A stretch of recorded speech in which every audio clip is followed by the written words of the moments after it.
You entered 46074.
on a motion from witness Maurice Hall.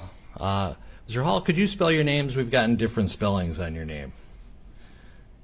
The correct spelling for you guys would be Morrieshall. All right. And representing Mr. Hall today, note your appearances. Good morning, Your Honor. Adrian Cousins and Jeffrey Eisenman on behalf of Mr. Hall.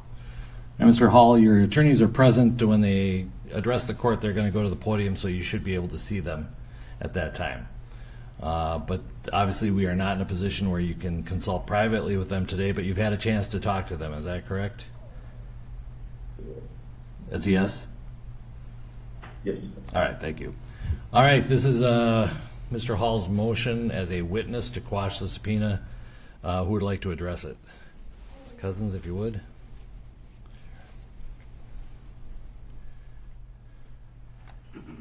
And you can take off your mask if you'd like. Thank you, Judge. Good morning, Your Honor. Good morning. Mr. Hall has been subpoenaed as a witness in this case by both the prosecution and defense. Defense counsel in their opening statement specifically named Mr. Hall and told the jury that they intend to call him and previewed what that testimony they believe would be. So in order to avoid any kind of delay or interruption in these proceedings, I notified all parties that Mr. Hall would be invoking his Fifth Amendment privilege against self-incrimination were he called to testify. I then subsequently filed my notice, my motion to quash the subpoena. Your Honor, at this point in time, Mr. Hall has no immunity. He has been provided no immunity, no protection for his testimony whatsoever. And because of that, Mr. Hall is invoking his Fifth Amendment privilege against self-incrimination in several key areas of questioning that we believe he would face were he to be called to testify. Well, let's stop you there. You said on certain areas that he would testify to. So there are some topics that would not incriminate him. Is that correct?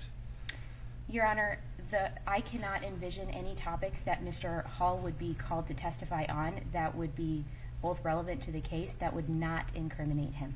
Well, that's ultimately the court's decision, correct? Yes. Okay. And that's on a question-by-question basis. Is that correct? Yes, Your Honor. Okay. All right. Go ahead. I interrupted you. No, that's okay, Judge. And just for brevity, I wanted to outline those areas that I believe Mr. Hall may face questioning. The first area where he would be invoking his privilege against self-incrimination is any activities that took place on May 25th, 2020, both before and after police arrived. Okay. Mr. Hall's testimony in these matters would specifically put him in the position of being in very close proximity to Mr. Floyd. There's an allegation here that Mr. Floyd ingested a controlled substance as police were removing him from the car. A car, by the way, that has been searched twice, and to my understanding, drugs have been found in that car twice. This leaves Mr. Hall potentially incriminating himself into a future prosecution for third-degree murder. And specifically, that's 609.195 subdivision B. And that statute, as the court is well aware, covers third-degree murder liability for someone who is involved in drug activity that eventually leads in an overdose. And that statute is broad, Judge. It does not just include the situation where A sells drugs to B, B then succumbs to an overdose. In fact, it includes any activity directly or indirectly, unlawfully selling, giving away, bartering, delivering, exchanging, distributing, or administering a controlled substance classified as Schedule 1 or 2. So that statute is broad, Judge, and it has been interpreted broadly by Minnesota courts. Again, it's not just that A and B situation.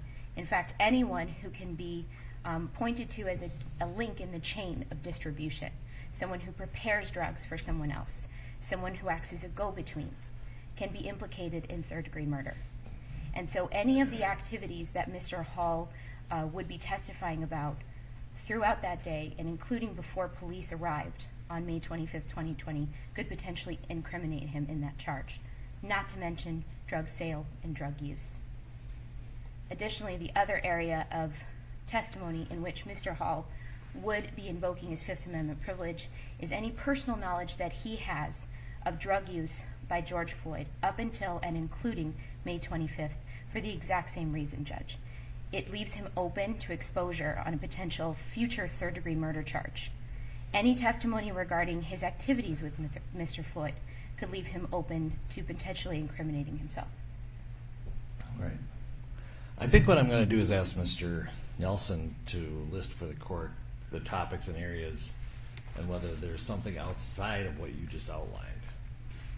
So, because maybe there is some common ground there. So if you could just switch places.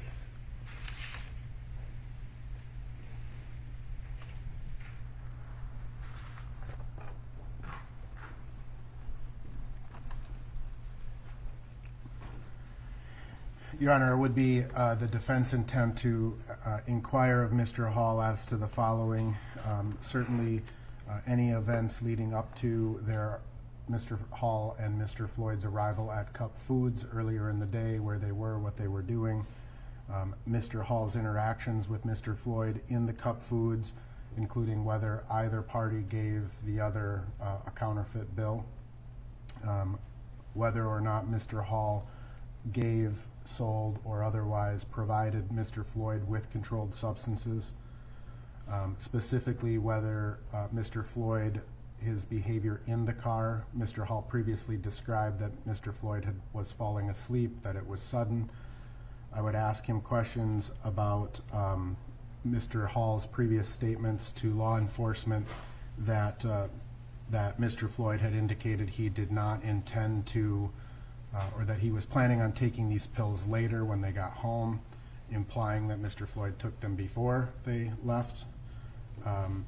Mr. Hall described seeing Mr. Floyd go for the ignition when the police arrived, so his behaviors in the car at the time police arrived. Mr. Hall, I would intend to ask him about giving false names to police officers after they were intervened, after the police intervened. Mr. Hall is seen on a security camera taking something out of his backpack and throwing it. I would ask him about those and what it was that he threw. And I would also ask Mr. Hall about his decision to leave Minnesota immediately after this incident and his subsequent apprehension by the Texas Rangers. Well, let me focus on a couple things.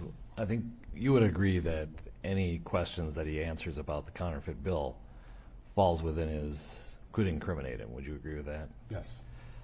Also, the false information he gave to the police, he would have a legitimate invocation of his Fifth Amendment rights there as well. Yes. And what he took out of the backpack, that's a legitimate Fifth Amendment privilege to invoke there. Yes. Flight as circumstantial evidence of guilt, you would agree that his fleeing to Texas, if you went into motives as opposed to simply traveling to Texas, that could be considered incriminating. Would you agree with that? Yes. Use and possession of drugs by both of them during that day, that could incriminate him based on counsel's representation. Would you agree with that? Yes. It seems like just about everything that you want to ask him, except the following. He would have a legitimate right to invoke his Fifth Amendment rights against compelled self-incrimination. And that being how George Floyd appeared when he was back in the car and the falling asleep suddenly. Would you? Well, I mean, and I'm sure counsel is going to say that that's incriminating, but I do not believe that in and of itself incriminates Mr. Hall in terms of a description of Mr. Floyd falling asleep. But the implication being that because fentanyl was found in Mr. Floyd's system, and it causes a person to fall asleep, that would be ostensibly connected to ingestion of controlled substances. So, I mean, remotely perhaps, I would argue, but not in and of itself. All right. Ms. Cousins, would you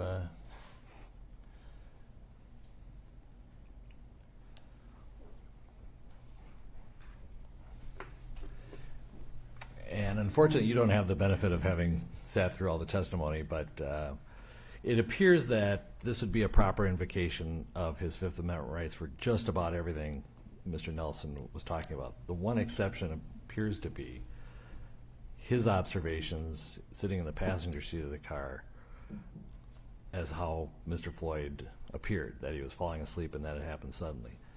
Very narrow. And the reason why I say that is because we have kind of a parallel testimony from a clerk in the store who said Mr. Floyd appeared good-natured, seemed to be having a good day, but he did appear to be high. I don't even think I'd allow counsel to ask whether he appeared high, because that could have formed some kind of opinion and infer a basis that he knew why he was under the influence. But it seems to me that just his description, Mr. Hall's description of, like the store clerk, is not going to incriminate him if there's no questioning about how he had, why he fell asleep, why he thinks he fell asleep, that there were drugs in the car, that he knew there were drugs in the car, that there was any possession by Mr. Floyd of drugs that day that he saw. If we totally avoid the word drugs and just have Mr. Hall say, I was the passenger in the car, which is already clear. There's video and evidence, just for your knowledge, that Mr. Hall is in the passenger seat and is removed by the police. Beyond that, if that were established that he was the passenger when the police came up to the car, what was Mr. Floyd's condition immediately that he observed immediately before that? Would you agree that that's not incriminating if we keep all the mention of drugs or why or anything like that? No, Your Honor, I do not agree that How that would is that, not. when it did not incriminate the clerk who said he thought he was high, how would it be that Mr. Hall saying that would incriminate him? Well, because first of all, Judge, the inquiry is not what evidence is in front of the jury. What testimony have they heard? No, I'm just using that as an analogy on how that certainly didn't incriminate the store clerk by saying, well, he appeared high. Well, Mr. Hall saying, well, he appeared like he was falling asleep and it happened suddenly, without anything else, seems to be a parallel type evidence. I was using it as an analogy. I understand, Judge, but the whole point here is to prevent Mr. Hall from incriminating himself. And him even answering that question that he was in the car puts him in very close proximity with Mr. Floyd, very close in time before he's alleged to have ingested drugs. And again, it exposes him on that third-degree murder charge. If there were to be a future third-degree murder charge, and Mr. Hall was charged with basically being involved in this drug activity that had caused Mr. Floyd to pass away due to an overdose, him even being in that car incriminates him in terms of behaviors of Mr. Floyd, what he observed, when he observed it.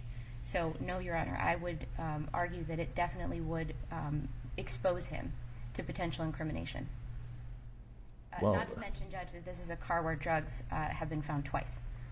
Well, and the state has all that evidence. That's pretty clear. And I know we're not talking about, but that didn't incriminate him. The video of him sitting next to George Floyd does not incriminate him, or has not subjected him to criminal liability, at least yet. So And you're I think saying that's beyond the, that? That's the key word, Judge, is yet.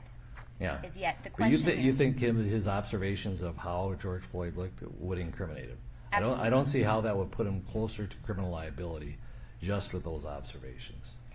because it then takes the onus off of the state in any future prosecutions to prove what demeanors, behaviors, attitudes Mr. Floyd was exhibiting should they decide to charge Mr. Hall with the crime. Now they've got his own testimony to use against him.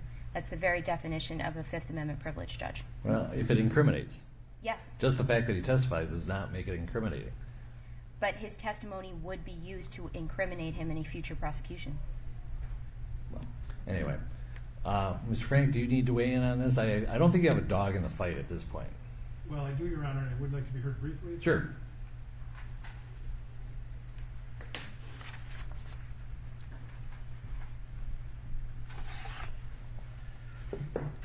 Thank you, Your Honor. Our You're dog, not going to represent his interests, are you? I am not. Okay, Our dog in the fight is a fair trial for Mr. Chauvin, of course.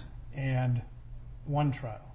And what we can't have is an invocation of this privilege in front of the jury.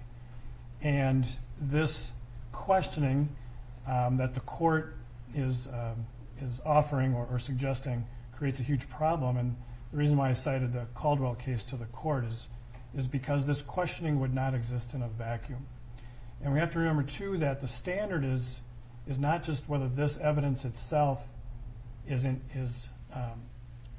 inculpatory or implicates him. It's whether it creates a link. And I think that's partly what Ms. Understood. Cousins is referring to is it now puts him in that vehicle, and it's testimony from he himself creating the part of that link. And as I said, it won't exist in a vacuum. There would be other questioning, and we would have the right to question him about his credibility and other aspects of that interaction then that would lead, unfortunately and potentially, to him invoking question by question in front of the jury. But we regularly, in fact, did in this case, in excruciating detail, walk through motions in limine, limiting what questions could be asked of various witnesses based on rules of evidence. This is not based on rules of evidence. It's based on his Fifth Amendment rights and what could possibly incriminate him. But limitations, and you got to admit, as Mr. Isaacman and I can tell you, the Caldwell case is a totally different situation. That was a man who wanted to testify despite being warned that everything he said would incriminate himself, and didn't care until he realized it might get him into more trouble than he thought. I think it's the complete opposite of this case. It's an illustration, Your Honor, of how, despite that witness trying to tailor his evidence to meet a certain goal, it just couldn't be done. And it led to, and fortunately in that case there wasn't a jury sitting there, but that invocation, that's where they ended up in that case. We can't have that when we're in front of a jury. And Mr. Hall would be faced with the question by question determination of what we're arguing about this morning. That's why sort of a blanket invocation is allowed, because the standard is rather broad. What case law says that there is such a thing as a blanket invocation of Fifth Amendment rights? I can't cite the court a case that has yet Well, and used I'll the admit, blanket invocation, but and I'll admit, I don't think there's clear Minnesota case law on it, but I'm looking at Illinois, the Northern District of Illinois, Oregon, I think Hawaii as well. A couple of cases, just to take a look at Hillman versus City of Chicago, 918 F sup 2nd 775, which is the Northern District of Illinois. Oregon versus Rodriguez, 301 Oregon Appellate 404. Shackman, Shakman versus Democratic Organization of Cook County, which is 920 F sup 2nd 881. It's pretty clear from those cases, and granted they are not Minnesota, that the invocation of the Fifth Amendment right is on a question by question basis, and the legitimacy of that invocation is to be determined by the court, which makes sense. Otherwise, somebody who just didn't want to testify could say, I'm asserting my Fifth Amendment rights. I agree with that concept, Your Honor. We cited the court a case where they talked about a voir dire process, and essentially this hearing is a substitute for that process, because we know from his counsel that he is going to invoke the Fifth Amendment about the very areas she discussed, and there just is no legitimate way. I mean, there isn't really any question that all of the matters that counsel identified and Mr. Nelson identified are tied intimately to his interactions with Mr. Floyd that day and in the previous weeks, and it ties him. So we're not facing a question like maybe perhaps in those cases where they might just be invoking because they don't want to testify. Here there is a legitimate link in the chain from what he's going to be asked about, and quite a few potential crimes, not just the third-degree murder obviously being the most important. I mean, we even know, we've talked about the sense of opposing counsel has suggested almost an alternative perpetrator in that sense, with the third-degree murder, but there's also drug charges, counterfeiting, false information. And I don't know how we put on Mr. Hall to testify and ask him one question and then let him leave without having the ability to pursue, as we normally would in a trial, the credibility and the foundation for that testimony in light of all we know.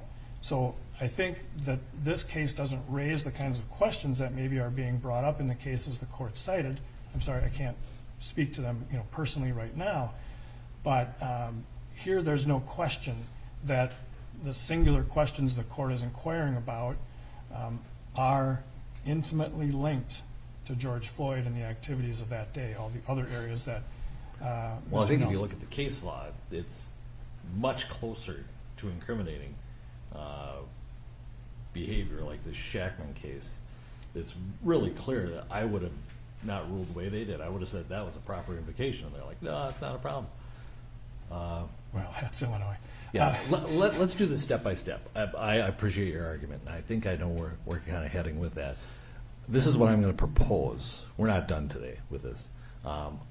I think we have pretty much established, or based on what Mr. Nelson has said, there's really a very small, narrow topic that might be permissible. So what I'm going to do is I'm going to ask Mr. Nelson essentially to draft in written question form with the expected answer based on whatever statements were made on what that would be. That way, Mr. Hall can meet with his lawyers and talk about would he be willing to answer those. Then we can have another hearing outside the hearing of the jury where we walk through and see if he would, number one, if I, based on my review of the examination, believe that it is a proper invocation of Fifth Amendment rights to that or not, question by question basis. And if I say it's not a proper invocation, is Mr. Hall willing to answer? Despite your ruling, Judge, he's still not going to. Well, he is subject to contempt then. But I think we get too far ahead when we kind of are being vague. Let's say, what are the questions we're going to ask him? Let's walk through outside the hearing of the jury whether or not I would allow it and find that it's not incriminating. And then based on that, Mr. Hall can meet with his lawyers. So I'm talking by Thursday. I'd like that list. The state can do any indication of cross. Same thing. I'm guessing what you would want to cross Mr. Hall on as far as his credibility and all that, well, it's pretty much up to you, Mr. Frank, but I think that since it might widen the net some, so to speak, some of yours might clearly get him into Fifth Amendment issues. But I think we need to, if Mr. Nelson can get you that, you can write up your own list of questions and let's do it outside the hearing of the jury. And he has time to talk to his attorneys before we put him on the stand cold, and he has to confer with them one by one. So, and it's a limited, I'm only allowed for that limited, and this isn't a final ruling, this is the only part that I think is possibly not subject to a Fifth Amendment claim. Tell me what you want to ask. We'll run it by outside the hearing of the jury on a question by question basis. The court will make a determination, and then counsel can follow up with Mr. Hall, and based on the court's ruling, are you going to testify? And we go from there. So I don't want this to be the last and try and push through a ruling when we need to tread carefully, obviously. Fifth Amendment right is a broad one, and I agree. The link, you have to worry about links to possible prosecution, but at the same time, if everything's linked, then it's a blanket prohibition, and that is not the case law. So with that, everybody's got their homework assignments. Let's go with that. All right? Very well. Thank you, Your Honor. But for now, do not waste your time on all the other stuff. It's that narrow, limited area that we're going to talk about. Okay? Thank you. It's 5 to 9. Let's see if we'll probably start up at 9:15 with the jury. All right, we're in recess. Thank you, Mr. Hall. Thank you, Judge. If Mr. Elson can get us something Thursday, I'd like everybody else to maybe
Morning, everybody. All right, state may call its next witness.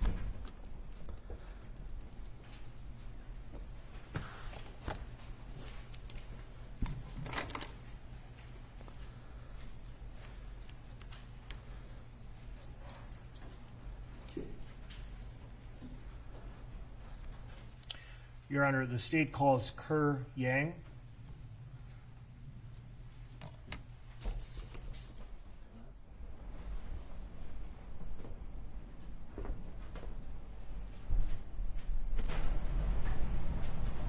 We're going to stand right here.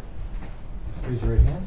Do you swear or affirm under penalty of perjury that the testimony you're about to give will be the truth and nothing but the truth? I do. Proceed, please.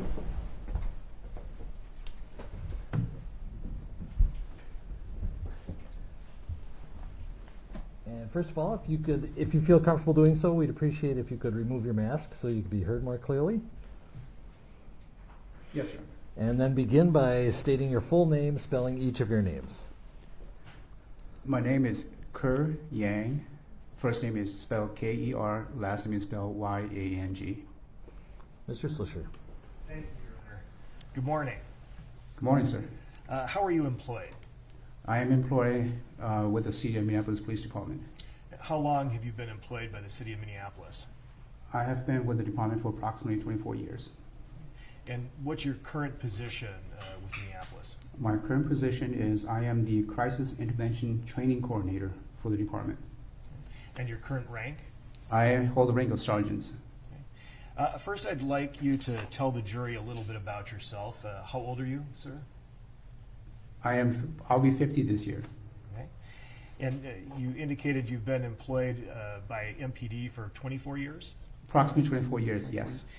Could you please share with the jury your educational background? I received my bachelor in psychology and criminal justice. I received my master's degree in counseling psychology and my doctorate in general psychology. When did you complete your doctorate? I completed that back in 2014. And when you started, after you started with MPD, did you go through the academy? Yes, I did. Describe that experience. What year did you start? I started the academy as a cadet in September of September of 1996. I had to take some additional college courses because of the cadet program, and then from the cadet program, I went through the academy as a recruit. After you completed the coursework at the academy, did you enter the field training program? Yes, I did. And how long were you in that program? I believe it was approximately 6 months, 5 or 6 months. It's been a long time ago. So, after you completed your field training, what was your first assignment? I was assigned to, if my memory serves me properly, I believe I was assigned to downtown precinct after I finished my field training. As a patrol officer? Yes, as a patrol officer. And how long did you serve as a patrol officer before being promoted to sergeant? I was a patrol officer for, I would say, if not including specialty unit 2, I would say a little bit over 10 years. Would you please describe for the jury some of the precincts to which you were assigned in your assignments before promoting to sergeant? I was assigned to downtown precinct. I was also assigned to the Police Activity League. I was also assigned to Housing Patrol, School Patrol, and 5th Precinct before I came to actually 5th Precinct. And when I got promoted, I was assigned to 4th Precinct during my supervisor orientation. I went to robbery for my supervisory orientation, and then I was assigned to downtown as a supervisor before I became the Crisis Intervention Training Coordinator for the training unit. Now, as a patrol officer, have you ever been in a situation where it's been necessary for you to use force? Yes. Have you ever arrested a suspect? Yes. Have you ever arrested a suspect who was reluctant to be arrested? Yes. You've had to handcuff people who were struggling? Yes.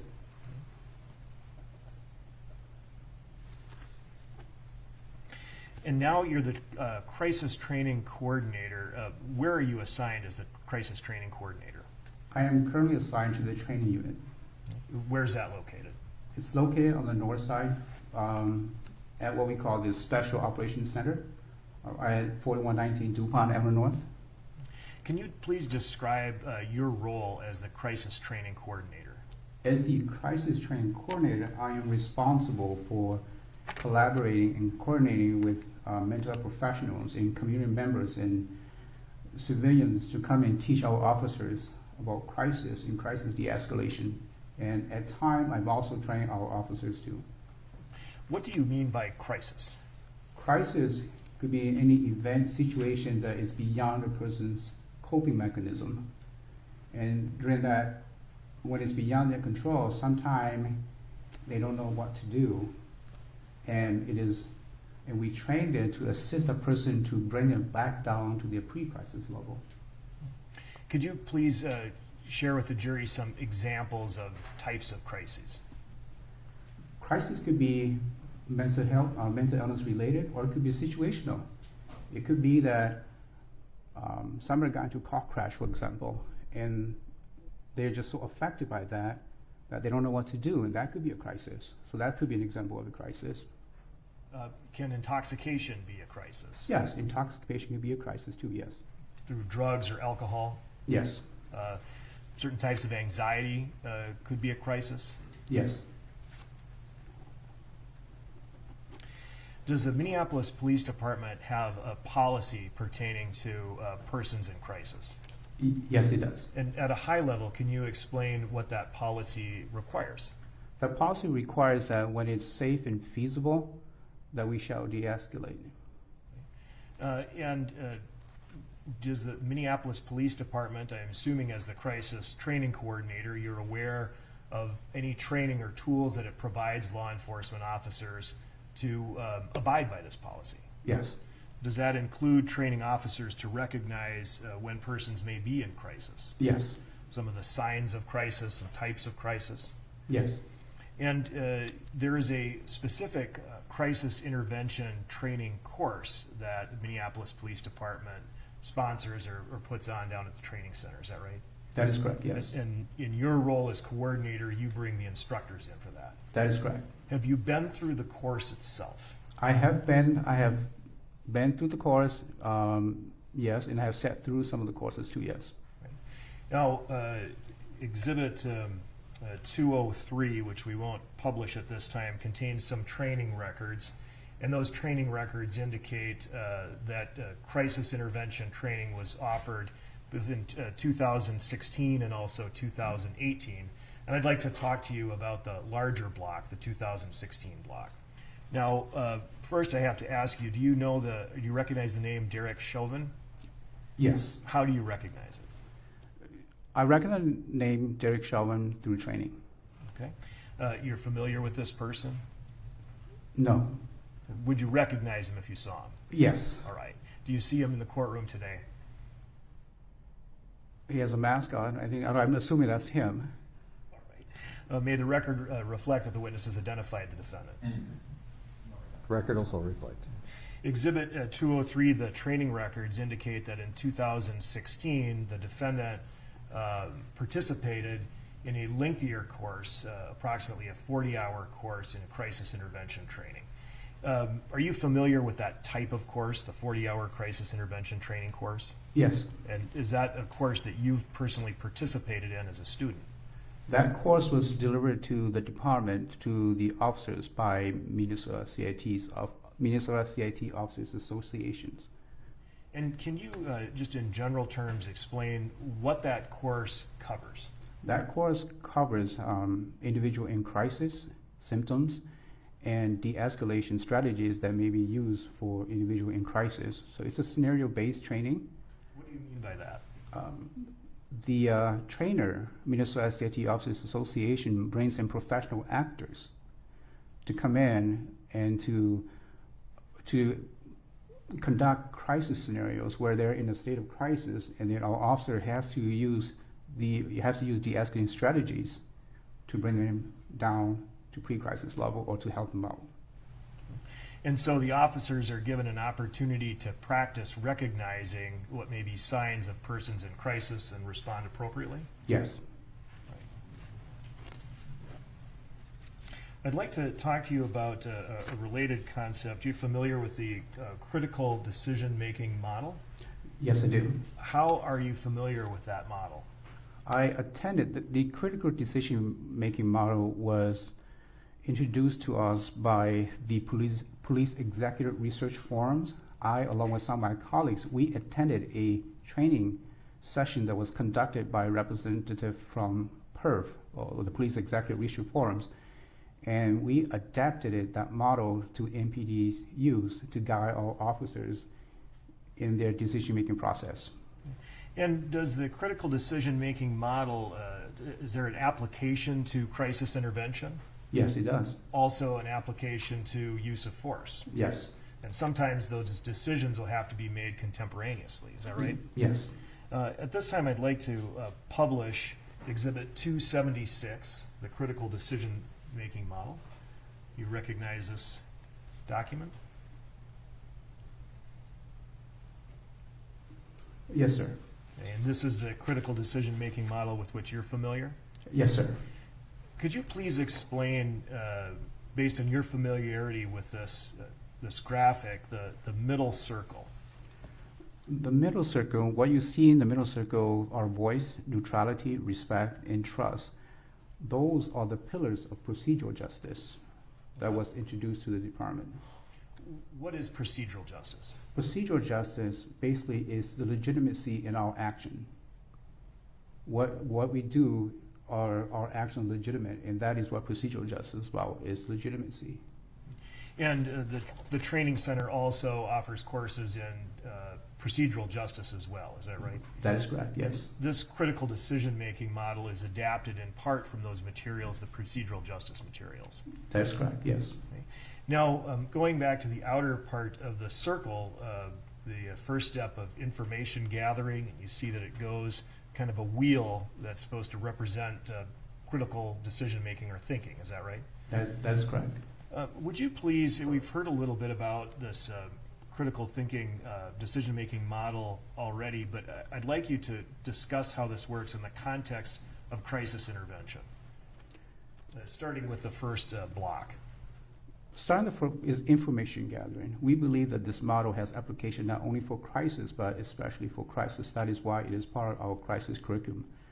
And the first circle, what you see there is information gathering. And information gathering is really crucial to what tactics or what decisions we're going to make. And information gathering could be based on dispatch, or it could be based on the own officer's observation.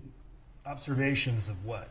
Observation of the scene, observation of the person, could be observation of the environment that is going on. So, and some of these observations, for example, could just be physical observations, right? The officer could look at the person and make some sort of an assessment as to whether or not there's a behavioral crisis. yes.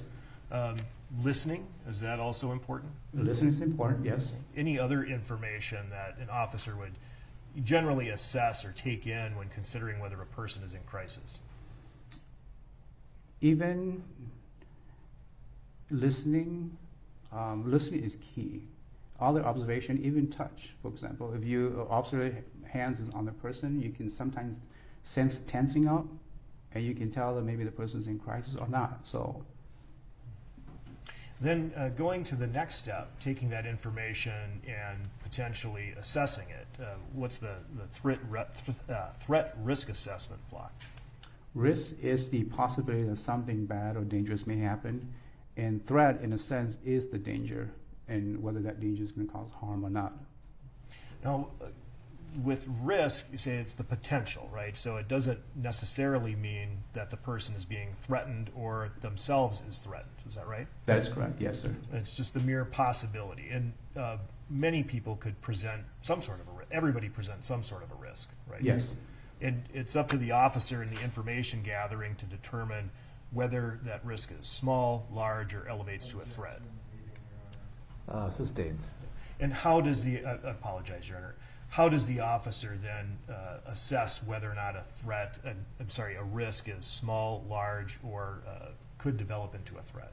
That is up to the officers and the totality of circumstances and information they have at that time.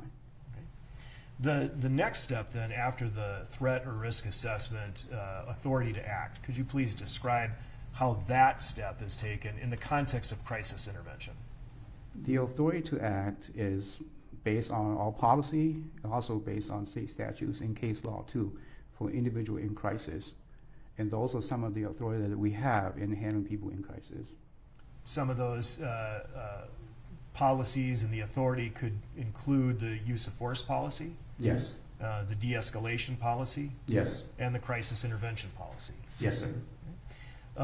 The next step then, goals and actions. Please describe the thinking model in terms of crisis intervention regarding goals and actions. Goals in action is also contingency on based on the information. Really, the ultimate goal in action of somebody in a crisis is to see if that person needs help and what kind of help. Does that person need to go to the hospital, or does the person can be turned over to somebody that has the authority to watch over that person? So it's really to go for somebody in crisis is to determine to see if that person needs help. And then the next block in terms of crisis intervention, review and reassess. Could you please describe how that works in this scenario? Review and reassess is as information becomes available, we continuously review and reassess the situation to see if our technique on de-escalation or other technique is working. If it's not working, then we adjust our technique and our strategies. Okay. Could you also then go backwards and adjust your goals and actions? Yes, you can. So, for example, if initially the goal is to arrest someone, after taking in information, if you determine the person needed medical attention, could you act on that? Yes. And then what would the action be if the person was in need of medical attention? That would be the immediate goal for us. If somebody's in need of medical attention, then we give them medical attention. Okay. And then that would also relate to the backwards to the authority to act, is that right? Yes. Looking at the policy, and there's a duty to provide medical attention in the policy, right? Yes. Now, how is this critical decision-making model imparted to Minneapolis police officers in the training program? We believe in the application of these critical decision-making models. So I introduced this model with approval, of course, to the department in 2018. And you know, you've been in the situation where you've had to use force before. You were in the field for a long time. Do you have an assessment as to whether or not this model is useful in the field? I believe it's useful. That is why we introduced this model and introduced it to the officers. And is it practical? It is practical. Yeah, I believe it is practical. And can you explain how so? I mean, some of these situations involving police officers occur fairly quickly. Is that right? That is true. Is it possible for a police officer to use this critical thinking model in the field when events are unfolding quickly? It is possible. To rehearse and reusing this model, it would almost be like it could be almost like memory. And when we talk about fast evolving situations, I know that they do exist, they do happen, but a lot of the time we converse of that is that a lot of the time we have the time to slow things down and reevaluate, reassess, and go through this model. Do you provide this training because you believe it works? I will provide this training because I believe it works, yes. Thank you. I have no further questions. Mr. Nelson.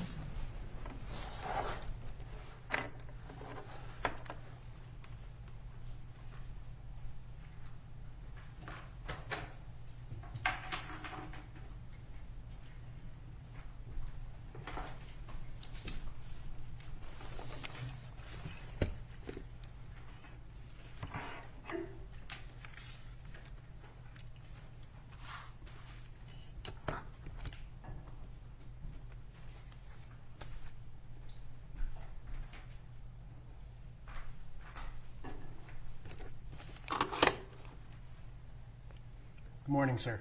Good morning, sir. Thank you for being here with us today. I have a few follow-up questions.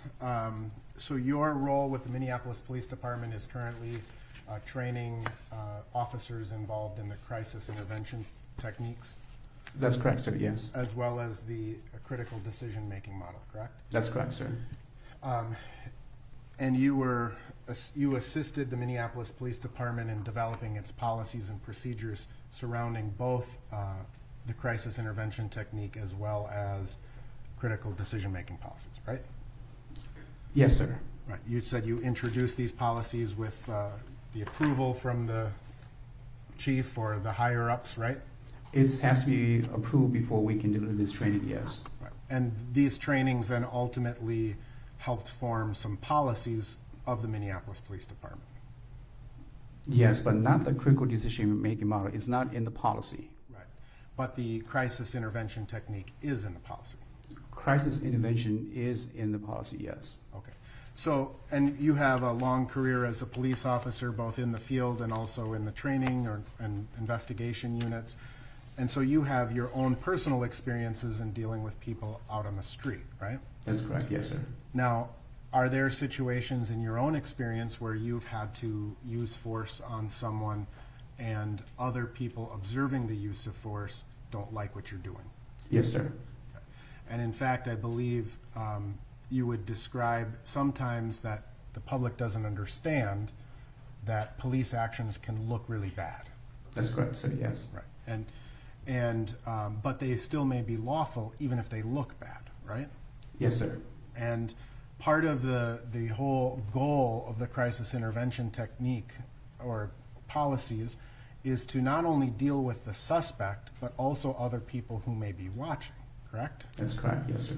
And so in situations where citizens or bystanders start to congregate and watch what police are doing, you would agree that that could potentially become a crisis for those observers. Potentially, yes. And you train officers in how to deal with those situations, right? That's correct, yes, sir. When we look at the critical decision-making model, not policy, but when we look at the critical decision-making model, that is what you would describe as a rapid, very dynamic model, right? Yes, sir.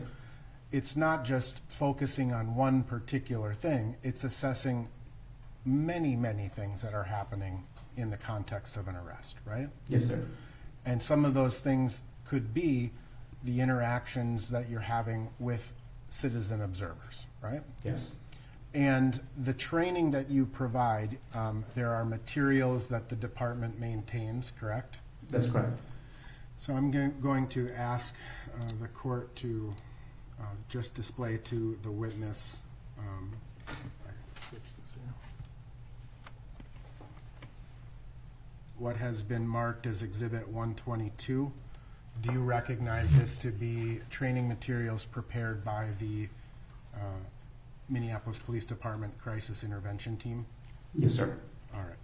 And so I'm going to just go.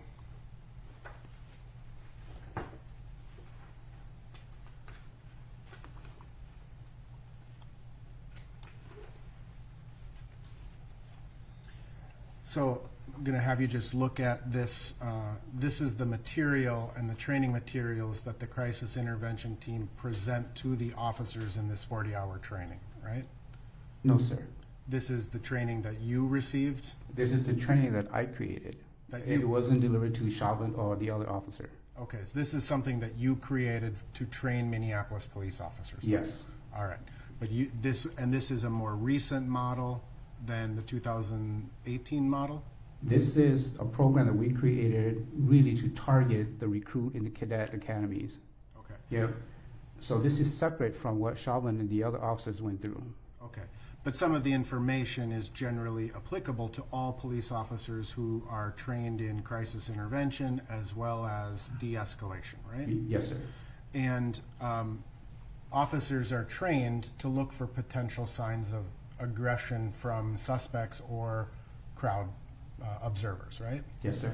And what are some of the potential signs of aggression that officers are trained to watch for? Based on this document that you send here, it could be standing tall, red in the face, raised voice, rapid breathing, muscle tensing, agitations, pacing, prolonged eye contact, exaggerated gesture. So an officer who's making an arrest of a suspect and there's bystanders watching and growing in their intensity, these are the types of behaviors that officers are specifically trained to watch for from either the suspect or observers, right? Yes.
Rephrase.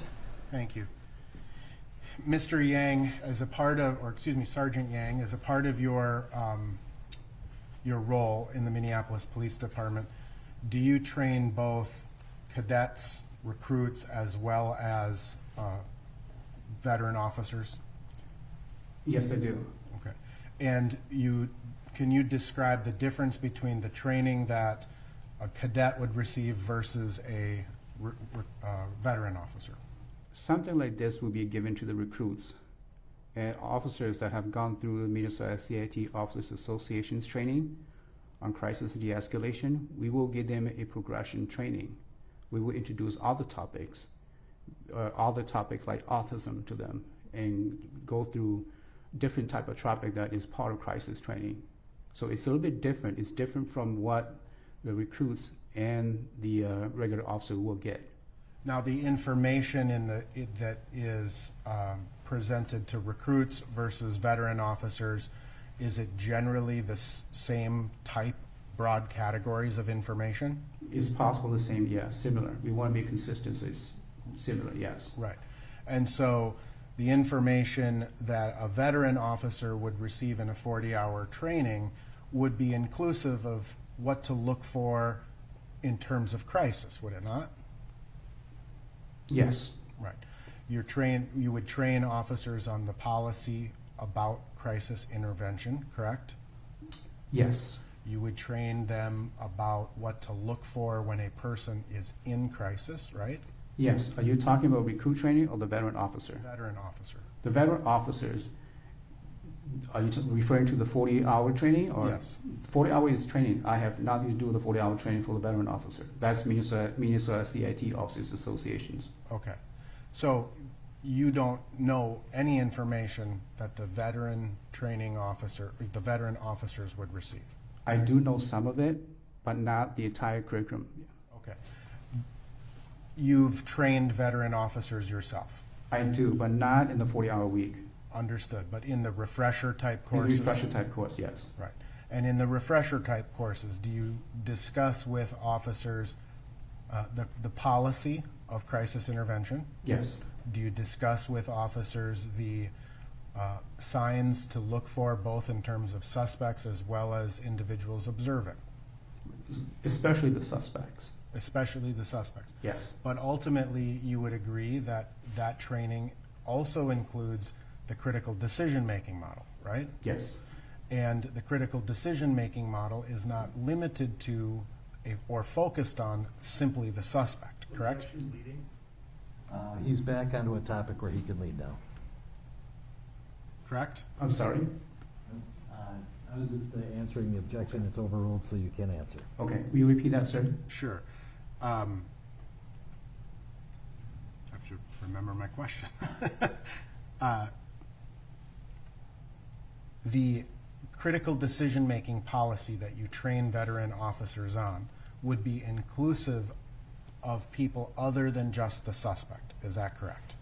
There is no policy on the critical decision-making model, only on the crisis policy. Okay. The critical decision-making model, I keep calling it a policy, that's just my fault, but the critical decision-making model is not limited to interpreting or responding to the suspect exclusively, is it? That's correct. An officer is trained in the critical decision-making model to go out and review the entirety of the situation, the totality of the circumstances, correct? That's correct, sir. And the totality of the circumstances is more than just how you interact with the subject with whom you are arresting, right? That's correct. That would include citizen bystanders, right? That's correct. What to do when a citizen bystander starts filming you. That's correct, yes, sir. How to try to interpret whether citizens pose a threat or a risk, right? Right. How to you would consider your own interactions also with the suspect themselves, correct? That's correct. And you describe this critical decision-making model as being a very dynamic, ever-changing thing based upon information that comes to the officer in real time, right? That's correct, yes, sir.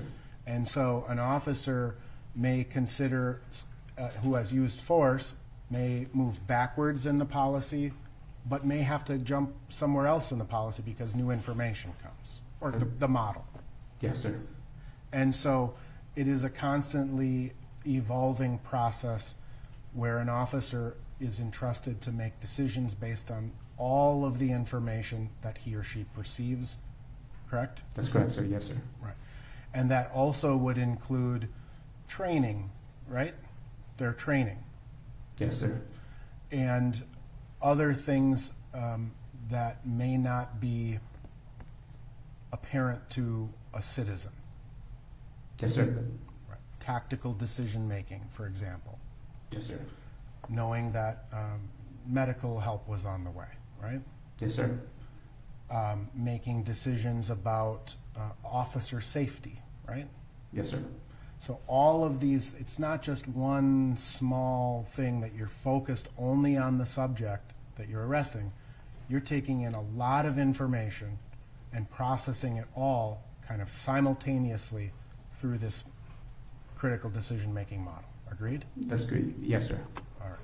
And so in terms of, and I'll take this down for now, but in terms of the information that you advise or talk to officers, veteran officers about, are how to recognize the signs of someone in crisis, right? Yes, sir. And the Minneapolis Police Department policy on crisis intervention has a pretty specific definition of what constitutes a crisis, right? Yes, sir. It's not limited to someone who may have a mental health problem, right? Yes, sir. It could include people who are using controlled substances. Yes, sir. It could include people who are simply experiencing some event that is overwhelming them, right? Yes, sir. And that may be losing a job or getting a divorce, but it could be what that person is observing at the time. Agreed? Yes, sir. And so the crisis intervention policy actually defines crisis as having a trajectory, correct? Yes, sir. And that trajectory can increase in its severity over time. Yes, sir. And that's why it becomes important for an officer to create time and distance, right? Yes, sir. And creating time and distance for an officer is an important part of the de-escalation process, is it not? Yes, sir. And would you agree that you train police officers that as that intensity of crisis increases, the risk or threat to the officer grows greater? I don't believe I train a specific like that, because as the intensity, my training is that as the intensity increases and you have the distance and you, like you said, the time, you try to bring it down, not increase the intensity of it. What I'm talking about is not the officer trying to increase the intensity of it. My question is this: as a person is in crisis and the intensity of their own personal crisis grows, you train officers that as they kind of get more intense, the risk to the officer or others is greater. Yes, sir. And in fact, officers are trained to respond to that in a variety of ways, right? Yes, sir.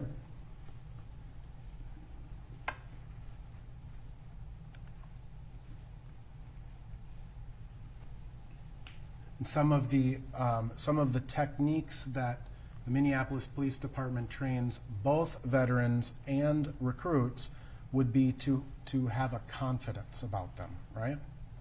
Confidence about them? Right. Yes, sir. An officer should try to appear confident in his or her actions. Yes, sir. They should also try to stay calm, right? Yes, sir. They should try to maintain space, right? Yes. They should speak slowly and softly. Yes, sir. They should avoid staring or eye contact. Yes, sir. And ultimately, when a police officer is dealing with any situation, they could be dealing with any number of people who are in crisis, right? Yes, sir. Right? The subject, the arrestee, may be in crisis, right? Yes, sir. People who are watching may be in crisis. Yes, sir. Another officer could be in crisis, Yes, sir. right? And an officer has to take all of that in and do this assessment and make a determination as to what his or her next steps would be, right? Yes, sir.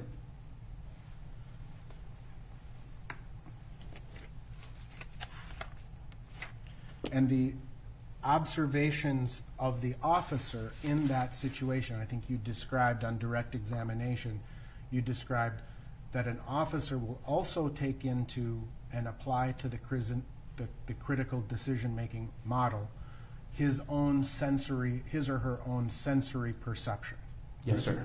So the touch of feeling a suspect be tense, right? Yes, sir.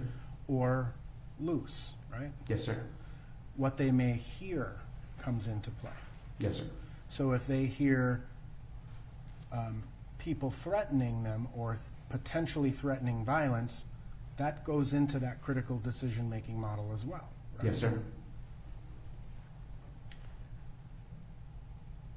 And oftentimes, the scene of an arrested individual is very tense, right? Yes, sir.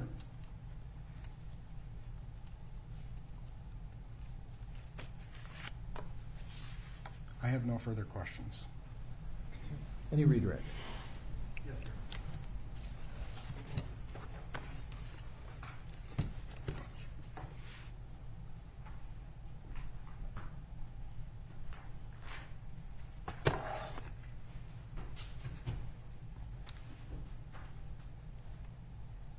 If we could publish Exhibit 276 again, please.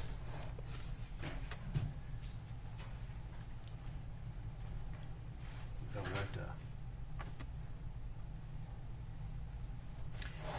Thank you. So I'm displaying again the critical decision-making model that you've been testifying about. And the thrust of your direct testimony was using this in terms of assessing a person in crisis for the purpose of determining whether or not they needed medical intervention. Is that right? Yes, sir. Now, in discussing this, and I guess relating it to some of the broader force concepts that defense counsel was questioning about, again, all of these things must be taken into account when deciding the next step. Is that right? Yes, sir. And the officer always has to keep in mind their authority to act. That's one of the parts of the model. Is that right? Yes, sir. Now, defense counsel asked you if the officer should just focus on one small thing. And I would like you to make some sort of comment on differentiating between a small thing and a big thing. Because you would agree that something that is a big thing would probably be more important than a small thing, right? It depends on what the big thing is and what the small thing is. Well, for example, if we're looking at assessing somebody's medical condition, right, for the purpose of rendering emergency aid, would that be a big thing or a small thing? That would be a big thing. If then that is contrasted with, say, a 17-year-old filming you with a camera, would that be a big thing, the filming, or a small thing? The film will be a small thing. And so then if you're taking all of the situations, all the circumstances into account, you have a big thing and you have a small thing, you're again looking at your authority to act, and that's policy, right? Yes, sir. And policy would include the policy governing the use of force and that it must be reasonable, correct? Yes, sir. And it would also include, for authority to act, the duty to render medical aid. Is that right? Yes, sir. As the policy is written, correct? Yes, sir. Which includes not only contacting the ambulance, but performing emergency aid like chest compressions or CPR. Yes, sir. Nothing further. Anything further? Briefly, please. Sergeant Yang, in terms of the critical decision-making model, again, you're analyzing all of these things, medical aid, threats from citizens or observers, whether people are recording, what you're seeing, what you're feeling. It all is premised on whether it is safe and feasible to do something, correct? Yes, sir. Nothing further. Anything else? No, Your All right, thank you, Sergeant. You are excused. Thank you, Your Honor.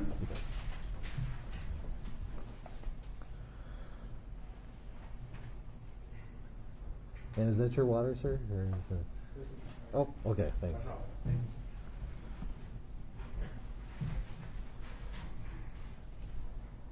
All right, next witness, please.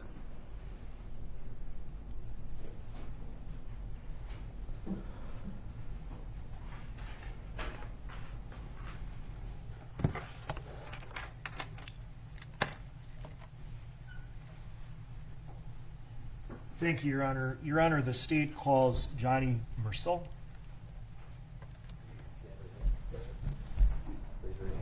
You swear or affirm under penalty of perjury that the testimony you're about to give will be the truth and nothing but the truth. Yes, Your Honor. Have a seat, please. Thank you. Yeah. Thank you. You anticipate what I was going to ask you to do. If we could have you state your full name, spell each of your names. Johnny Mercil, Johnnny. Mercil is Mercil. Mr. Slisher. Thank you, Your Honor. Sir, how are you employed? With the City of Minneapolis Police Department. Right? And what do you do for the city of Minneapolis? I'm currently on medical leave, but I'm a lieutenant with the Minneapolis Police Department. How long have you been with MPD? Since 1996. I'd like you to tell the jury a little bit about yourself first. Could you share your educational background? Yes, sir. I got a 4-year degree from the University of North Dakota in criminal justice studies. What year? I graduated in 95. And after you graduated from the university, did you get a job in law enforcement right away, or did you go elsewhere? No, sir. I got hired from the Minneapolis Police Department in 1996 and joined the Minneapolis Police Academy. Describe your academy experience. I was a cadet, so we did a combination of the police academy along with college courses to qualify for the Minnesota post test. Did you take and pass the post test? Your Yes, sir. Licensed peace officer? A little bit so we don't talk over each other. Yes, Your Honor. All right, thank you. Yes, sir. All right. After you completed your coursework with the academy, did you go into a field training program? Yes, sir. How long were you in that program? I believe it was about 4 months at that time. And then you received your first assignment as a police officer, is that right? Yes, sir. Can you please tell the jury what your first assignment was? Where were you and what were your duties?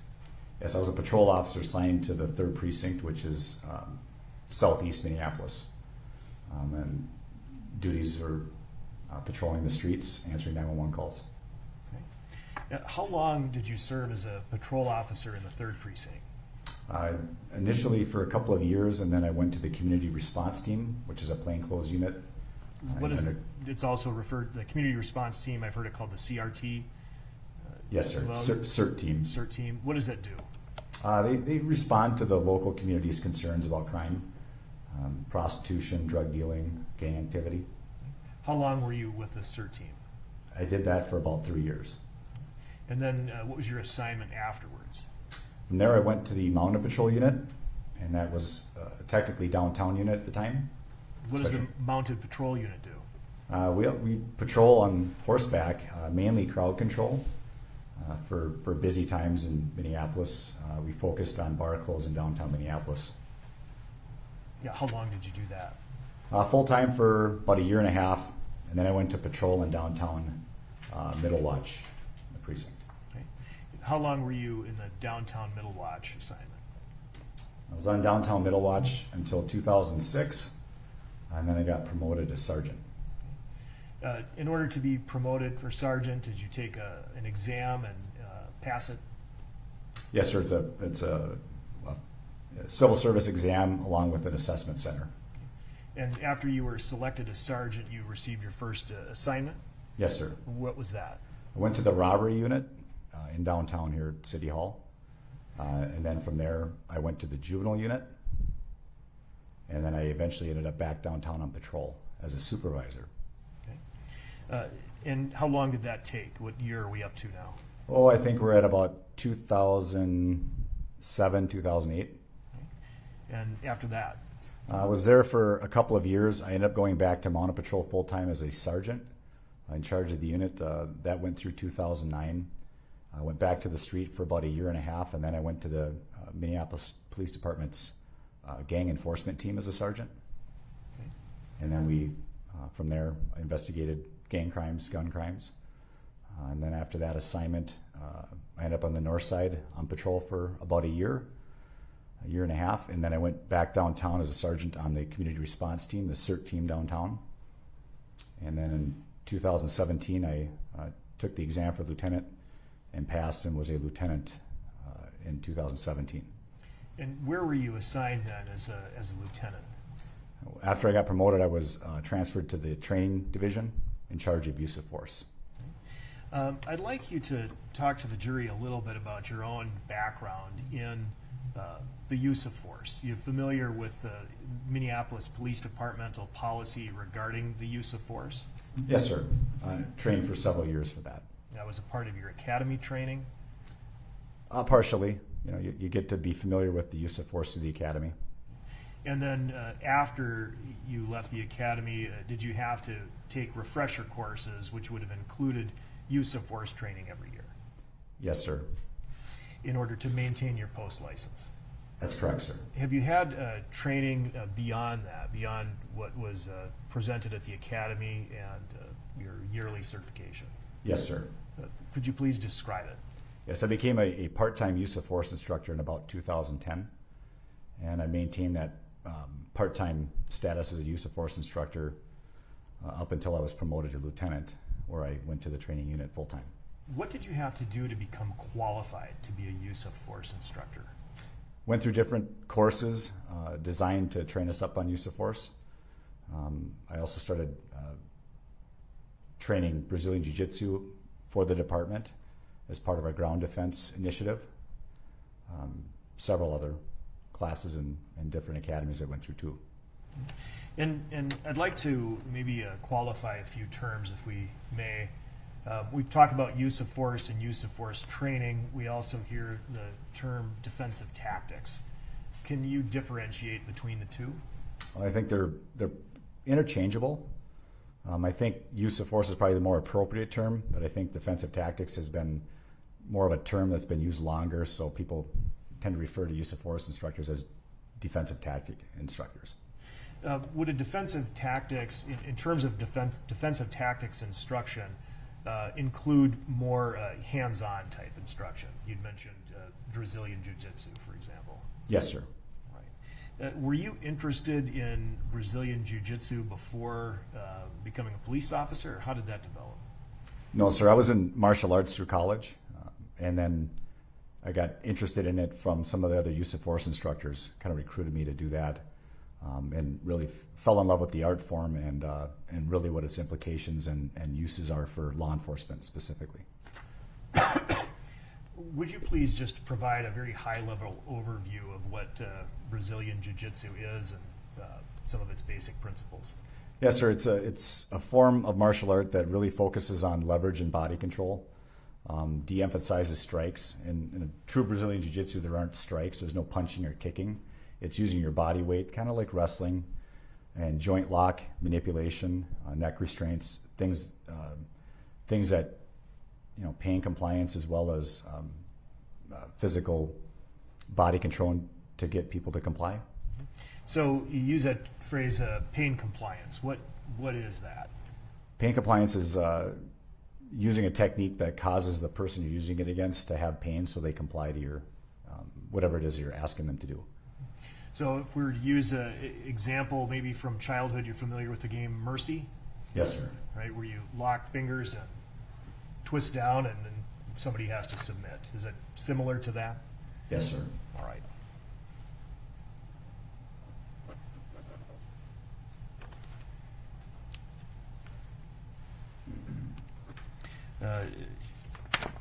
Although Brazilian Jiu-Jitsu is not the only defensive tactic that officers at MPD are trained on, is it? No, sir. It's just one of a variety of different tools that can be employed to deploy force. Is that right? That's correct. For the purpose of enforcing the law, correct? That's correct. Then, as a use of force instructor, after you became certified, did you have to become knowledgeable in all the relevant departmental policies and procedures regarding the use of force, the 5-300 series? Yes, sir. As well as state law governing the use of force, which is largely integrated into Minneapolis departmental policy. Is that right? Yes, sir. And you indicated that you were the lieutenant. You were a lieutenant over in the training center. Is that right? Training division, sir. Training division. And please describe your role then as a lieutenant in the training division. Yes, sir. I was in charge of use of force. I was also in charge of our patrol operations section of training, as well as the police range. And I was in charge of all of our continuing education to make sure that our officers are fulfilling their post mandates to maintain their license to be a police officer. And as part of that, to make sure that you're properly reporting to the post board, you keep records, sign-in sheets, and whatnot of particular officers having completed training. Is that right? That's correct. And those training hours are collected and reported into the Workforce Director Program? Yes, sir. Right. So you have an accurate record of who's been trained in what. Is that right? Yes, sir. And is it when you're the lieutenant of the training division with the use of force, are you coordinating both pre-service and in-service training? Yes, sir. The pre-service side would be use of force, the range, and patrol operations. The in-service side is what we consider to be the post mandates that we have to keep up with. That's the post-service side, in service. And as a lieutenant, obviously, you're in charge of, you're in a position of rank over the sergeants. Is that right? That's correct. And those are usually the level.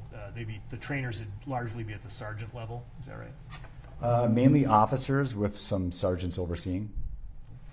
As the lieutenant and the person in charge of this training, are you familiar with the curriculum that is imparted upon both pre-service and in-service trainees. Yes, sir. You help develop the curriculum, Yes, sir. and you approve the curriculum. Yes, sir. The curriculum could include, does include just a general booklet that's put together by the defensive tactics instructors, is that right? Yes, sir. And that booklet contains the general concepts for use of force that are imparted on pre-service trainees and in-service trainees, is that right? That's correct. If I could show Exhibit 126 just to the witness.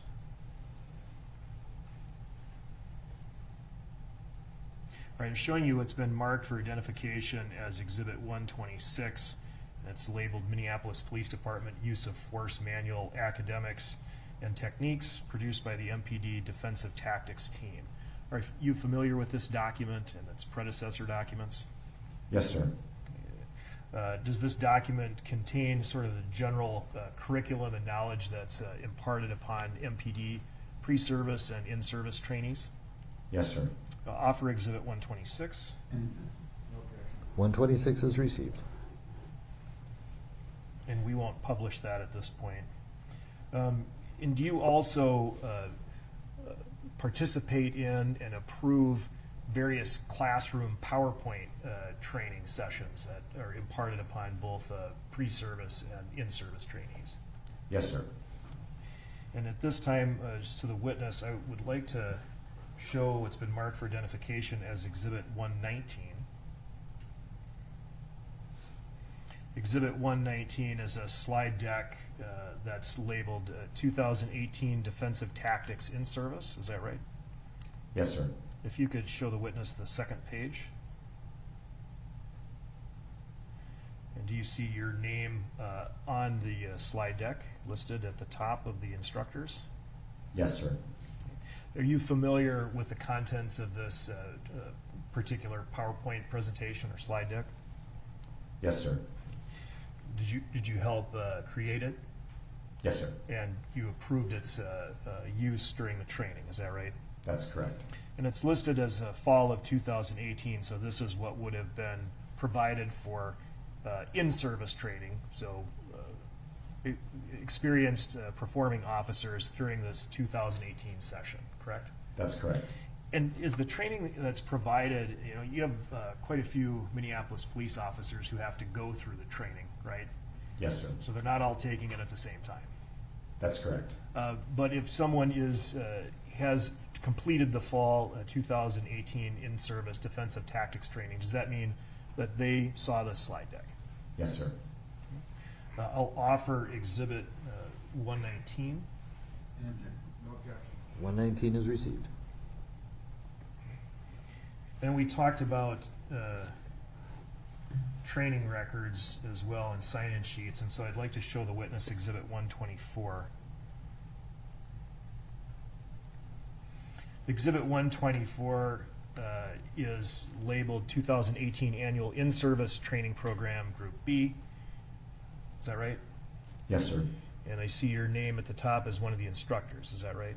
That's correct. And this is a sign-in sheet that would show different officers who would sign in having taken the training. That's correct. Turn to page 2.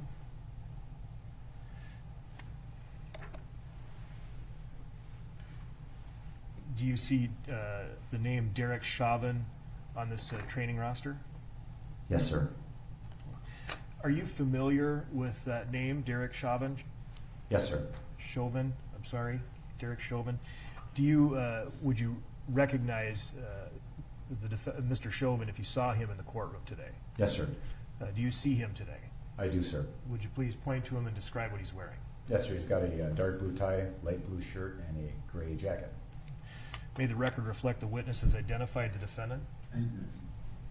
It will. Go back to page 1. And at this time, I will offer Exhibit 124. 24. 124 is received. Permission to publish 124. Right. If you could highlight the instructor block and title.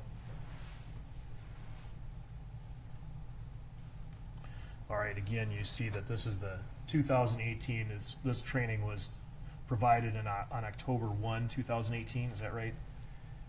Yes, sir. And you are listed as one of the trainers, correct? That's correct. And if you could go to page 2 and highlight, please. And there you can see that the training was attended by the defendant, is that correct? Yes, sir. You can take that down.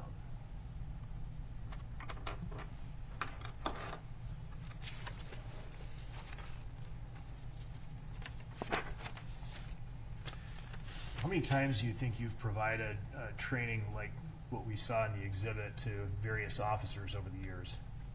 Hundreds of times, sir. And is this a slide deck that you identified as being the 2018 version fairly consistent with prior versions of the use of force training you've provided? The documentation, sir? Yes. Yes. So when you do use of force training, there are generally two components, right? There's a classroom component, and then there would be, more of the tactical component, practical exercises. Is that right? That's correct. And what we saw in the exhibit was the classroom component. I believe so. Okay. Well, what I'd like to do now is publish Exhibit 119. And just like you've done hundreds of times before, I'm going to have you explain some of the selected slides to the jury. All right? Yes, sir. All right.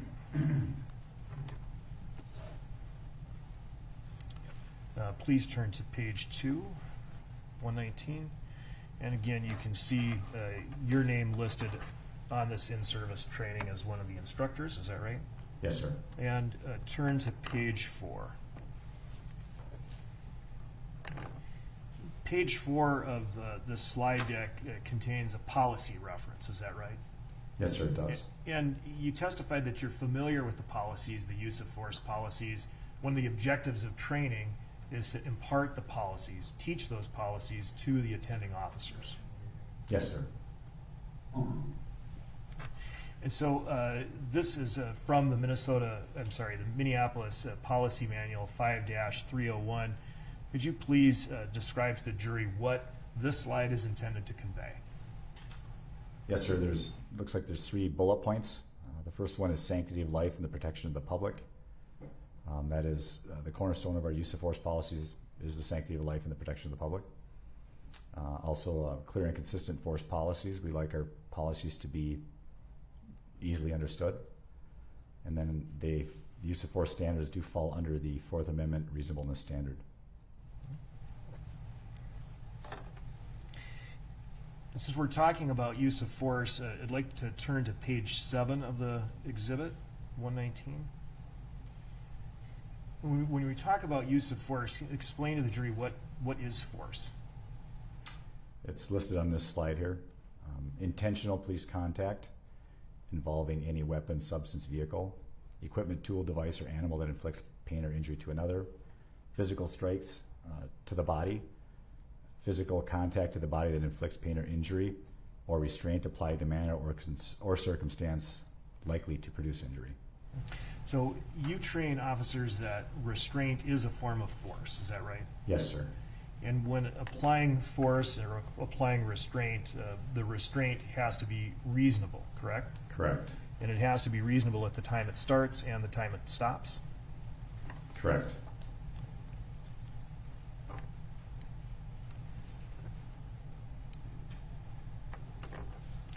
You're familiar with the concept of proportionality. Yes, sir. If you could turn to the exhibit page 8. When you discuss proportionality to trainees, you use this exhibit, is that right? Yes, sir. In general, just without using the slide for a moment, just explain to the jury as you would a group of trainees, what is proportional force? Well, you want to use the least amount of force necessary to meet your objectives, to control.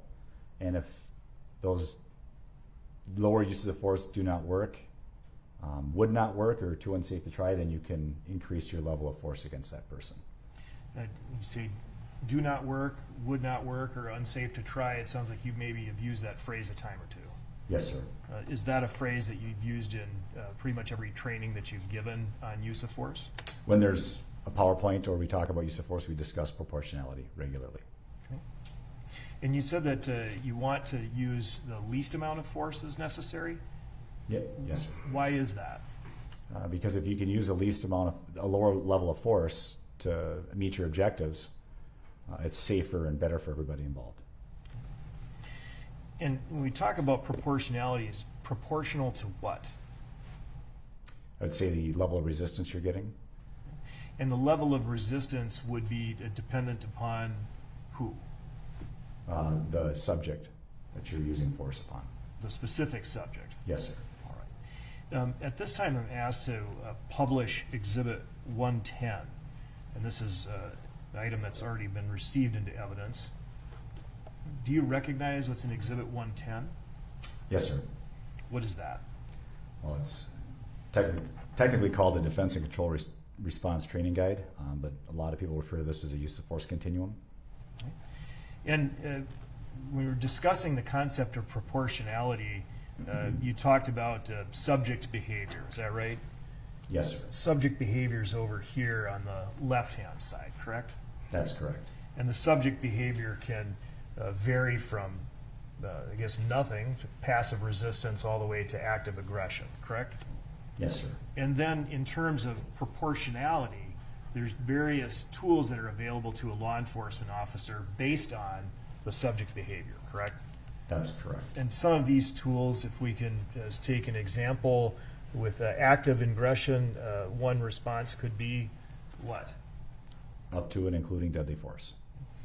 But then for lower levels of subject activity, such as passive resistance, right, that could include things like presence and verbalization. Right? That's correct. And is this something that you use with law enforcement officers you train to sort of graphically represent the concept of proportionality? I'm not sure if we've used this specific to proportionality of force, but we have used this in the past to describe, like, as levels of resistance increase, that officers' response and also increases. Okay. And similarly, as levels of resistance decrease, what should the officer do? You should de-escalate use of force as well. Okay. And that's actually listed on this response and control guide, isn't it? Correct. If you would clear that, Your Honor.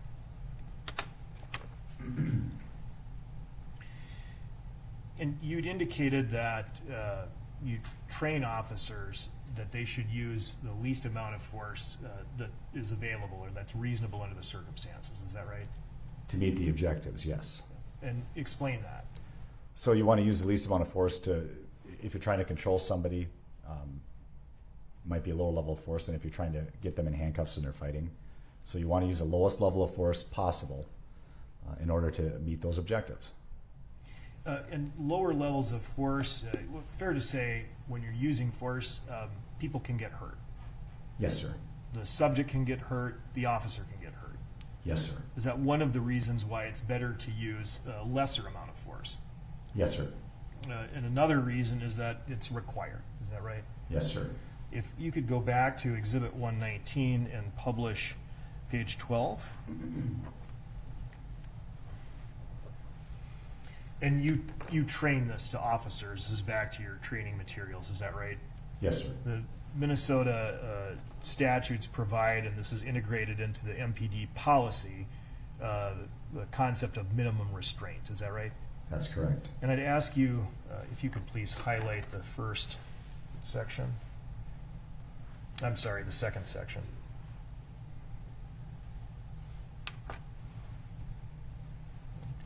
All right. What does the policy and the statute provide regarding the amount of restraint that can be used on an arrested subject? The first line talks about the officer making the arrest may not subject the person arrested to any more restraint than is necessary for the arrest and detention. What does that mean?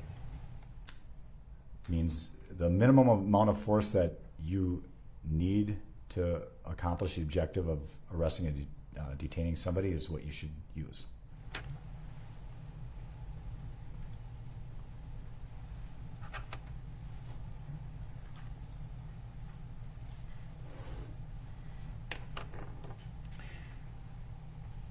Now, you're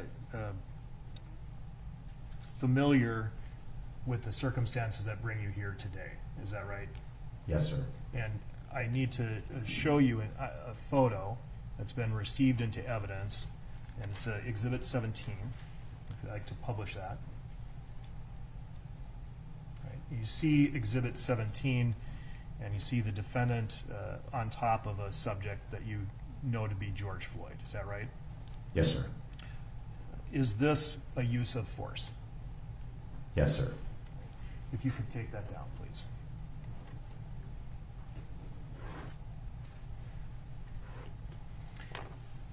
I want you to discuss, in terms of using force and using it safely, what you teach your trainees about sort of the frailty of the human body. It's important to be careful with people, is that right? Oh, yes. It's very, very important to be careful. And there's some parts of the body that are more prone to injury than others, correct? That's correct. And you train on that, is that right? Yes, sir. If we could display Exhibit 119, page 49.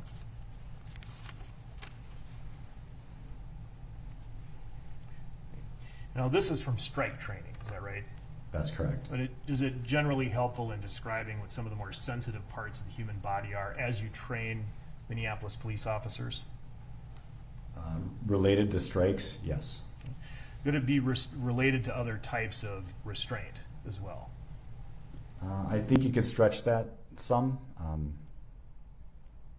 I don't know exactly how to. What's the question exactly again? I'm sorry. Is it fair to say that the areas that are marked in red, the red zones, are more prone to injury than other parts of the body? That could be serious. Yes. So, for example, the neck. Yes. And the head. Correct. And the sternum of the chest. Is that right? Yes, sir. And this wouldn't just pertain to strikes. It could also pertain to pressure, couldn't it? Yes. Is that something you probably knew before you even did any use of force training? Yes, sir.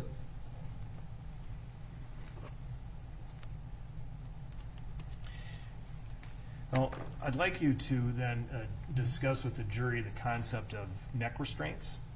And if we could publish it, page 52 of the exhibit. And looking at the time period that you were doing this training, neck restraints were authorized by MPD policy, correct? Yes, sir. Can you please describe the training that you provided to Minneapolis police officer regarding the use of neck restraints?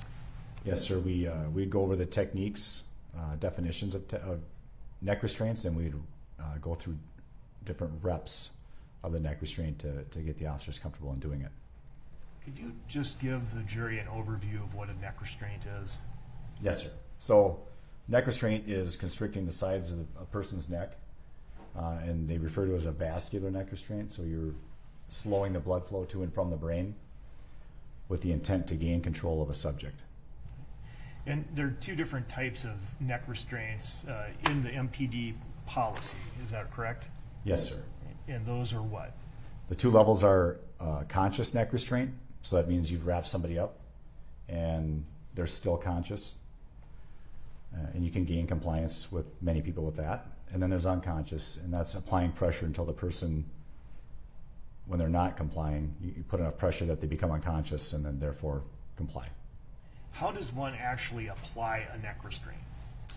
We teach a couple of different techniques, but the basic idea is you use your elbow as a landmark and you place your arm across. So your bicep would be on one side of the neck and your arm would be on the forearm on the other side of the neck. And then there's a couple of different hand placements, but then you apply pressure with head pressure on both sides of the neck to gain compliance. And you were demonstrating, you were using your arm to do that. That's correct. And it'll also be done with a leg. It can be done with the leg. Does MPD train on how to do it with a leg? We may show the younger officers in the academy what that looks like, but we don't train leg neck restraints with the officers in service. And as far as my knowledge, we never have. How would a trained neck restraint work? I'm sorry, how would a trained leg neck restraint work? People that watch MMA, so professional fighters, they call it a triangle choke, and I use that term choke loosely. That's just what it's called. But that's when you place your leg over somebody's back, across their side of their neck, and then you trap their arm in, so the person ends up having one arm in, and their arm causes pressure on one side, and the leg causes pressure on the second, and you can actually render somebody unconscious if you hold that long enough. The what part of the leg? Usually it's the inner thigh. Inner thigh. So in this scenario, using a leg to do a neck restraint, would the knee sort of replace the elbow in terms of placement? Or how would you describe it? I would say the knee doesn't really replace the elbow. Your thigh would be across the side of somebody's neck, your leg across their back, and you protect the airway really with the space that's created with their arm being pinned in there. If you could please display the next page, page 53. Use of neck restraints. Can you describe, in using those concepts of proportionality, when it's authorized to use a neck restraint of the two different varieties? Yes, sir. On subjects who are actively aggressive, which means assaultive, they're actively resisting and other techniques haven't worked, you can use it then. And then on the bottom it says no, that you can't use it against subjects who are passively resistant. And if you could go to the next slide, page 54. And after a neck restraint is applied, there are certain guidelines that you train that have to be followed. Is that right? That's correct. For the care of the individual upon whom the neck restraint was applied. Yes, sir. And if we could publish Exhibit 110 again, and bringing this specific topic back to the concept of proportionality. Could you enlarge this, please?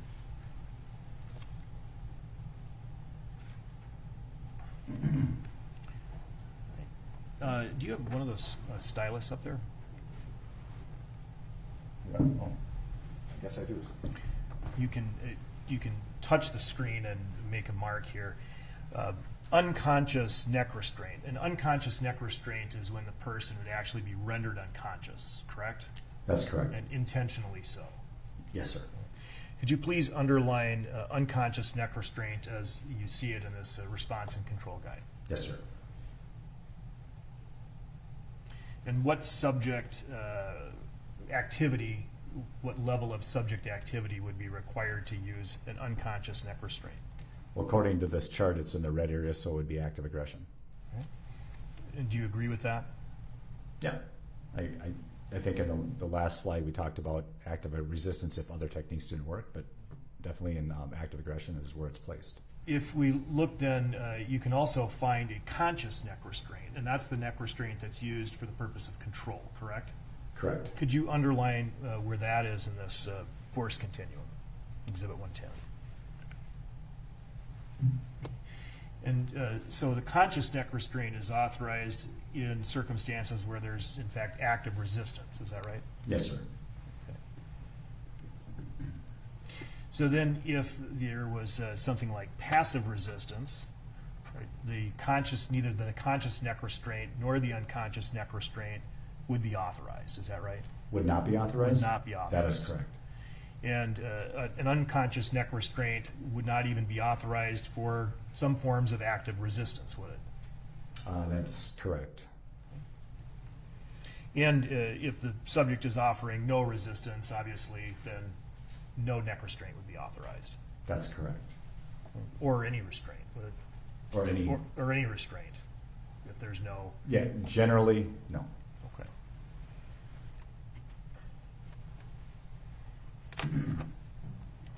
In addition to the classroom training, you actually teach officers, show them physically how to do these sort of neck restraints?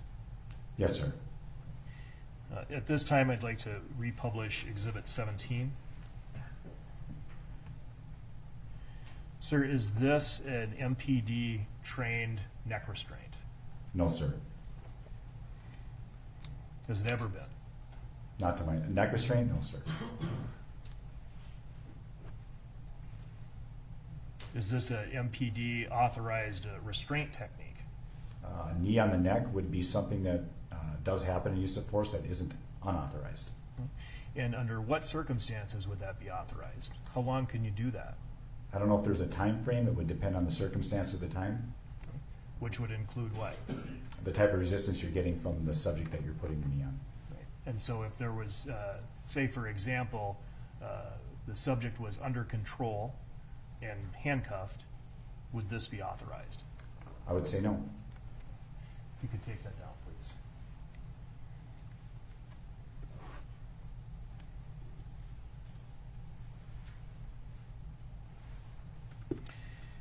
Continuing in this defensive tactics presentation, if you could go back to Exhibit 119, page 56.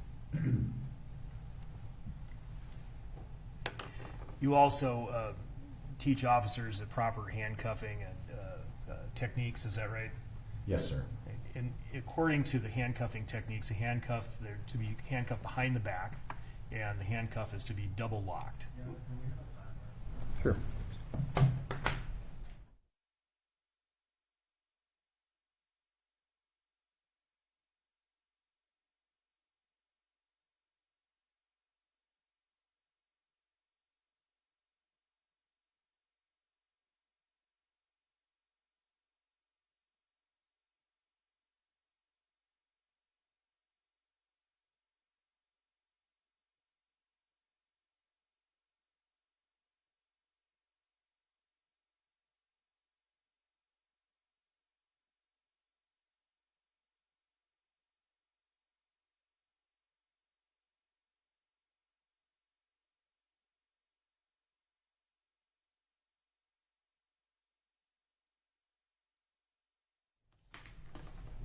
There's the jury. We're going to take our morning break. Let's reconvene at 11:15.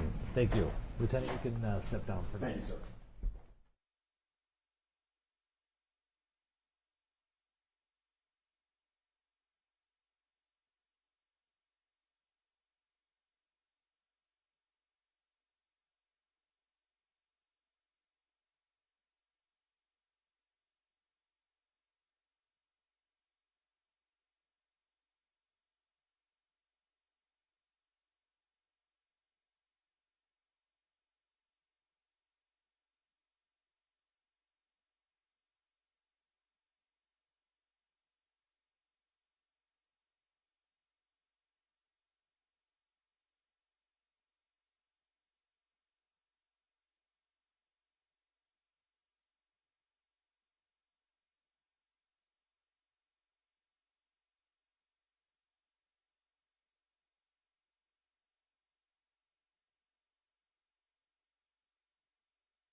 a reminder, Lieutenant, you're still under oath. Yes, sir. Mr. Susher. Thank you, Your Honor. Sir, when we left off, you were looking at Exhibit 119, page 56, and we were starting to discuss what your training is regarding handcuffing. Could you please explain to the jury how you train Minneapolis police officers in handcuffing techniques in the use of force? Yes, sir. Well, we teach several different positional handcuffing techniques, as well as how to approach people when they're going to be handcuffed. And then once you make contact with the person, how to properly place the cuffs and procedures after. How do you properly place the cuffs? Well, one cuff at a time, and then once they're on and everything's under control in Code 4, as we call it, things have calmed down to the point where you have control of the subject. You want to make sure that you check the fit of the cuffs and double lock them for their safety. They tend to, behind your back, if you sit down, they tend to tighten up on a person. So we want to be mindful of the fit of the handcuffs. And the double locking prevents the further tightening of the handcuffs? Yes, sir. The double lock is just a little button that you use your cuff key to push, and it prevents the cuffs from either coming undone or going in. And there's several different positions that an officer can be in when they're handcuffing a suspect. Is that right? I'm sorry, can you The rephrase that? officer could be in many different positions relative to the subject when they're handcuffing them. Absolutely. Very dynamic. Yes, sir. Standing, Yes, sir. prone, Yes, sir. right? And I'd like you to please describe for the jury what techniques are used to prone handcuff a subject. With prone handcuffing, we want to make sure that we isolate an arm, and a lot of times we teach the officers to use a knee to control their shoulder.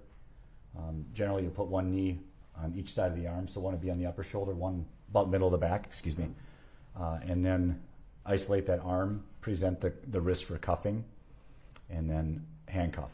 And a lot of times when you're doing the prone cuffing, you do that with a partner preferably. It makes it a lot easier to control a person. And if someone is handcuffed and you're using your knee on their back or shoulder to gain control, do you leave it there for an extended period of time? It depends on the circumstance. You can leave it there for a longer period of time, depending on the resistance you get. And what would signal to you as a trainer when you're supposed to release your knee? When their behavior de-escalates their resistance. Relative to the handcuffing? That's correct, sir. Yes. Yeah, Compliance. no. So once you've accomplished the handcuffing, once the subject's actually been handcuffed, is that the appropriate time to release your leg? Not necessarily. Why?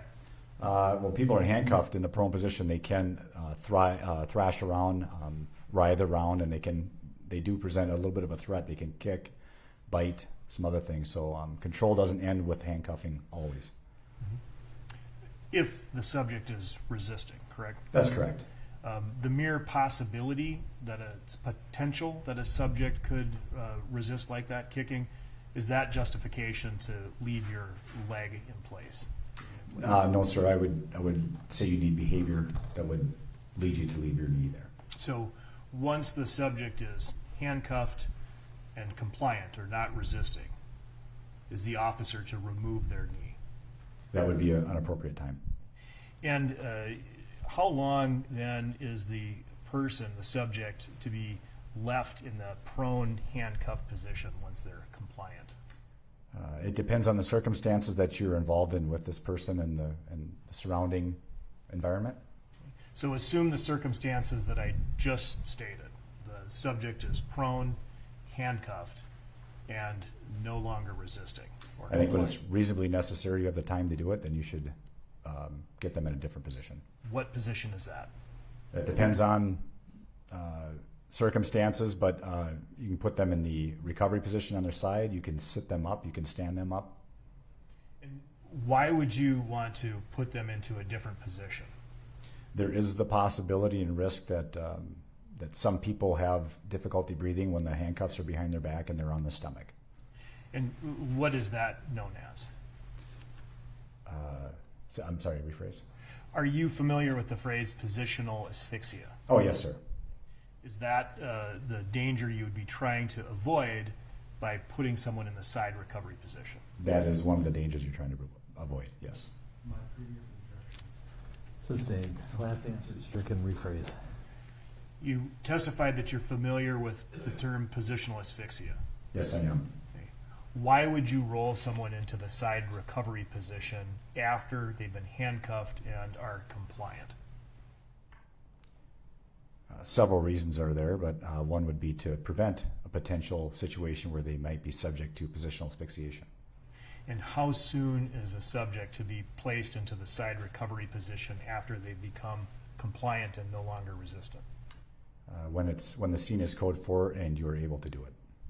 Okay. In terms of subject safety, how soon should the person be put into the side recovery position? I would say sooner the better. Now, you testified that there are circumstances in which the subject can offer further resistance even though they're handcuffed. Is that right? Yes, sir. I'd like to direct your attention to page 58 of Exhibit 219. This slide discusses the maximal restraint technique. Is that right? That's correct. Is there a particular device that's used to accomplish the maximal restraint technique? Yes, sir. It's the RIP restraint or the RIP hobble. Okay. Can you please describe the maximal restraint technique to the jury?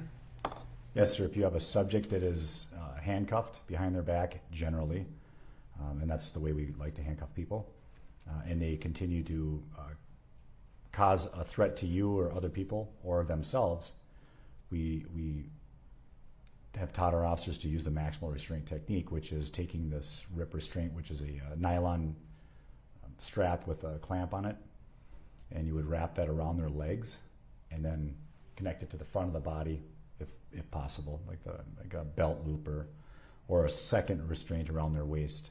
And what that does is it bends their legs so that their legs are no longer a threat to kick out at you. Kind of put their legs at about a 90-degree angle so they're not able to extend the legs out to kick you if they are a threat. Are you aware that the use of the maximal restraint technique is guided and governed by MPD policy? Yes, sir, it is. And that's 5-316? That's correct. All right. Is there more than one device that's authorized to perform the maximal restraint technique? I believe it right now it's just the RIP or the RIP hobble is the one we use.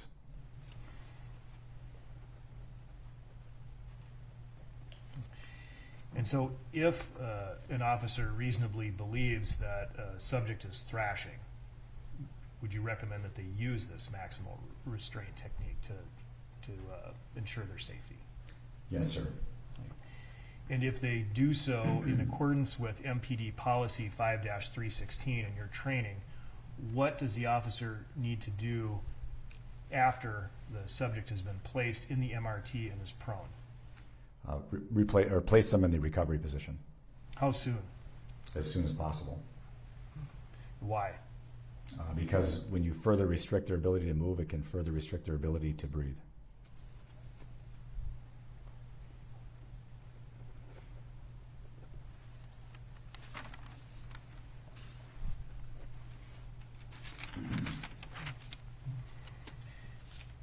Now, in terms of the appropriateness of force, would you agree with the proposition that force must be reasonable when it's applied? Yes, sir. And would you also agree that circumstances can change? Right? Subject behavior can change? Yes, sir. Right? The environment can change? Yes, sir. And you familiar with the Minneapolis MPD critical thinking model? The critical decision-making model? Yes. Yes, sir. And that's kind of a graphic that I haven't asked the question yet. Hard not to be leading with that. Let's try and rephrase this. Is the critical thinking model a graphical representation of a different concept? I don't know if I understand the question, sir. Are you familiar with the concept of reassessment? A reassessment? Absolutely. Right. And you describe reassessment to the jury. Yes, sir. Through the critical decision-making model, we've put basically a template together for officers to look at and to understand their thinking processes. And reevaluation is when you're looking at circumstances that you're involved in, and you're constantly looking for factors to change so you can change your behavior. And is reassessment something that you've been teaching even before the advent of this model? Oh yes, it's paramount to use of force. And so there can be a point in time when a particular type of force is reasonable, but as time passes, circumstances can change, Yes, sir. and then that force would no longer be reasonable. That's correct. And if that's the case, what is the officer to do? They're to change their force.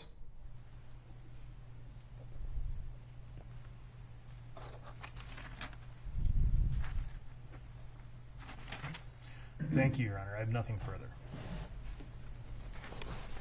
Mr. Nelson.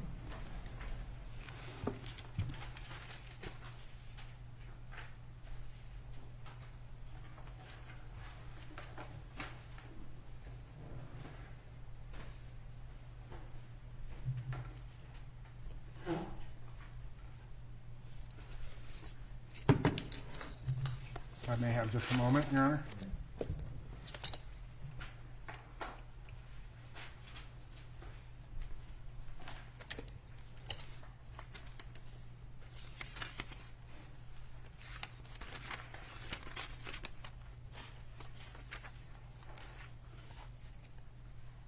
Good morning, sir. Good morning. I had to check the time.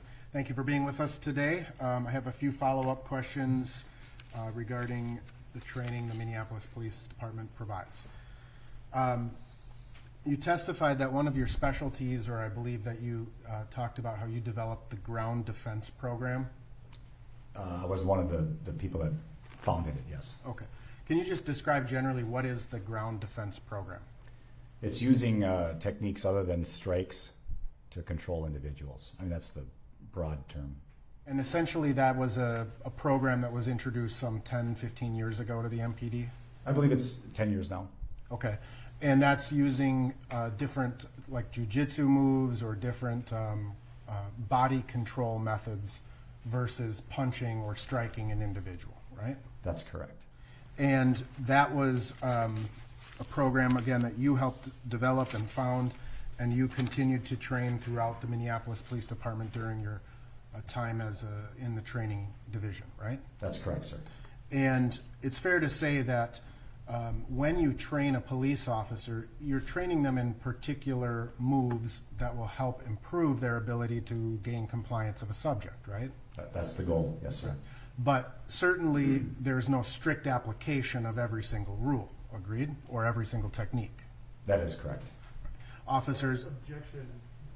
Which question is it for? Every move or every?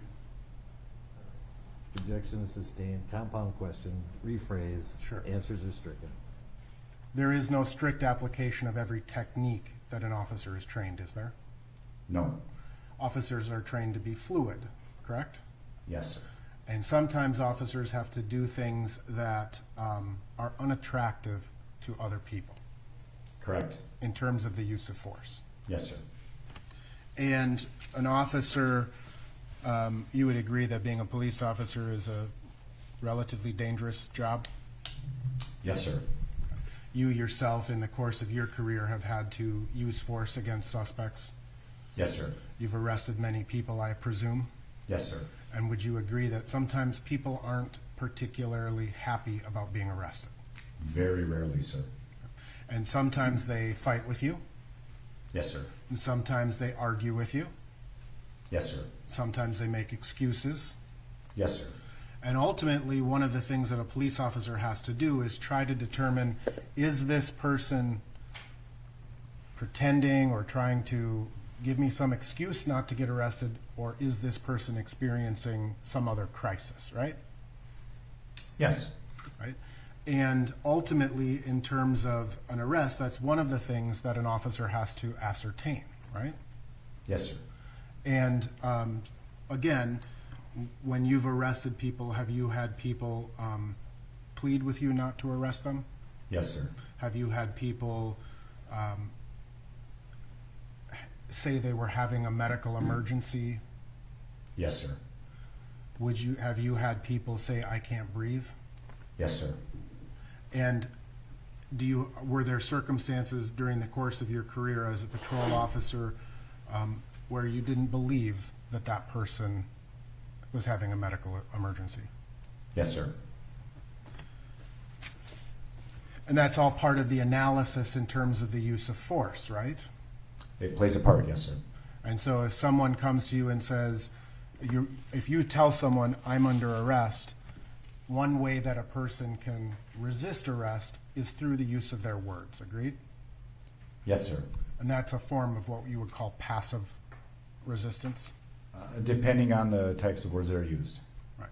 So words could be both passive or active resistance, right? I would say yes. Right. So the difference between I'm having a heart attack versus screw you, you're not going to take me. Oh, yeah, yes. So that's what you mean by the difference in the words, right? That's correct. Or if a suspect is threatening you when you're arresting. That's correct. All right. Now, the whole concept of this ground defense program, as you testified, was to really use body weight and control to gain compliance of a subject, right? Yes, sir. And would you agree that in any use of force situation, the circumstances can change from minute to minute, second to second? Yes, sir. So somebody who is initially compliant can suddenly become non-compliant. That's correct. Somebody who's peacefully going into custody could suddenly become violent towards an officer. That's correct. Somebody who is violent in 1 second, becomes compliant, could become violent again, right? Yes, sir. You've experienced that yourself, correct? I have. And an officer, in terms of the use of force, you don't train officers specifically to only focus on the individual that they're taking into custody, do you? No. Do you train them on officers to consider and to take into consideration other factors, Yes, sir. such as their partner's safety, That's correct. such as a crowd, Correct. such as the difference between a crowd, right? Like, Yes, sir. are they a happy crowd or are they an angry crowd? Yes, sir. In terms of, we talked about the proportionality of the use of force and kind of sliding force up and down that model.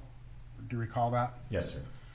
When an officer uses force, do you train officers to take into consideration what happened immediately prior to the use of a particular use of force? Could you rephrase that, sir? I'm sorry. Sure. In terms of the continuation of the use of force, do you train officers to take into consideration what has happened with that suspect in the immediate preceding events? Yes, sir. So, for example, if you were just fighting with a suspect and that person becomes compliant, does that become a consideration in terms of a continued use of force? Yes, sir. If someone has a sizable or a large size difference, do you train officers to take that into consideration in terms of their use of force? Yes, sir. So if some person had fought with more than one officer at a time, do you train officers to take that into consideration as far as the continuing use of force? Yes, sir. So one person against 3 people is a factor that officers would consider for the continued use of force. Yes, sir. Do you train officers relevant to the use of force for people who are under the influence of controlled substances? It's a consideration, yes. And in your experience, have you ever had to use force against somebody who's under the influence of a controlled substance? Yes, sir. Do you train officers that certain controlled substances can cause a person to exhibit more strength than they would have otherwise? Yes, sir. So going back to the ground defense program, the ground defense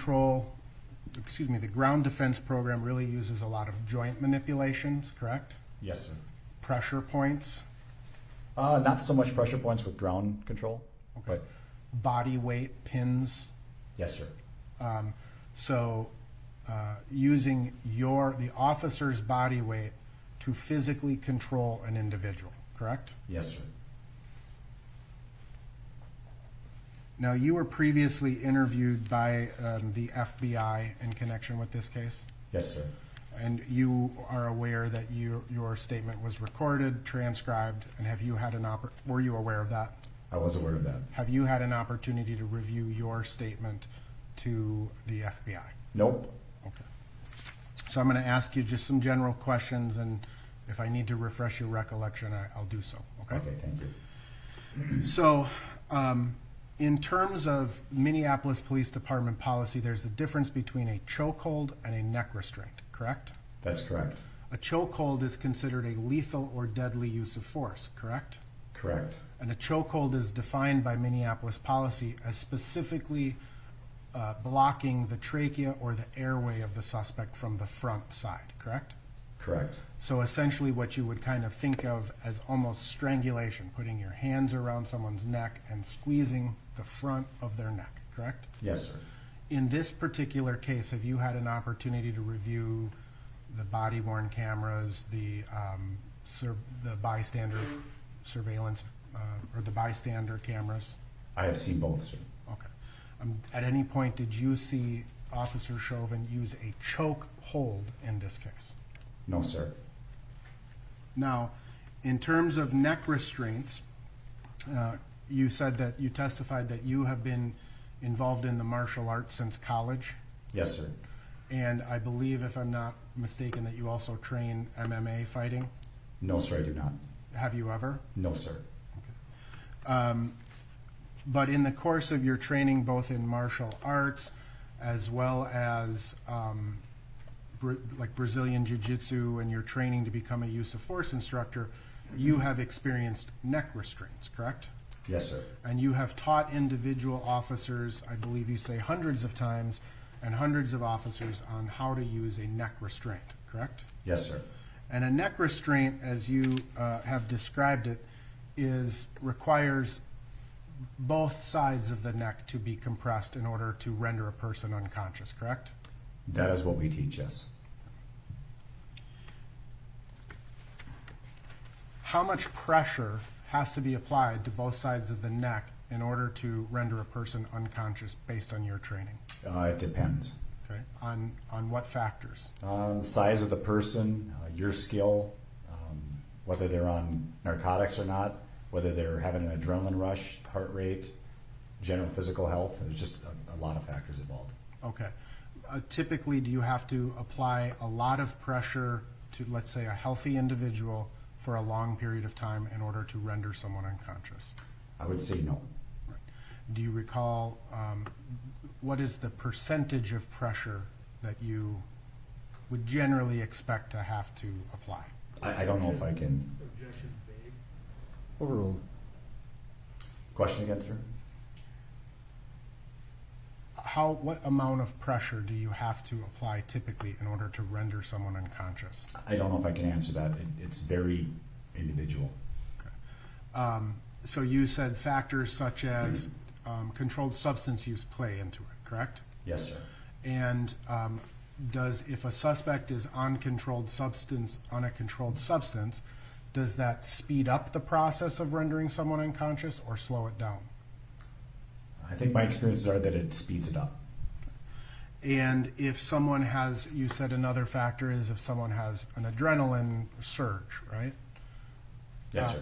And if someone has an adrenaline surge coursing through their body, does a use of a neck restraint speed up or slow, or does that adrenaline speed up or slow down the unconsciousness? Objection, Your Honor. This is beyond his basic knowledge and scope of direct. Any more foundation? Your Honor, I can refresh his recollection with his statement if that recalls. Your Honor, do we have a sidebar? No. Proceed. Would it refresh your recollection to review your statement relevant to adrenaline and the impact of how it speeds up or slows down a neck restraint? I don't believe I need to see that. Okay. I know the answer. What's the answer? The answer is the higher your blood rate or your respiration and heart rate is, generally the faster a neck restraint affects somebody. And how long, based on your training and experience, does it typically take to render a person unconscious using a neck restraint? My experience is under 10 seconds. Under 10 seconds? Yes, sir.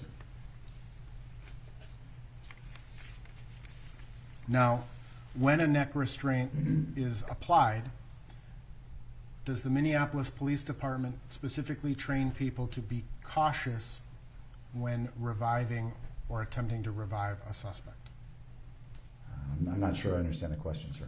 In your experience, after a person has been rendered unconscious using a neck restraint, is it possible for them to continue to fight after they come back to consciousness? It is possible, yes. Have you experienced that personally?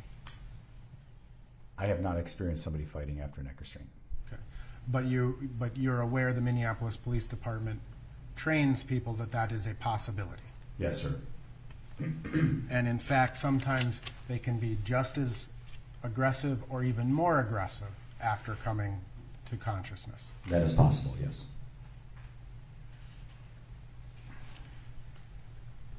Now, in terms of the use of a neck restraint specifically, there are circumstances, are there not, where an officer can continue to hold a person in a neck restraint after rendering someone unconscious?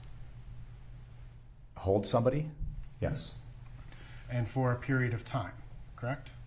Yes, sir. You can have your arm around their neck for a period of time, yes. And there would be circumstances that would affect an officer's decision on whether to hold that person in that position for some period of time, correct? Yes, sir. That would include maybe waiting for other officers to arrive, Yes, sir. waiting for EMS to arrive. I don't know about that. I wouldn't go that far, no. Okay. You also train in the training department officers on what are called the human factors of force, correct? Yes, sir. And generally, can you describe what the human factors of force are? Yes, sir.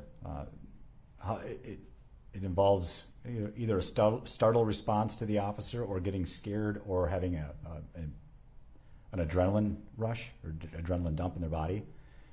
And it affects your cognitive, physical abilities when you encounter stress like that.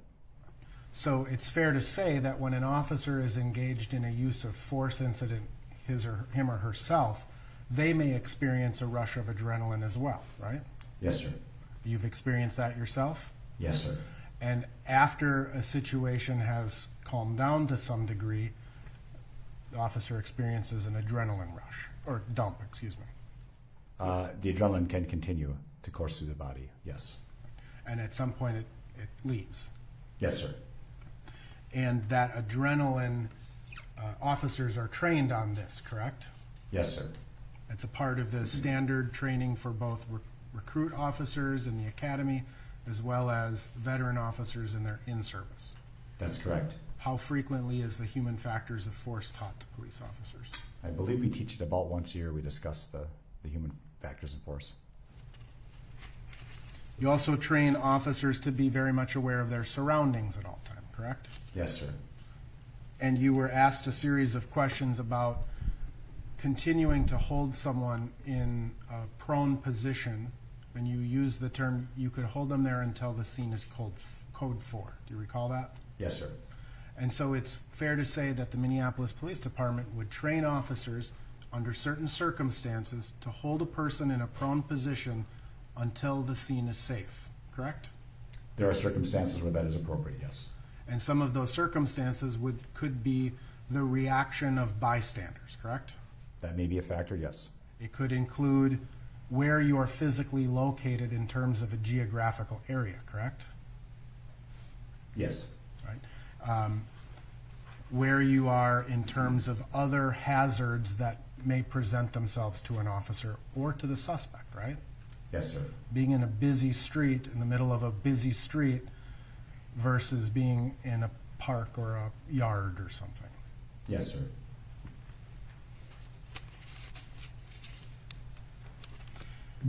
Now, you also described the Minneapolis Police Department's policy in terms of rendering medical aid as best you can, right? Yes. An officer is required to do that, correct? Yes, sir. But there are certain circumstances, correct me if I'm wrong, where an officer has to consider whether it's safe for the officer to do so, correct? Yes, sir. And in fact, the training that Minneapolis police officers receive requires it to be safe for an officer to render medical aid. Agreed? Generally, yes. And one of the considerations an officer has to make in determining whether to render medical aid is whether or not the suspect is cuffed or uncuffed, right? That may be a factor, yes. There are circumstances where you've been fighting with a person and you've gotten them handcuffed, and you have to decide, is it worth the risk to take these handcuffs off to give this person medical aid? Yes, sir. Because once you unhandcuff a suspect, they could become resistant again, correct? That is correct. You have to decide, is that a risk you're willing to take? Yes, sir.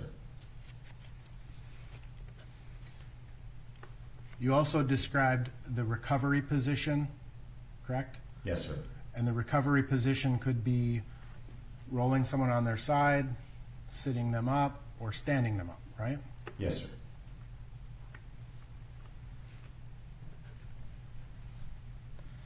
And again, there would be circumstances, you can envision circumstances where you would not put a person into the recovery position, correct? Yes, sir. And again, all of those factors that we've kind of talked about in terms of partner safety, personal safety, safety of the subject, safety of the crowd, all of those things are going through that critical decision-making model process, right? Yes, sir.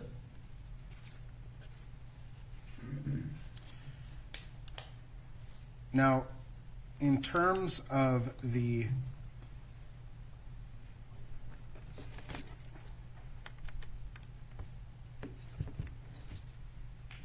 use of body weight to hold a suspect, right?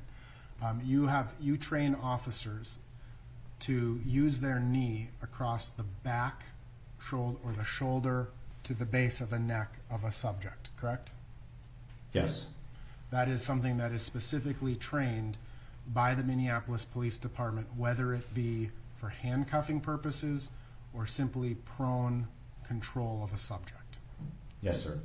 So if a person is being handcuffed, officers are specifically trained to put a knee across the shoulder blade of the suspect to the trapezius, is that what it's called? Trapezoid, yeah. Something that Yeah, sure. I'm not a medical doctor. So. Yeah. And that is routinely trained by the Minneapolis Police Department, both in terms of the academy as well as in service. Situationally, yes. And simply because a person is handcuffed, there would be other circumstances where you would use that body weight, that prone control technique to maintain control of a subject, correct? Yes. And in terms of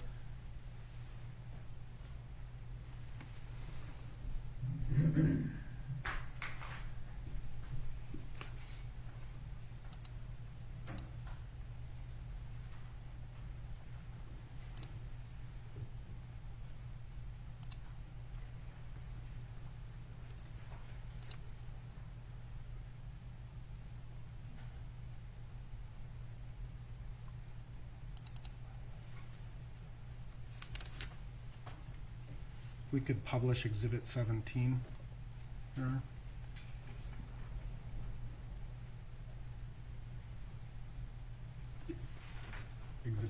If we could publish Exhibit 17. You were asked a series of questions about whether this is a appears to be a trained Minneapolis neck restraint. Yes, I was asked that. And you said no, No. correct? Correct. But it is, you had hedged a little bit and said it may be some other training. Perhaps. What would that training be? Using body weight to control. However, I will add that we tell officers to stay away from the neck when possible, and if you're going to use body weight to pin, to put it on their shoulder and be mindful of position. All right. If we can take this down, and just to the witness, I'd like to display a couple of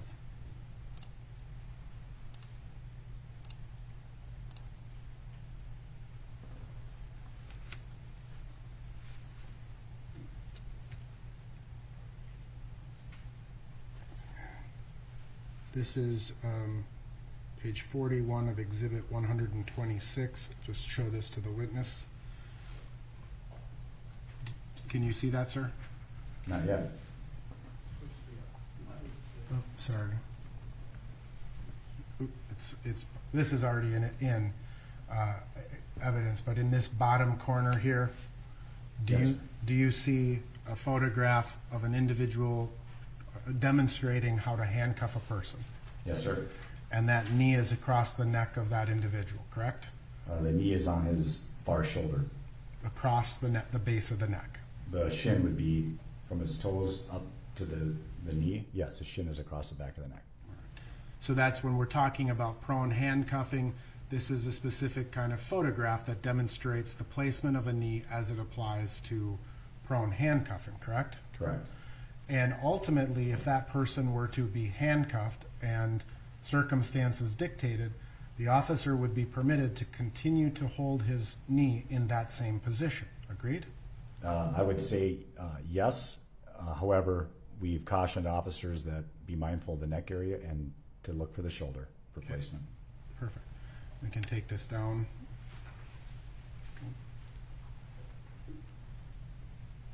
Can we take that down, Your Honor?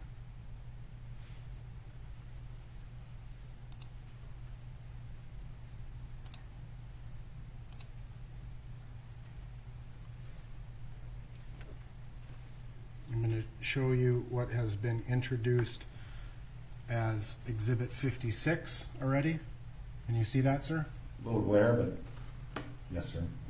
It appears to be the Sure. Yes, sir.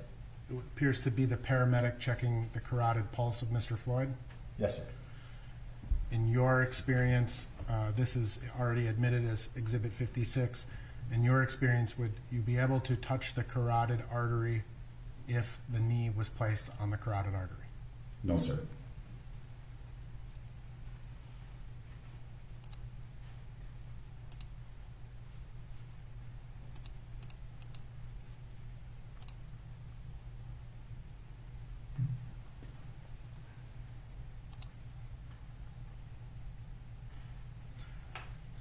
Sir, I'm showing you what's been marked for identification purposes as Exhibit 1045, 1045. Can you just generally take a look at that? Yes, sir. Now, in terms of, do you recognize that this appears to be a still photograph taken from the body-worn camera of one of the involved officers? That's what it appears to be, yes. There's a timestamp on it that indicates May 25th, 2020 at 20:23:32. Yes, sir. And can you see two officers in this area here holding Mr. Floyd? Yes, sir. And if I can clear this. Here, does that appear to be the placement of one officer's knee and leg? Yes, sir. Does that appear to be across the shoulder blade to the base of the neck? The shin appears to be across the shoulder blade. I don't know if I can tell you where the knee is. So we'll just, I would offer 1045. Any objection? Foundationally, Your Honor, could you identify which officer? Officer King. No objection. All right, 1045 is received.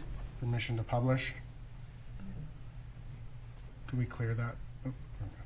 So what we're seeing here, again, this is at 8:23 and 32 seconds, correct? Yes, sir. And obviously, this is taken from one of the body cameras, and here you can see down in that area the leg placement of the officer, correct? Yes, sir.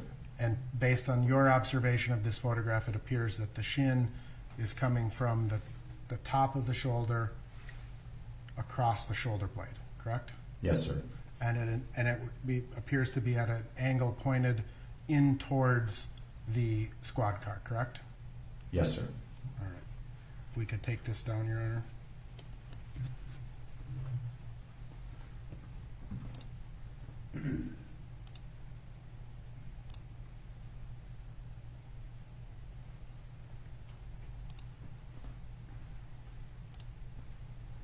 Sorry, I'm missing. I think I accidentally closed. Hang on one second.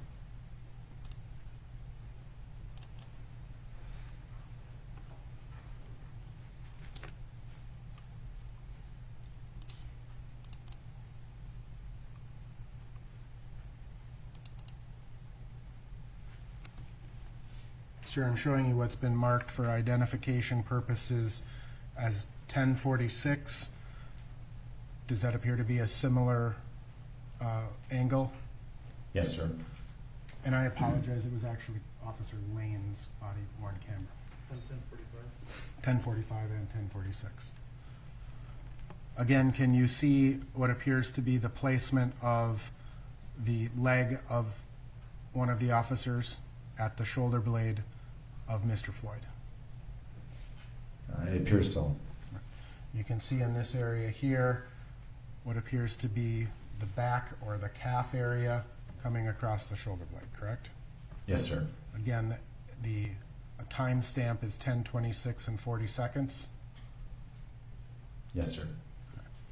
And does that knee placement appear to be similar to how a Minneapolis, or excuse me, similar to the placement in the previous exhibit? The last exhibit, sir? Yes. Yes. And that was roughly a couple of minutes after, right? Yes, sir. I would offer exhibit 1046. Just for clarification, did you say 10:26 and 46 seconds? Did you mean 8:26 and 40 seconds. 20, 26, 40. No objection. 1046 is received. Permission to publish. So again, it's a little hard to see in this particular photograph, but if we look in this general area here, correct, you can see the placement of the knee, correct? I can see the general area of the placement of the knee, yes. And again, here we have what appears to be the shin coming over the top of Mr. Floyd's shoulder blade, That's what it appears, sir.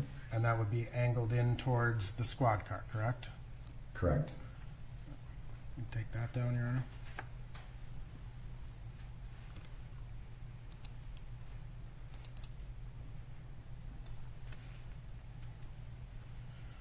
Sir, I'm showing you what's been marked for identification purposes as Exhibit 1047.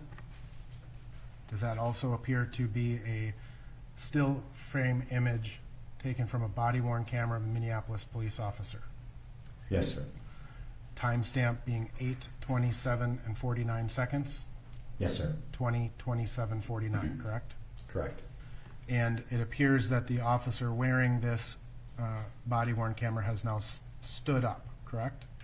It's a different angle, sir, yes. From higher to lower, correct? Lower to higher, sir? It appears that the camera is at a higher angle, looking down. Yes, sir.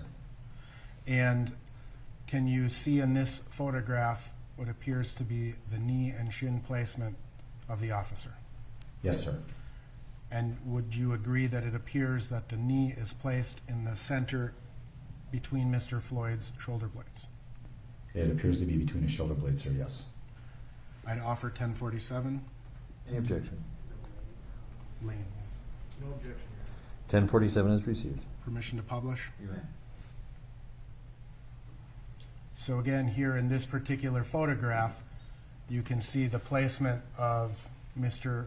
Chauvin's knee in between the shoulder blades of Mr. Floyd, correct? Yes, sir. And it happens to be right here, that moment when the carotid artery is being palpated by the EMT. Yes, sir. We could take this down. I'll show you one last photograph, sir. Again, does this appear to be a photograph taken from, or a still frame image of a Minneapolis police body camera? Yes, sir. Time being 10:28 and 29 seconds. Yes, sir.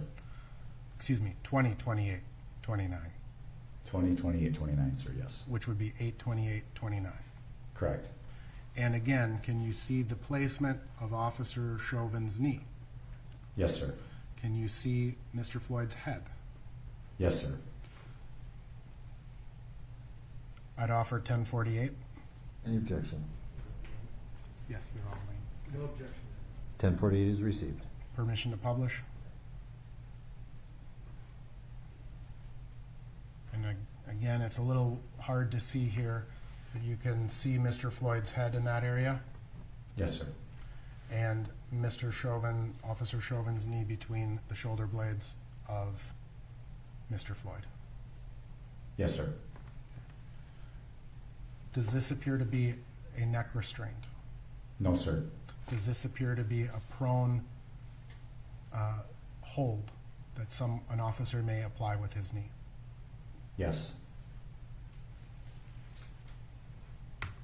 You can take that down here.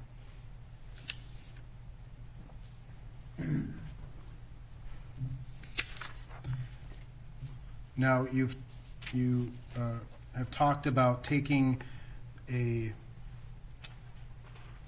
or holding a person in the prone position after they have stopped resisting.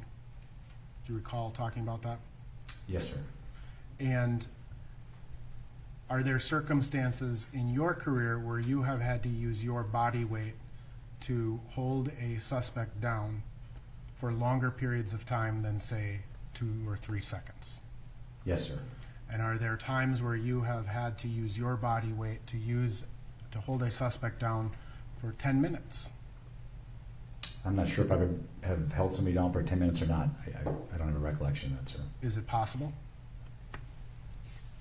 Yes, it's possible. And there are circumstances, again, that an officer has to take into consideration in terms of continuing to use their body weight regardless of whether the person is resisting or not resisting, right? Rephrase that? Sure. Sometimes an officer has called for EMS, correct? That's correct. And sometimes an officer may hold a person using their body weight to restrain them, awaiting the arrival of EMS, correct? Yes, sir. You've done that yourself? I have. And sometimes you've had to, or was it fair to say that you've had to train officers to use their body weight to continue holding them until EMS arrives? As long as needed to control them, yes.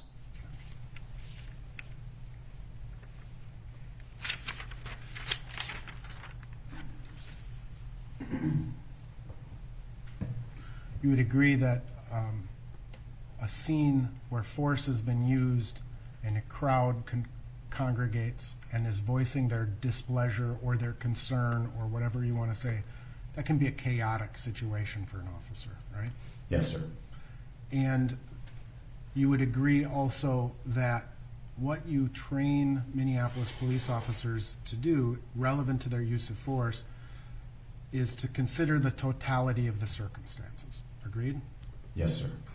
And you train officers that the decision to use force is from their perspective, Yes, sir. not the perspective, hindsight being 20/20. That's correct. That's the specific policy of Minneapolis Police Department. I believe that's Graham versus Connor, sir. That is encapsulated or incorporated into the Minneapolis Police Department policy on the use of force, correct? Correct.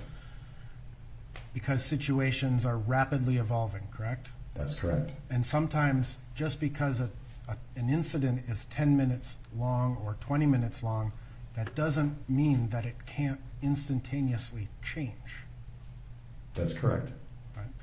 What may not be a threat 1 second can be a threat the next. Correct.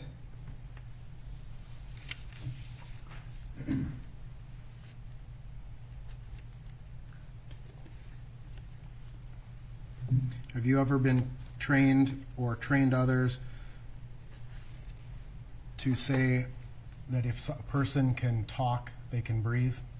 It's been said, yes. In terms of the continuation of the use of force, right? Or excuse me, not the use of the continuation. The graphic that we looked at in Exhibit 110. If we could just publish Exhibit 110, Your Honor. This is the Defense Control and Response Training Guide, correct? That's correct. Simply because a person is not actively resisting, right? That doesn't mean you can't use some degree of force, correct? That's correct. If a person is passively resisting, you can still use certain types of force, right? Yes, sir. That's down in this area here, correct? Correct. And that would include the use of joint manipulation, escort holds, pressure points, correct? Yes, sir. We could take that down here. Sorry, we could take it down.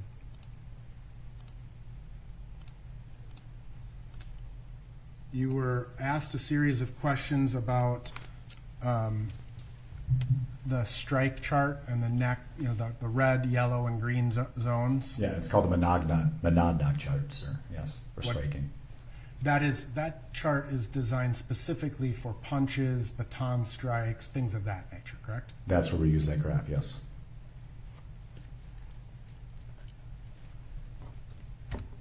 In terms of the maximal restraint technique, you were describing the use of the maximal restraint technique.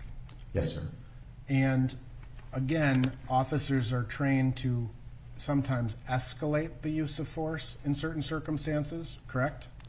Yes. And de-escalate the use of force in certain circumstances. Yes, sir.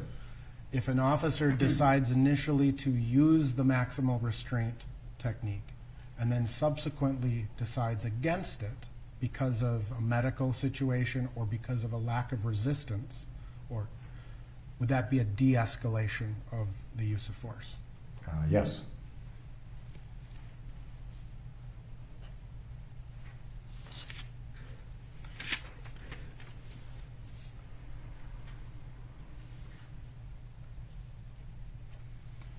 Is it more or less difficult to render medical aid if someone is in the maximal restraint technique? I would say it was probably a little bit more difficult to maneuver around that. You would not be able to put them on their back, for example. It would be difficult, sir, yes. In terms of the use of force, part of the ground defense program is actually to use body weight as a form of de-escalation, is it not? Yeah, it's use of force that may be used instead of higher escalations of force, yes. But sometimes holding someone in a position can be a de-escalating technique. Yes, sir.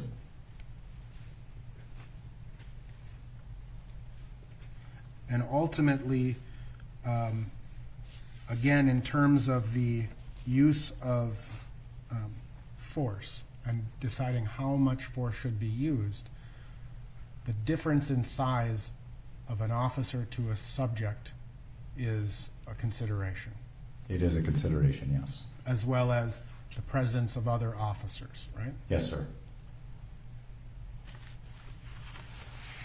You would agree that basically the use of force in any circumstance is incredibly dependent upon the situation. Yes, sir. And when an officer is using force, They are to employ the critical decision-making model, correct? They should be using that at all times. But including the use of force. Yes, sir.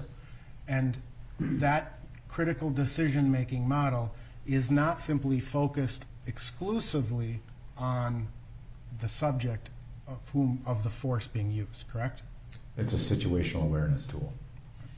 And the situational awareness extends beyond just the subject. That's correct. It extends to numerous factors. Correct. I have no further questions, Your Honor. Mr. Slisher.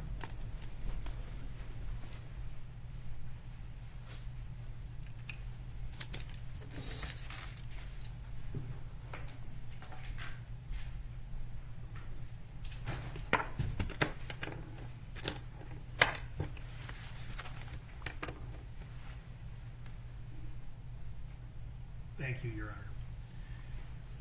Sir, to follow up on some questions that counsel is asking you regarding the use of force being reasonable in the eyes of the officer. That's what you answer the training is that right? At the officer involved at the moment the force is used, yes. But force is always subject to review, correct? Yes, sir. And review is always going to be after the fact, right? That's correct. And the force that's used and reviewed must be reasonable. That's correct. Taken from that perspective, the perspective of the officer at the time, correct? That's correct. But the officer doesn't have the unfettered discretion to use whatever force they wish. No, they do not, sir.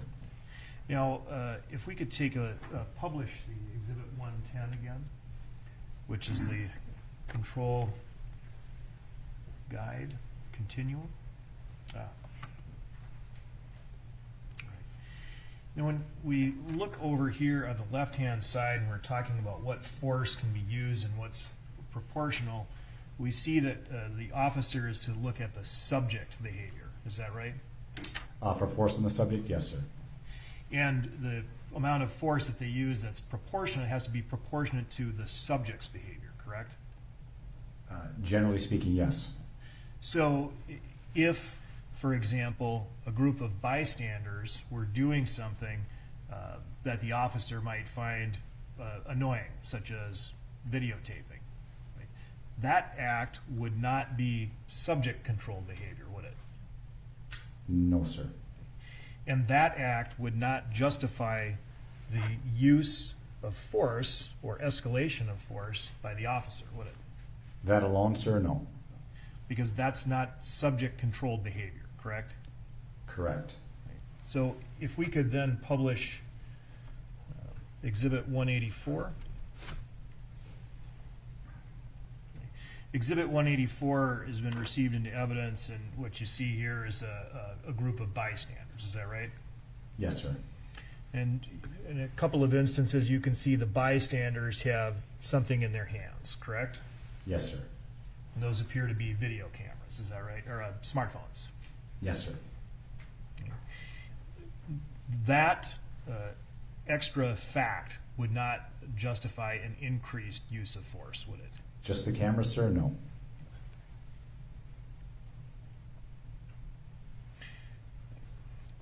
If you could take down Exhibit 184.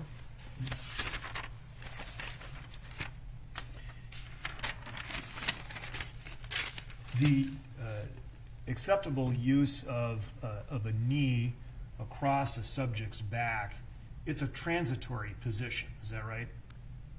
Yes, it is. It's meant to be used to gain control of the subject while the subject is being handcuffed. Correct. But all force must end at some point, is that right? That is correct.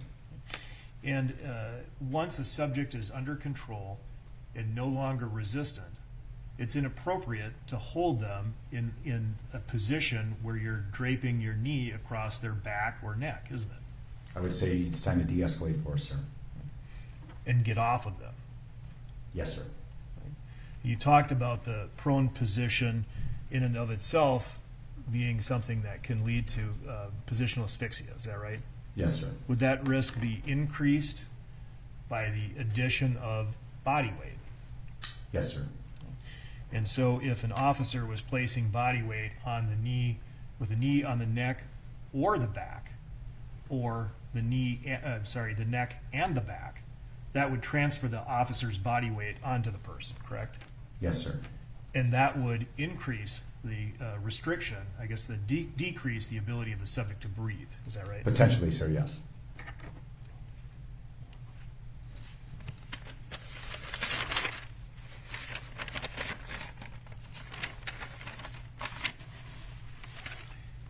And it would not be, or I have to ask you, would that be appropriate to hold someone in a position where it's more difficult to breathe for an extended period of time after the subject has stopped offering resistance? Can you rephrase that, sir? Would it be appropriate and within training to hold a subject in that prone restrained position with a knee on the neck and a knee on the back for an extended period of time after the subject has stopped offering any resistance? No, sir. Or has lost their pulse? No, sir. You testified that an individual can be unconscious one moment and then suddenly become conscious and become violent, correct? That is potential, yes, sir. Have you ever had a circumstance where an individual has lost their pulse and suddenly come back to life and become more violent? Not that I'm aware of, sir. Nothing further. Any further requests?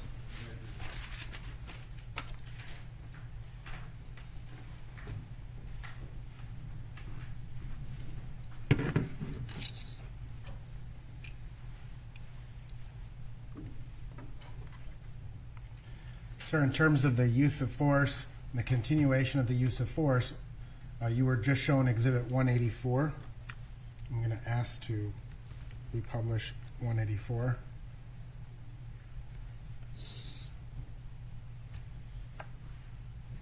Looking at this individual right here, does it appear that the man in blue is holding back the man in black?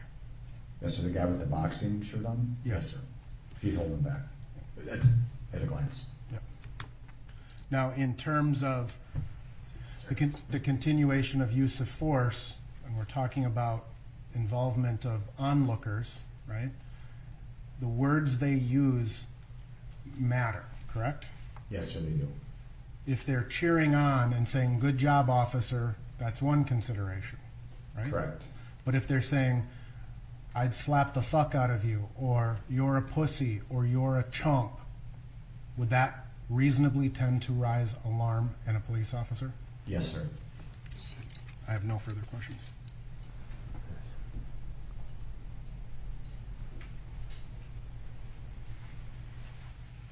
And if they're saying, "Get off him, you're killing him," should the officer also take that into account and consider whether their actions need to be reassessed?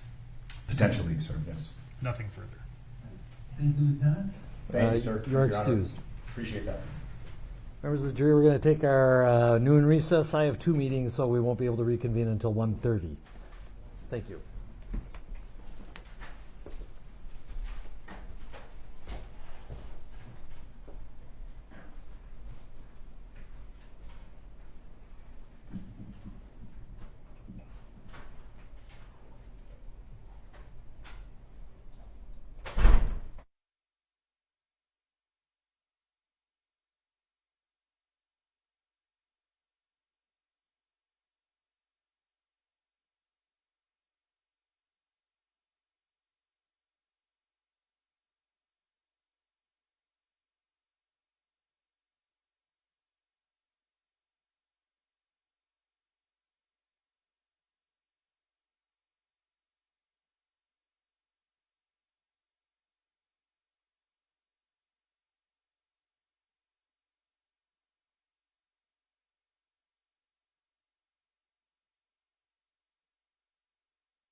State may call its next witness.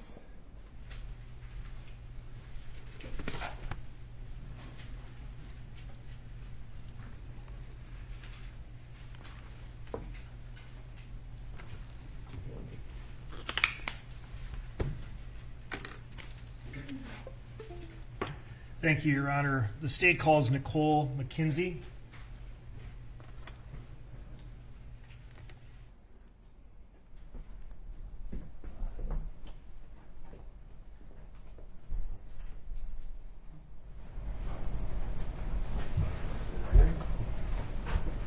Raise your right hand.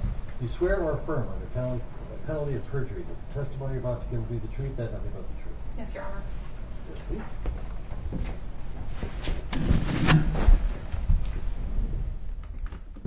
And if you feel comfortable doing so, we'd prefer that you take your mask off. Certainly. And before you begin, actually, you got me that stylus that's there? Thank you. Yeah, I'll get going for you. If you could begin by giving us your full name, spelling each of your names. Nicole McKenzie, Nicole. Last name McKenzie, Mackenzie. Mr. Slisher. Good afternoon. Good afternoon. How are you employed? I'm employed by the Minneapolis Police Department.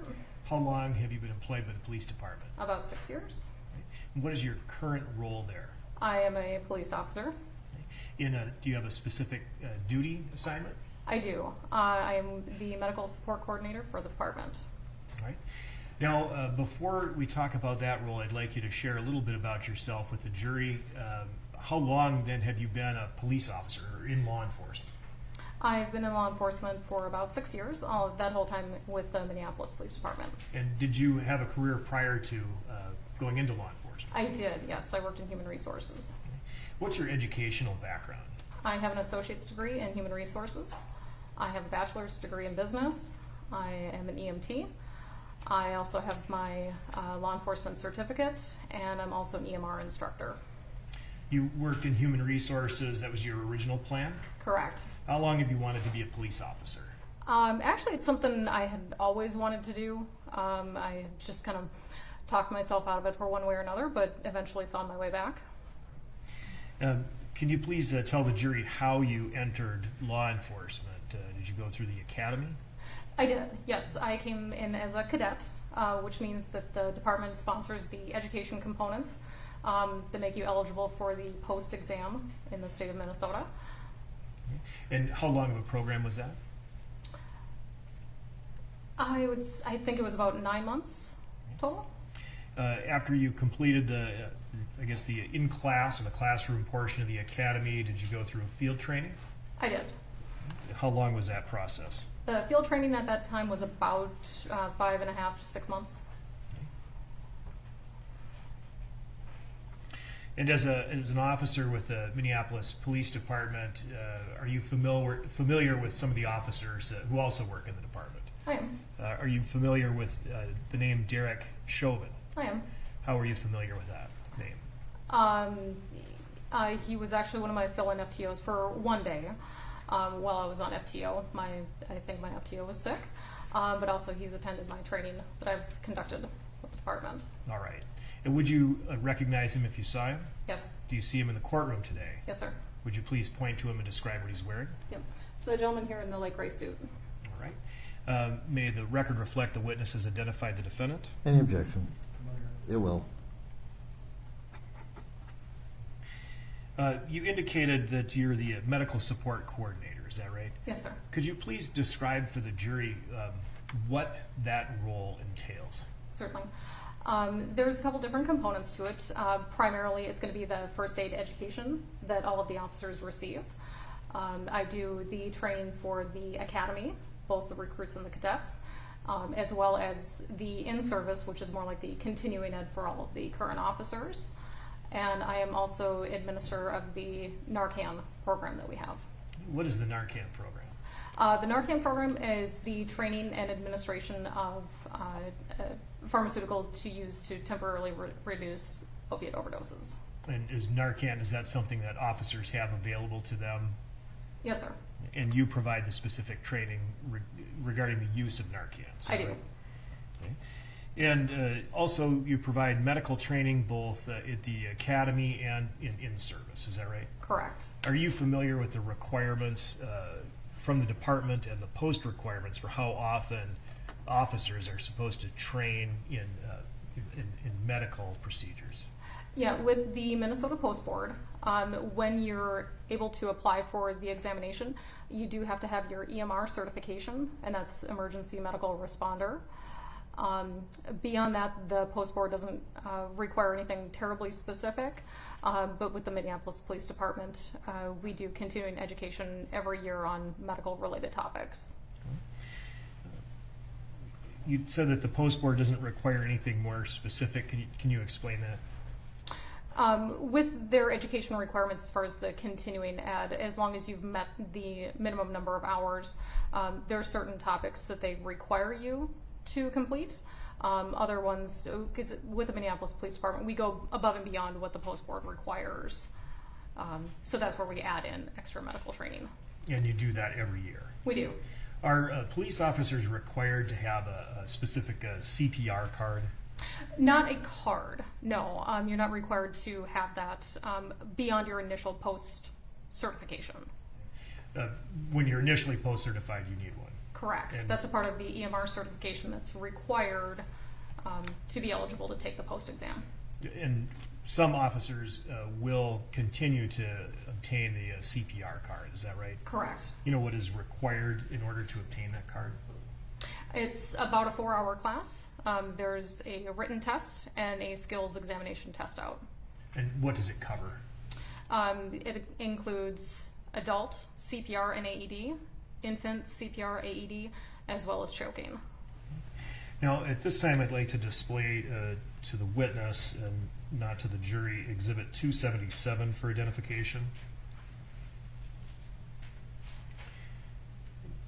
If you take a look at what's been marked for identification as Exhibit 277, does that appear to be an American Heart Association CPR AED card? Correct, yes. Is that the type of card that you get issued if you complete the 4-hour course you just mentioned?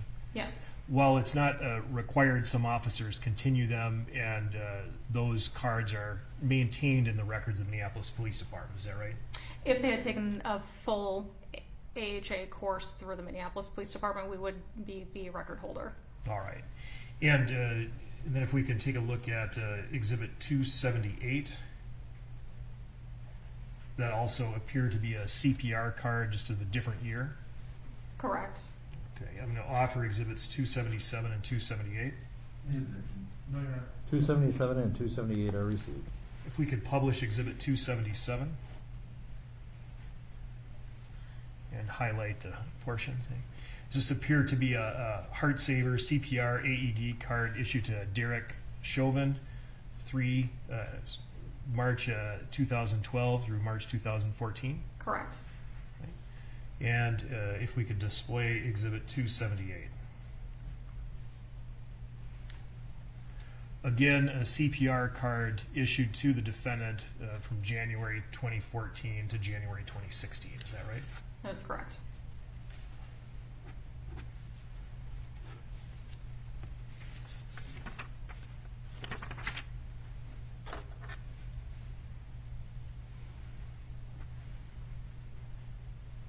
And then when you provide the training, medical training to law enforcement officers, does that training get reported into the workforce system to be able to report to the Post Board? It does. Now, when did you start personally delivering this training? I had been a part-time instructor since 2017, and I assumed the full-time position January of 2020. Okay. How many times do you think that you've provided this training, this in-service training to law enforcement officers? CPR specifically? Yes. I would say upwards of 20 to 30 sessions. All right. And do you use a slide deck or a PowerPoint to do your medical presentation every year? We do. If I can show you Exhibit 111, just to the witness, not to the jury. Okay. Exhibit 111, do you recognize what appears to be the first part of a slide deck? Yes.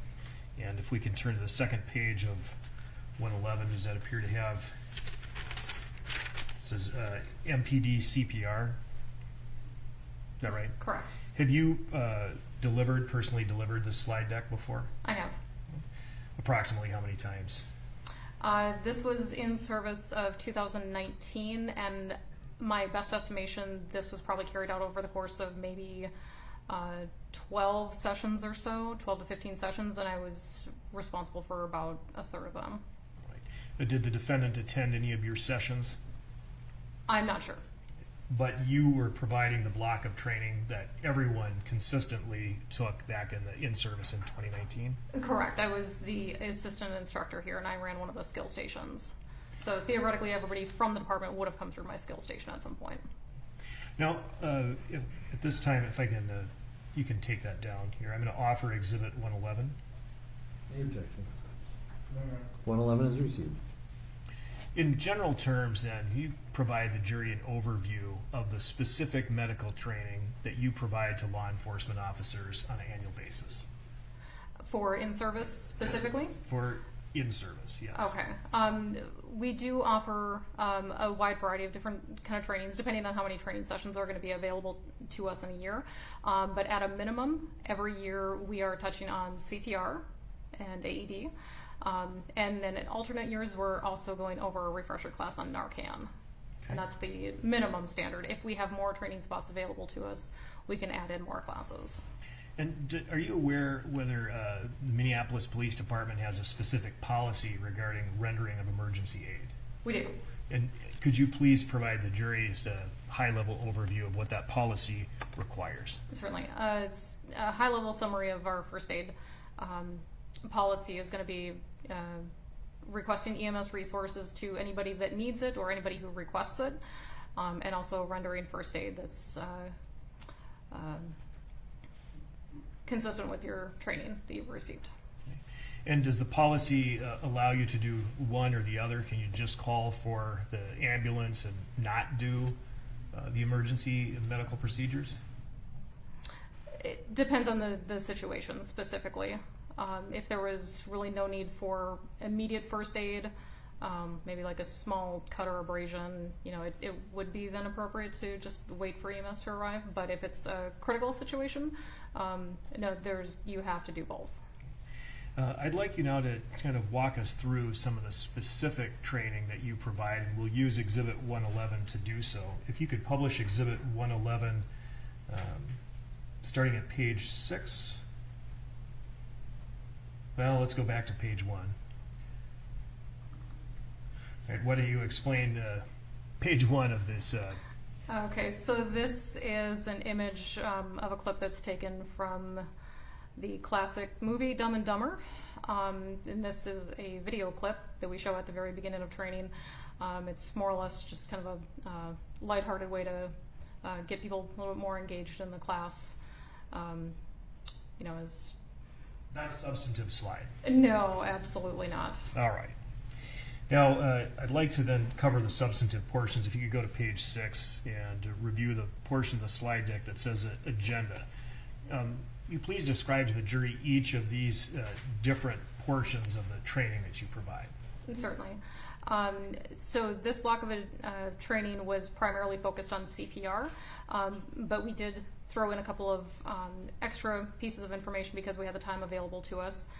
So we just kind of briefly retouched on other things we had had already taught, which was tactical combat casualty care. That's basically rendering aid for more traumatic injuries, if you will. Then we also provided an update on our Narcan program as far as usage and maybe things we had learned since we had initially rolled it out. And then the remainder of the time was focused on the full CPR course. All right. If you could go to page 21 of Exhibit 111. And for the jury, would you please describe, and using this slide, just kind of walk us through what specific training you provide Minneapolis Police Department as it pertains to CPR? Okay. When we're called to a scene where there is some kind of medical situation going on, maybe it's illness or injury, whatever it happens to be, we have a little bit of a mnemonic that we always kind of walk through to make sure that we're covering all the basics. So when you're encountering somebody that appears to be unconscious, we start with an acronym that's called AVPU. That's AVPU. We walk through that acronym to determine a level of responsiveness. And then we kind of work through the A, B's, and C's, which is airway, breathing, and circulation. Right. I'd like you to then please go to the next page, 22. AVPU, could you please walk the jury through this assessment tool? Certainly. So when you're determining somebody's level of responsiveness, you kind of walk through this as your model to see where they land. So if somebody's alert, that means that, you know, as soon as I walk into the room, like, and they spontaneously look at me, I determine, okay, that person's alert. I don't really need to go any further. Verbal would be, you know, maybe just kind of yelling towards somebody or trying to get their attention, something like that, to see if they respond to any verbal stimuli. And if you don't get a response there, then you move on to the P, which is pain. And that's going to be like something like, for instance, you know, if you grab like the base of the fingernail and kind of press against it, you're just kind of looking for any kind of like response that somebody would like normally like pull away from. We're certainly not talking about anything that would, you know, cause any injury per se, but just a little pain stimulus, see if they kind of pull away from you or something like that. And if they don't respond, then you determine that person is unresponsive. I'd like to just talk about, have you talk about the P, the painful stimuli, briefly. It sounds like in the assessment tool, what the person is doing, the trainee is doing, is going to be applying a painful stimulus to see if the person reacts. Is that right? That's correct. Is it possible to determine someone's level of responsiveness without intentionally, or should I say, without inflicting pain for the purpose of checking stimuli? So, for example, just observing whether the person is continuing to react to some kind of painful stimulus. Can you rephrase that? Sure. If someone, if you came upon an individual who was injured, for example, and crying out or manifesting some sort of pain as a result of the injury, but at some point they stop being verbal, they stop responding to that pain, could that potentially be a sign of non-responsiveness? Correct, yes. Once you determine an individual is unresponsive, then what do you do? Then you walk through the next set of acronyms, which is going to be your A, B's, and C's. If you could return to page 21, please. Okay. And A, B's, and C's, that's airway, breathing, and circulation. Is that That's right? correct. Okay. And if you could go to page 23.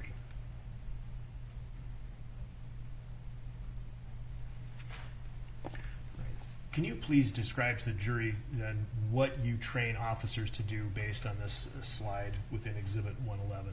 Certainly. After you've determined their level of responsiveness, if they're unresponsive, you're going to first address their airway, and that means just putting them in the most ideal physical position where their airway can be as most in line as possible. And then what's the next step? Tilting up the head slightly to open up their whether you use a head tilt chin lift or a jaw thrust maneuver to open up their airway. Okay. And then the next step beyond that is moving into checking for breathing. And if you don't see chest rise, it's just a matter of putting a hand on the center of the chest and, you know, seeing if there's any kind of air moving up and down. Right. And then what's the next step? The last is circulation. So that's where we're going to be checking a carotid pulse right up here underneath the jaw. Are there other places that officers are trained that they can use to check for a pulse aside from the carotid? Yep, absolutely. You can, you know, use your radial here at your wrist. There's multiple points on your body where you can check them, but this is by far and away the most important. And what are officers trained to do if they are unable to find a pulse? If you don't have a pulse on a person, you'll immediately start CPR. Now, I want to go back to the concept of checking for breathing. You indicated that you can look for the chest rising and falling. Is that right? Mm-hmm. Yes. Yes. All right. Do you train officers that as part of your training, you train officers that if a person can talk, that means that they can breathe? No, sir. Okay. Why not? Well, that would be incomplete to say, because there is a possibility that somebody could be in respiratory distress and still being able to verbalize it. Just because they're speaking doesn't mean they're breathing adequately. All right. And getting back to circulation, you indicated that if the officer cannot find a pulse, they're to start CPR. Is that Yes, sir. correct? And describe what is done to start CPR. So to start CPR, if you're going to be starting that, if you haven't already contacted EMS to get them en route, you would do that immediately. Then it's a matter of just interlocking your fingers, and you go to the center of the chest, and then you push down about a third of the depth on that person at the rate of about 100 beats per minute. And is this something, that, again, getting back to the MPD policy, that the officer is trained that they're required to do while they're waiting for the ambulance? Yes. And when is the officer supposed to stop CPR? When you've been relieved by somebody with a higher level of training than you, or if there was some obvious signs of death, or if you've been doing it for a while, if you're absolutely just physically exhausted from doing CPR. If you could display page 27 of the exhibit. Right. And officers are specifically trained on this, is that right? Correct. It can be when the subject becomes responsive or wakes up, Right. or someone else takes over, or as you stated, it's not safe or you physically can't do it anymore. Is that Correct. right? Yes. Okay. And is this consistent then with the training that you provide every year to each and every law enforcement officer who is recorded as having taken this training during in-service? Yes.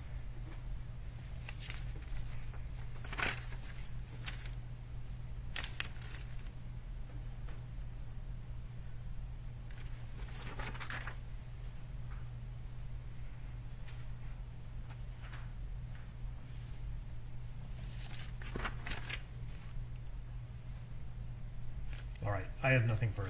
Thank you, Your Honor. Mr. Nelson. You may.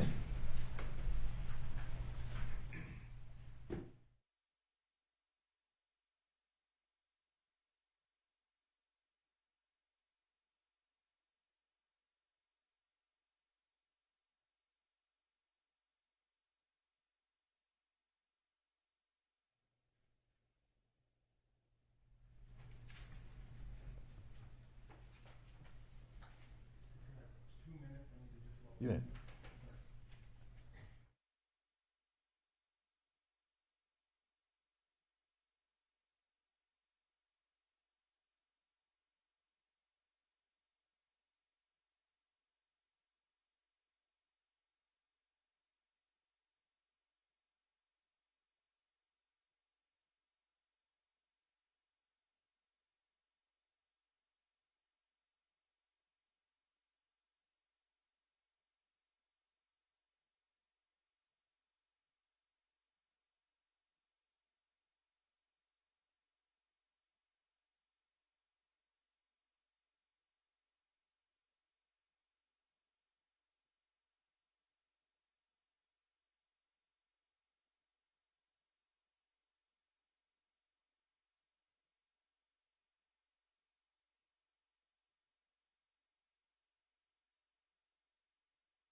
Sorry about that. Thank you, Your Honor.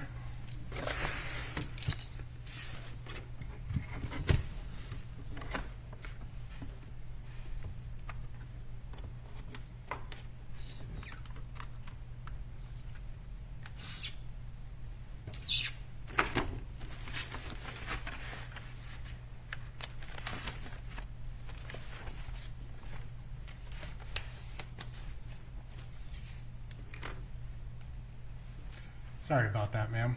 No worries. Glass.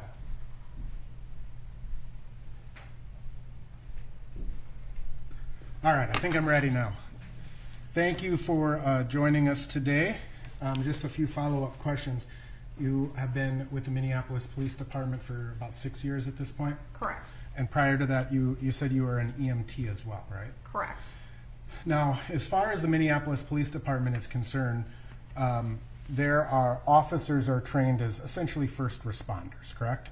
Correct, with the EMR certification. Right, emergency. Medical responder.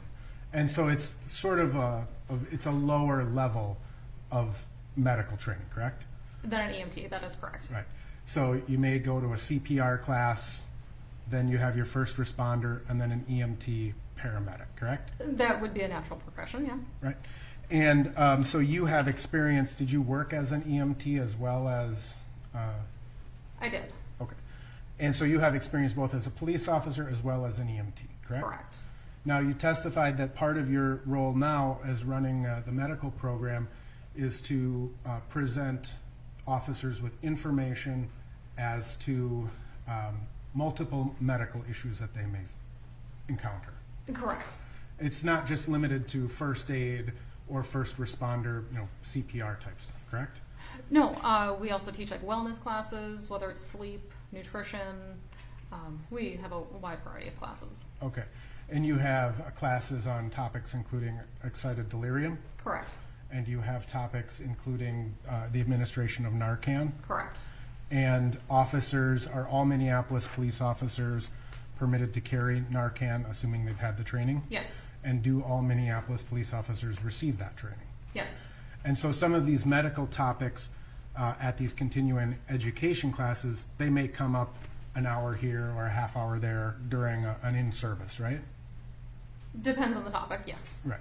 So the EMR stuff is kind of a standalone class. There may be, that's a longer class, right? Correct. That's basically your initial medical training, as you're required to get as your post certification. That's about a 40-hour class. Okay. And then you'll have refresher classes on that stuff as well, correct? It'll contain many of the same topics, but the Minneapolis Police Department doesn't require officers to keep their EMR certification. Okay. All right. And so the certification that we saw Mr. Chauvin had expiring in 2016, I believe? That was CPR. The CPR. Yep. And are officers required to then have CPR every 2 years after that? Yeah, we do CPR classes on a rotating basis, so every other year they go through CPR. All right. Now, I would like to talk to you about a couple of the Minneapolis policies, if we could.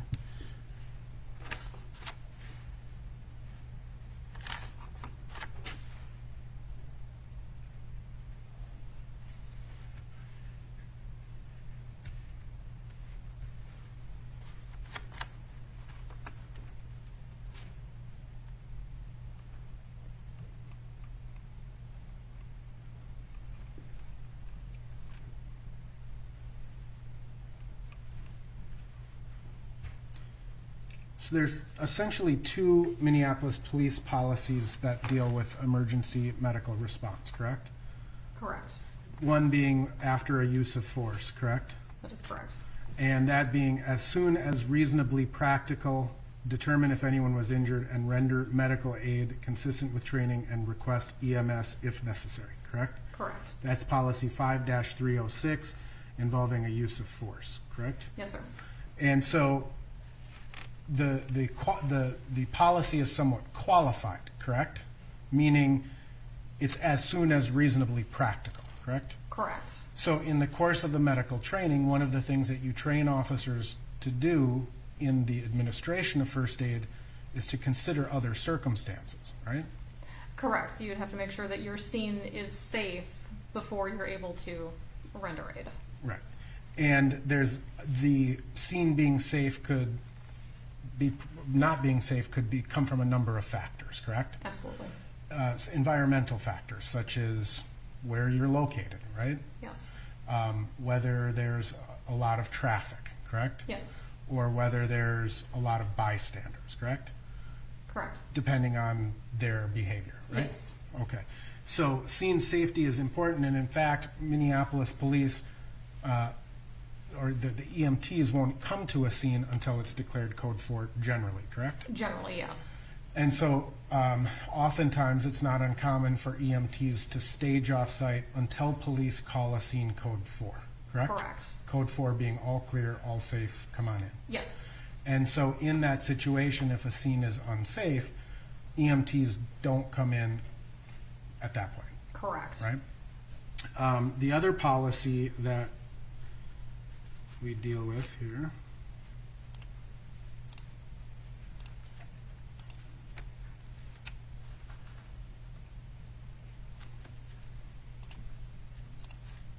too many things open here.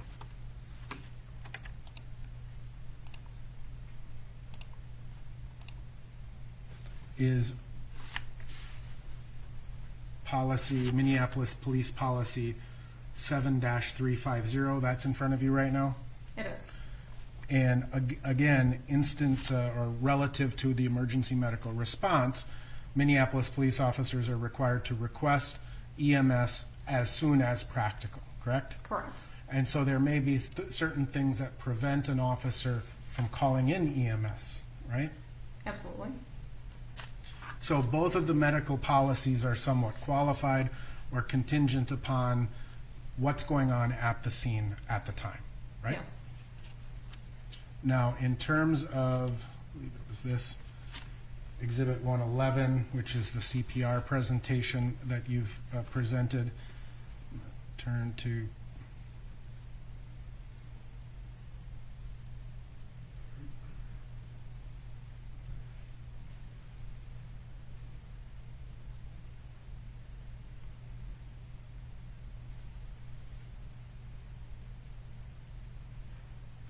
I'm going to turn to Bates 21856 down at the bottom there. There is a reference to agonal breathing. Yes. What is agonal breathing? Agonal breathing is something you'll see in somebody who's unresponsive and they're in some sort of respiratory distress. We see this quite often with opiate overdoses, medical emergencies, drownings, what have you. And can you describe what exactly agonal breathing is? Well, by name, it's kind of a bad term for it because it's not effective breathing. It's more or less kind of an irregular gasp for air. Okay. It's really just kind of like your brain's last ditch effort to try to pull some air in. And a person observing someone going through agonal breathing, it's common, or it would be possible that they would misinterpret that as actual breathing, effective breathing. Yes, it can be easily confused with real breathing, so that's why we teach this is not effective breathing. Right.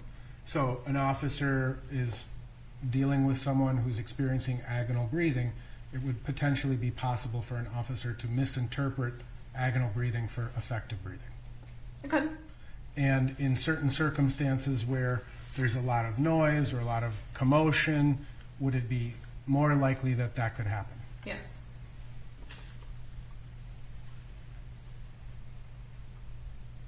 Now, you were shown this slide in terms of when do we stop CPR, and one of the reasons you stop performing CPR is because it's not safe, right? Correct. And by it being not safe, are you referring to the process of actually giving CPR or the environment that you would be doing it in? It would be the environment around you. Okay. And so it stands to reason that if the environment around you you would determine to be not safe, you may not start it right away. That would be reasonable, yes. Okay. Now, you also testified that you teach on Narcan and the use of Narcan. Correct. And I am going to show you. You can see this training in front of you. Yes.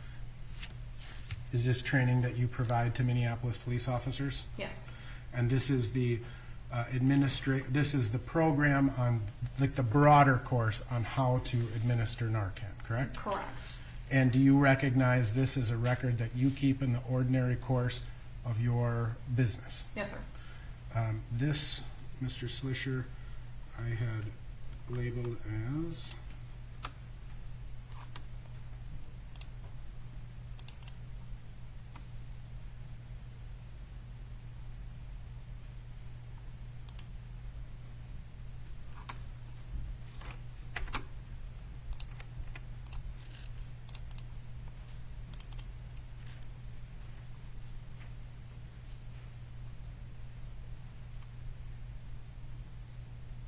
Exhibit 1041.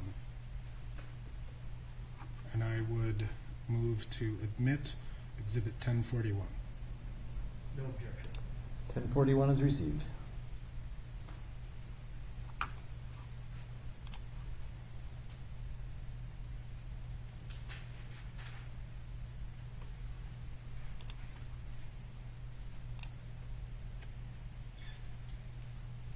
I don't know why it's doing this. Here we go. And permission to publish 1041. This is from the Minneapolis Police Department in service from July of 2018. Correct. And if Mr. Chauvin had attended this program and or his in-service in July or through September of 2018, he would have received this training, correct? Correct. Now, in recent years, fentanyl has become more of a concern for officers to be aware of, correct? Absolutely. And ultimately, you train officers in the use of Narcan to contraindicate, or to contradict, I should say, the effects of Narcan, right? Oh, The effect of opiates. Opiates, Yes. including fentanyl. Correct. Right? Now, in your experience as a police officer and as a medical trainer, have you experienced individuals who take combinations of drugs? Yes, Have you heard the term speedball? I have. And would you agree that that is generally the combination of both a stimulant like methamphetamine and a depressant like fentanyl? Yes. And Objection, sidebar, Your Honor.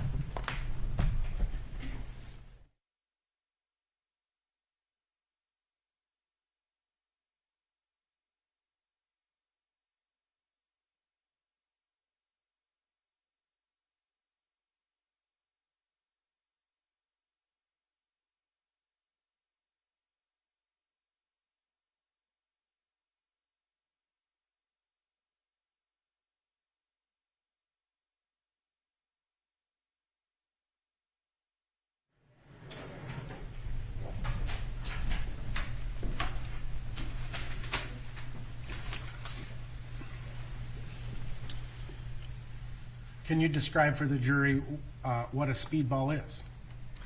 It's essentially a combination of an upper and a downer.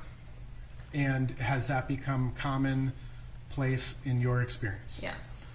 Now, as fentanyl has become more prominent, do you see that in legal forms, such as patches or other pills that may be administered by a hospital? Objection leading. Do you see that on the streets? Yes, you'll see totally legitimate pharmaceutical purposes, and then also illicit,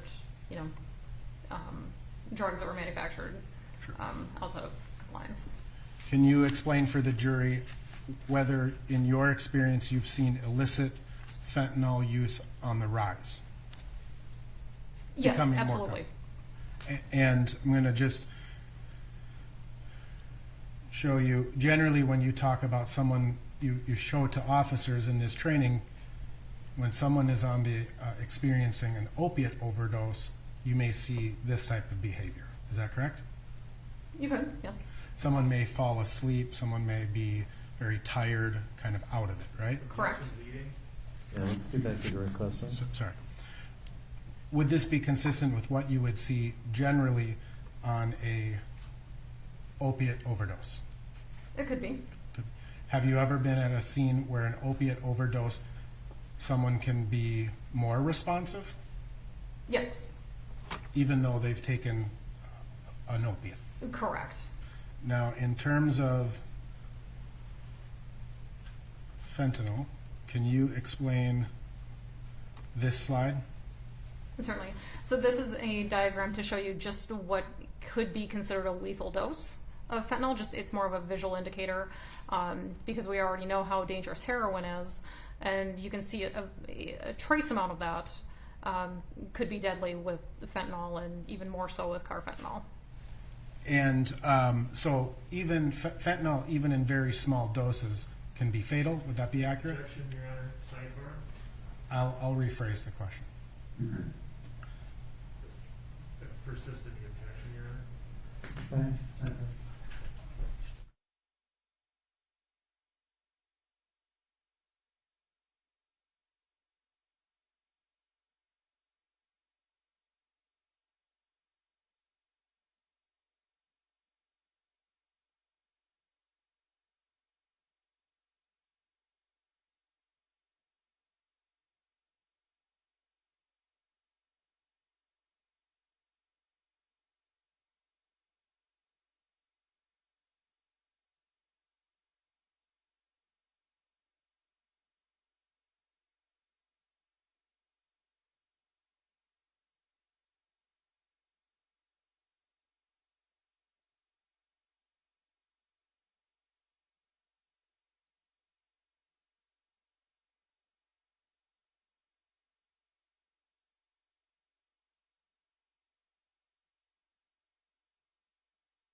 So these are the training materials that you present to Minneapolis police officers relevant to the use of Narcan and controlled substances that they may encounter while in their performance of their duties, correct? Correct. All right. Now, in terms of, and we can take this down, in terms of just again general training, you had already said that you also discussed with officers the concepts of excited delirium, correct? Correct. And you provide them with training and materials about what that means, correct? Yes. All right. And generally speaking, without reviewing to your training materials, can you describe what you train Minneapolis police officers about excited delirium? Certainly. This is a class that is taught at the academy. It's a 1 hour block of 1 hour block of instruction to recognize the signs and symptoms of excited delirium and your best responses for handling that. So excited delirium, it's a combination of psychomotor agitation, psychosis, hypothermia, a wide variety of things you might see in a person or rather bizarre behavior. And recognizing that this is a medical condition, not necessarily a criminal matter. Would that include discussion of controlled substances in the context of excited delirium? Yes, because what we're usually teaching is that most of the people that are experiencing something like excited delirium, usually there's illicit drugs on board that might be a contributing factor. And as far as what do you train Minneapolis police officers relevant to the physical attributes of a person experiencing excited delirium? The person might be experiencing a hyperthermia, means elevated body temperature. That could be displayed with somebody taking off their clothes in a place it's not appropriate to take off your clothes, or in like the middle of winter or something like that. And just based on their activity, their heart rate might be extremely elevated, and they might be insensitive to pain. How does it affect strength? Because you don't really have that pain compliance that would normally otherwise kind of control somebody's behavior. So somebody experiencing this, they might have what we call superhuman strength. They might be able to lift things they wouldn't normally otherwise be able to lift. They might be breaking things where they then have blood like substances that you need to be cautious of. Thank you. Now, in terms of, I'm going to just back up and talk a little bit more about the response to a medical emergency by EMS, again, based on your experience as a police officer and an EMT. You talked about how sometimes EMS will stage off-site until a scene is clear and safe, correct? Correct. And have you heard the term load and go? Yes. Can you describe for the jury what that is? Load and go, that would be, I think it's more of like an informal term that's used with first responders. That essentially means that as soon as they're going to be arriving, it's a priority to get that person into the ambulance as soon as possible and get en route to the hospital as soon as possible. Are there reasons why an EMT would, or a paramedic would choose to do that rather than administering first aid at the scene? Yes. What are those reasons? By This goes beyond the scope of the training. If you know. If you don't know, just say so. Sure. I feel comfortable answering it. And by way of example, if maybe somebody had a knife in their chest, obviously, there's only so many things you can do for that person pre-hospital. Really, the only thing that's going to save that person is immediate surgery. Sure. So there may be conditions of the individual that warrant that type of pick up and go? Yeah. And what about people in the area? Could that affect an EMT's decision to load and go? Yes. How so? If you had a very hostile or volatile crowd, I know it sounds unreasonable, but bystanders do occasionally attack EMS crews. So sometimes just getting out of the situation is kind of the best way to diffuse it. Okay. And have you ever had to perform emergency services in not even a hostile crowd, just a loud, excited crowd? Yes. Is that, in your experience, more or less difficult? It's incredibly difficult. Why? Because if you're trying to be heads down on a patient that you need to render aid to, it's very difficult to focus on that patient while there's other things around you. If you don't feel safe around you, if you don't have enough resources, it's very difficult to focus on the one thing in front of you. It can be distracting. Absolutely. And so does it make it more difficult to assess a patient? It does. Does it make it more likely that you may miss signs that a patient is experiencing something? Yes. And so the distraction can actually harm the potential care of the patient. Yes. I have no further questions.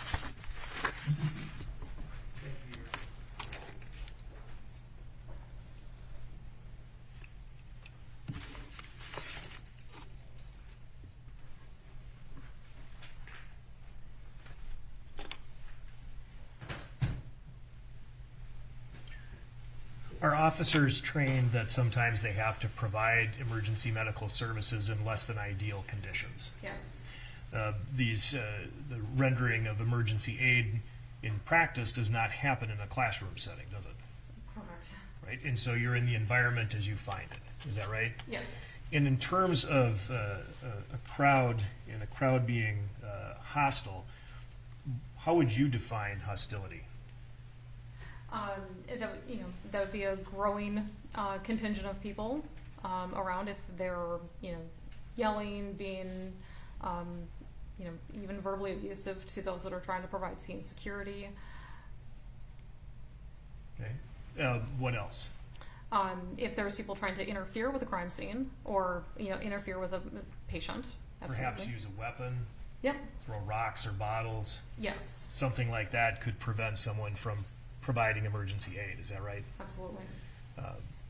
Can the activities, though, of a crowd, the activities of a group of onlookers, excuse a police officer from the duty to render emergency medical aid to a subject who needs it? Only if they were physically getting themselves involved, I would say. If they were physically prevented, if the officer was physically prevented from doing it? Yes, if the officer is being physically assaulted. I wanted to talk a little bit about some of the things you said were indicative of excited delirium.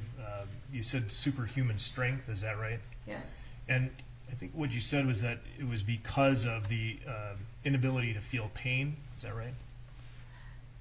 That's a part of it, yes. And the inability to feel pain is something that you associate with, or you train officers to associate with excited delirium? That it could be a case of excited delirium, yes. And so if someone was actually manifesting a response to pain, indicating that something was hurting them, then that would tend to indicate that they're not suffering from excited delirium. Isn't that right? Rephrase. What would a subject's response to pain stimulus suggest then, as it relates to excited delirium? That, well, it may or may not be excited delirium. It's a little bit hard to predict because no two people ever really present the exact same way. So then how do you tell what it is? Well, that's not up for us to diagnose. It's just a matter of taking in the information you have at that time to decide if this could potentially be a case of that, or you just need to plan accordingly. And you indicated that whatever excited delirium is, you look at it as a medical issue. Correct. That needs treatment. Yes. And in terms of drug use as well, it's fair to say that if someone is showing indicia of drug intoxication, it can make them vulnerable, Yes. not just violent. Correct. Thank you. Nothing further. Members of the jury, let's take 10 minutes. We have to deal with one issue. A witness will remain, however. So 10 minutes and we'll be back in touch.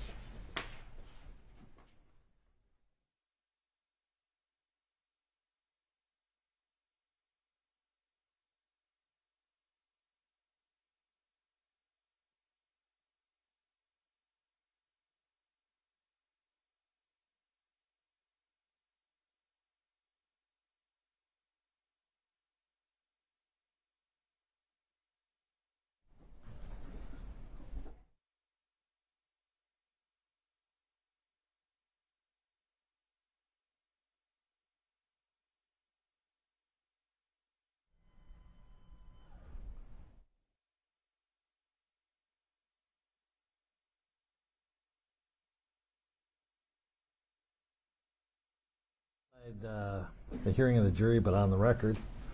There was a sidebar at some point where the state objected to the excited delirium training material, and essentially, I think, Mr. Slisher, I don't want to speak for you too much, that your preference would be that Mr. Nelson not be allowed to present it at this time, but only as part of his case in chief, which would require this witness to come back during his case in chief. Is that correct? It is. All right, and so that's the basic objection, is the timing as opposed to the admissibility. Yes, sir. Okay, Mr. Nelson, what did you want to deal with? If we could have a private conversation. All right.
I'm going to excuse you for the day.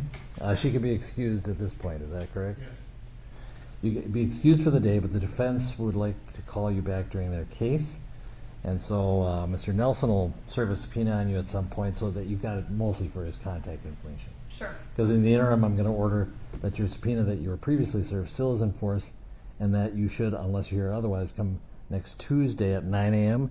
But most likely, Mr. Nelson will be in contact to tell you when exactly, so you don't just waste your time coming down here. Yes, sir. Does that work? Understood. Yep. Okay. So, Mr. Nelson, how is that going to be served?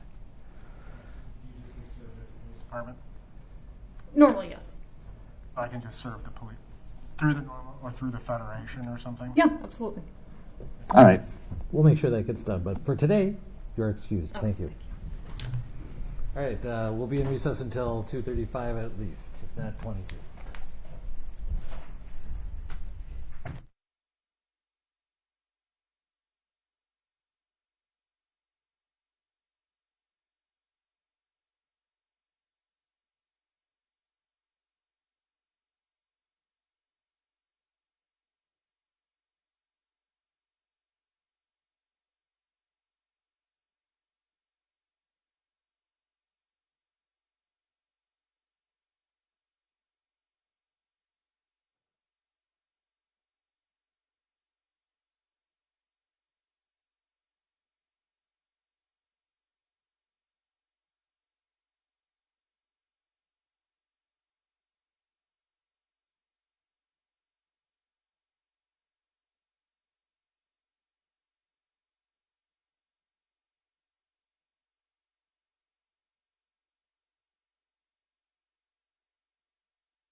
Members of the jury, just so you know, we'll probably have another short break. It probably won't be our full 20, but just if you're wondering, are we going to be pushing through? No.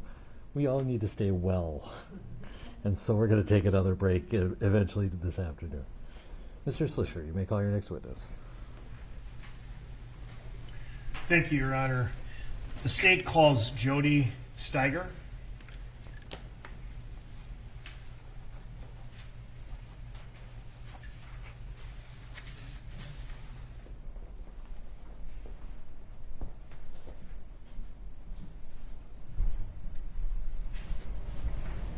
You stand right here.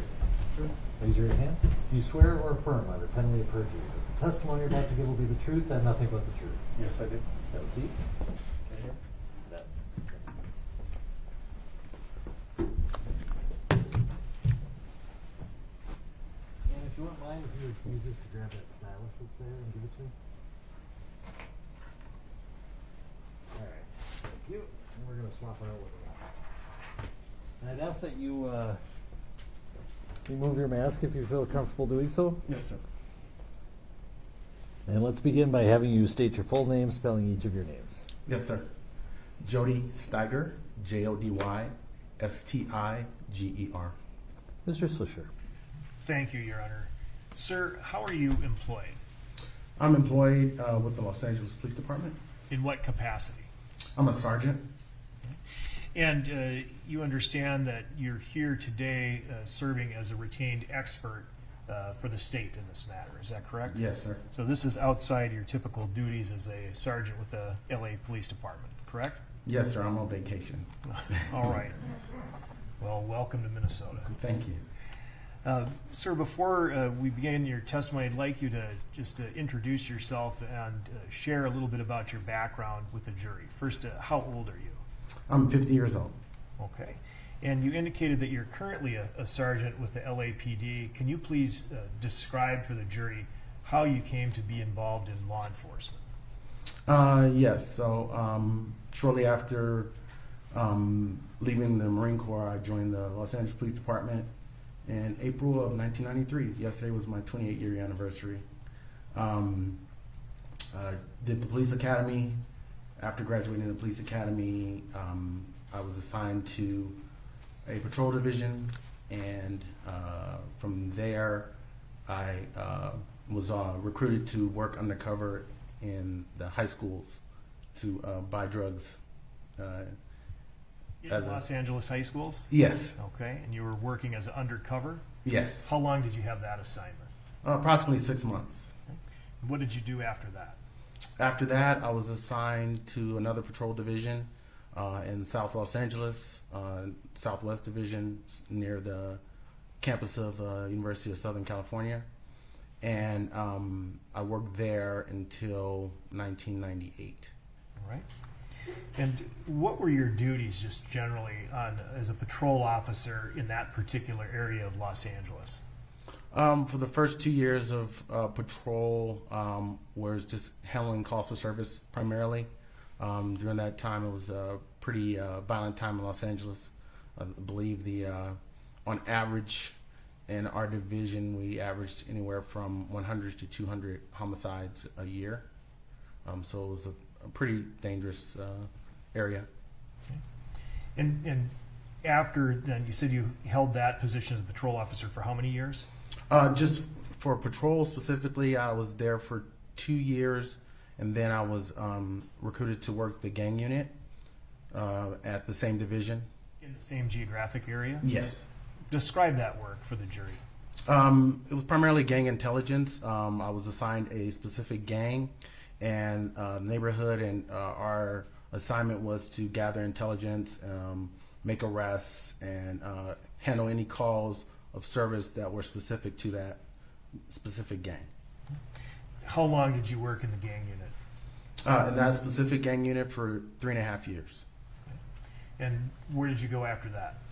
I was recruited to go and work at FBI task force in the same bureau for specific to that gang that I was assigned to in Southwest Division.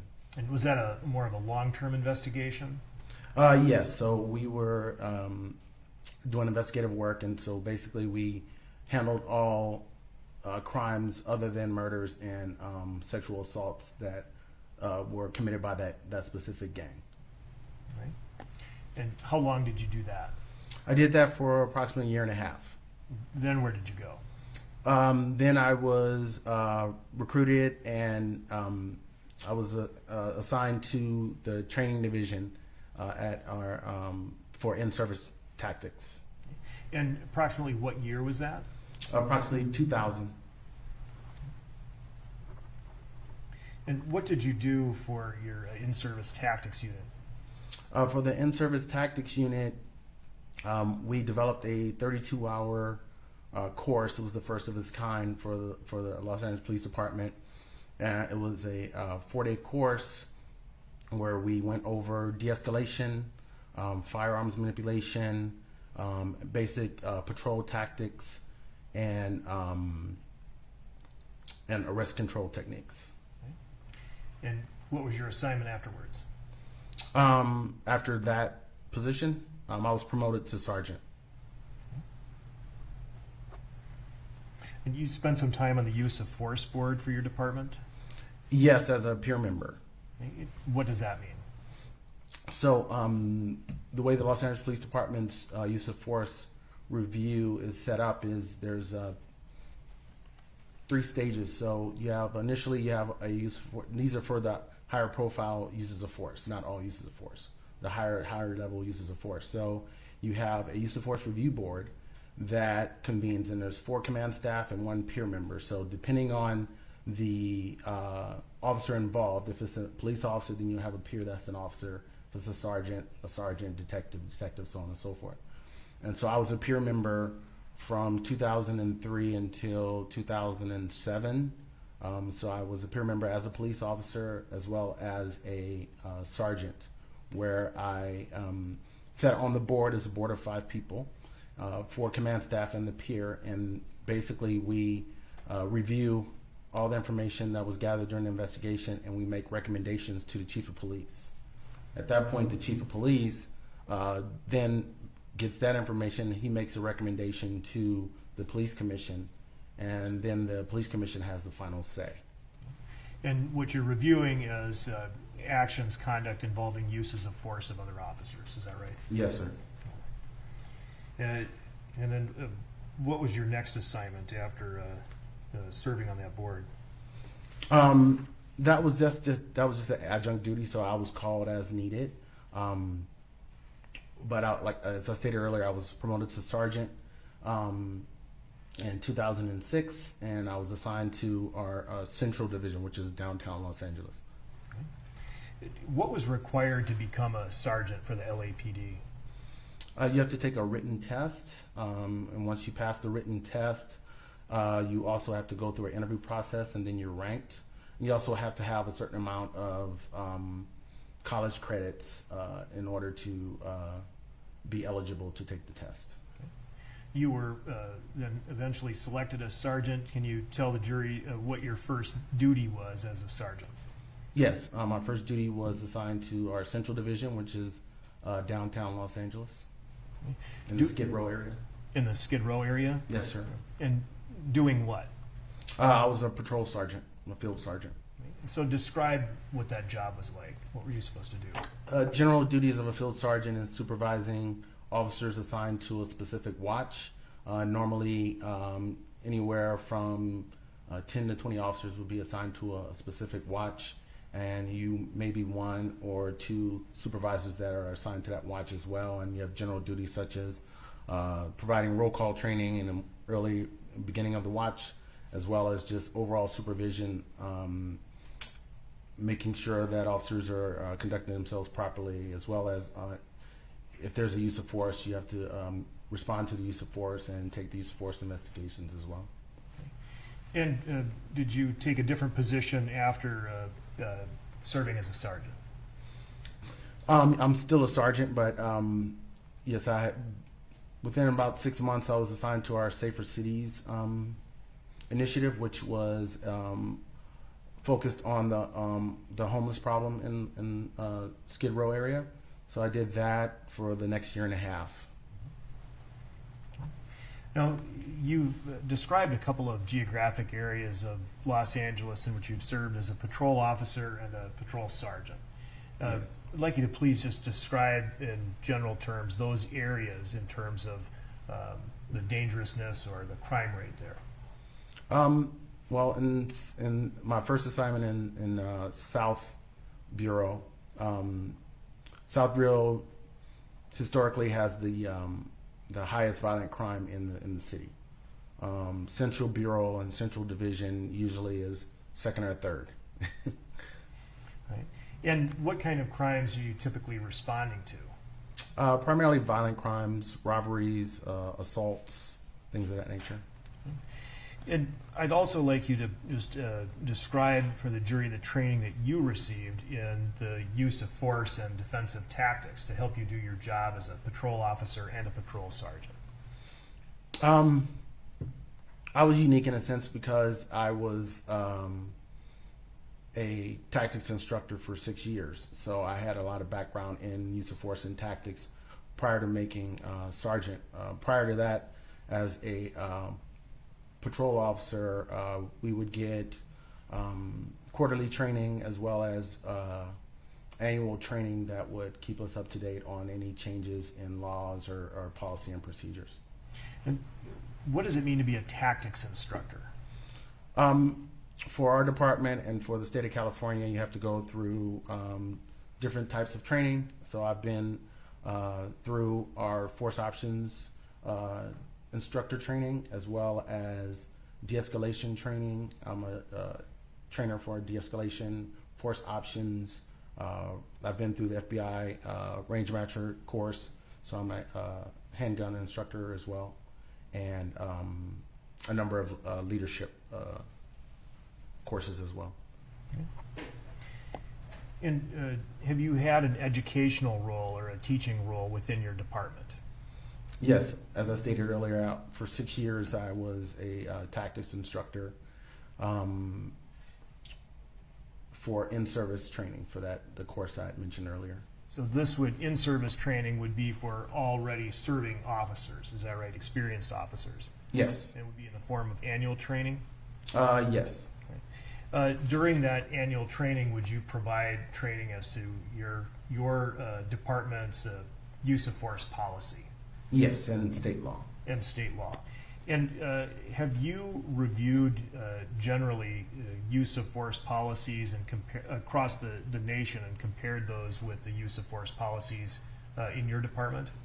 Yes. So at my current position, I am the aide to the Inspector General, which is an oversight entity that is within the Los Angeles Police Department, independent of the department itself. I'm the only sworn officer that works for that unit. There's 28 overall employees.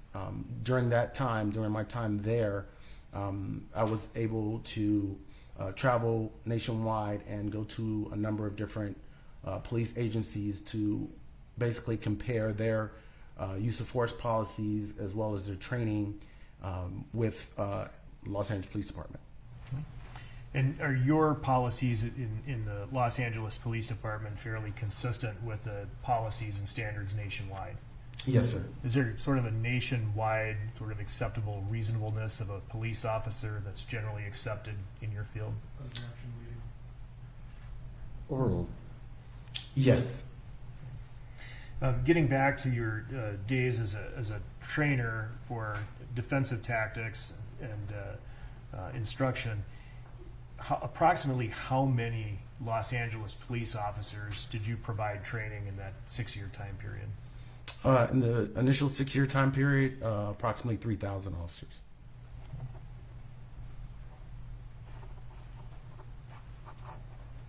And can you explain to the jury the types of training that you provided, the specific topics?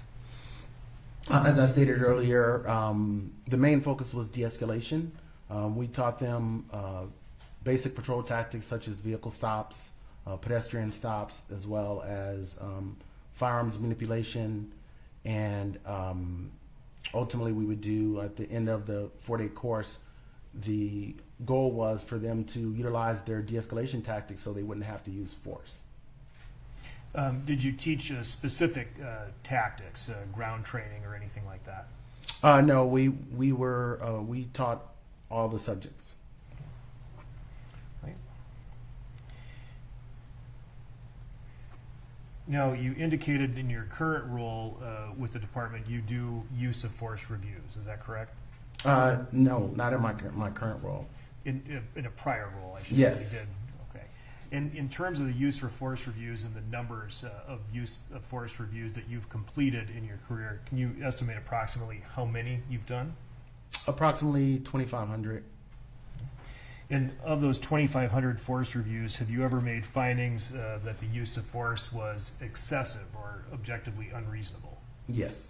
And have you ever made findings where such use of force was not excessive? Yes. And when you've done use of force reviews, has that included the review of the use of deadly force? Yes. In certain situations, primarily in that role. After being a patrol sergeant, I was promoted and assigned to be a training coordinator for South Bureau, which is pretty much all of South Los Angeles. In that bureau, we had approximately 1,600 officers, and at the time it was 4 patrol divisions and 1 traffic division. And so my job was to oversee the training for that bureau. Are you a member of any professional organizations? Yes, I'm a member of a few. Could you name them, please? Employee organization, the Oscar Joe Bryant Foundation, which represents African American officers on the police department. I'm a member of the. I'm drawing a blank. I'm sorry. A number of them. I'm trying to not say the acronyms because then I got to say them all out. But a number of other police organizations that involve tactical managers. And have you been called upon by other law enforcement agencies to provide instruction in the use of force? Instructions specifically, no. I've consulted with a number of other agencies. Consultation of use of force reviews? Yes. Okay. What other agencies have you assisted? I've assisted the University of California, Office of the President. I've assisted King County, Office of the Ombudsman. I've assisted California City Police Department, as well as the University of California, Irvine Police Department.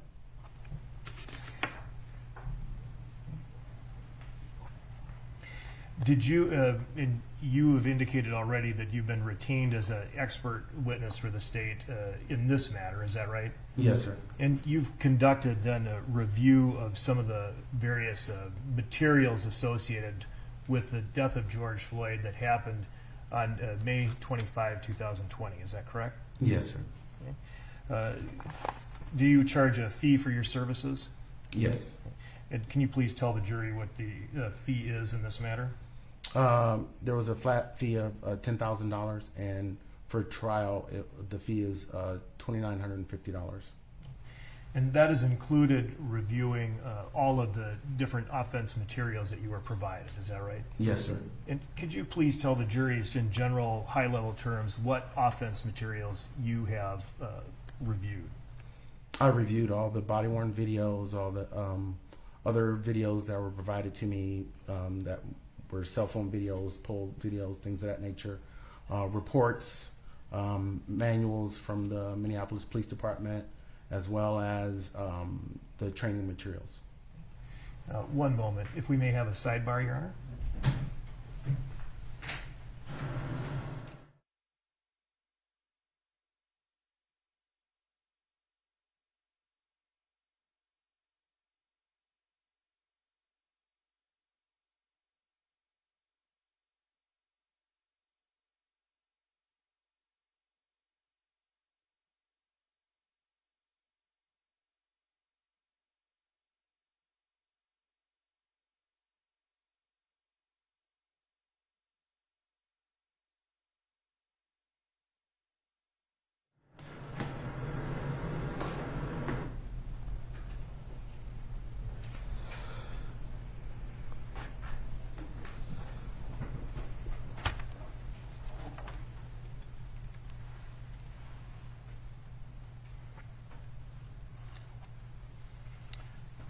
All right, based upon your review of the different materials that you have conducted in this case, and based upon your own experience and training in law enforcement, have you reached an opinion as to the degree and amount of force used by the defendant, Mr. Chauvin, on George Floyd?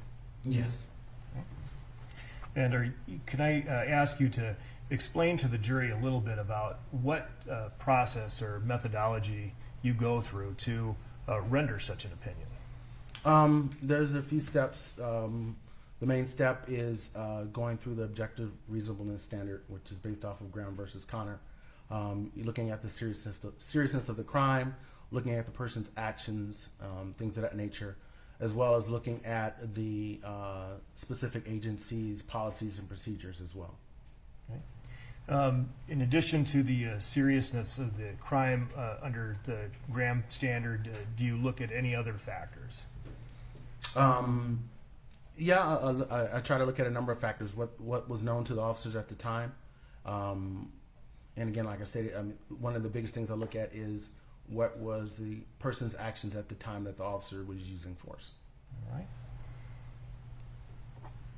And based upon your review of these materials and in light of the Graham factors, what is your opinion as to the degree of force used by the defendant on Mr. Floyd on the date in question? My opinion was that the force was excessive. Before we then talk about that, the specific basis for that, we need to define a few terms. What is force? Force could be typically what officers would use in a law enforcement perspective. Obviously, force is different techniques and tools that officers may use to try to take someone into custody or apprehend the person or to control them. Can force include a restraint? Yes. If I may show you Exhibit 17, which has been received into evidence. All right. Can you describe what it is you see here? I see a officer with his knee on the neck of Mr. Floyd. Is this a form of force? Yes. Now, and you can remove Exhibit 17. Oh, I'm sorry. That was supposed to be published. Oh, I'm sorry. That's all right.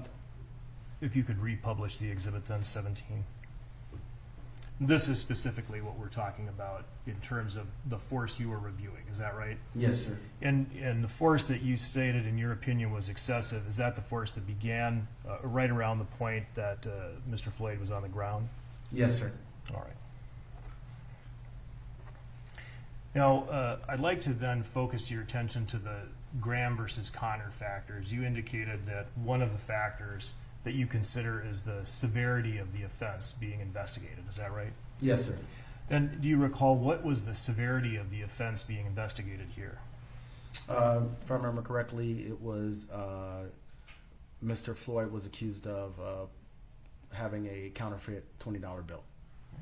And how does that particular offense or the severity of the offense relate to the appropriateness of the force to be used against him?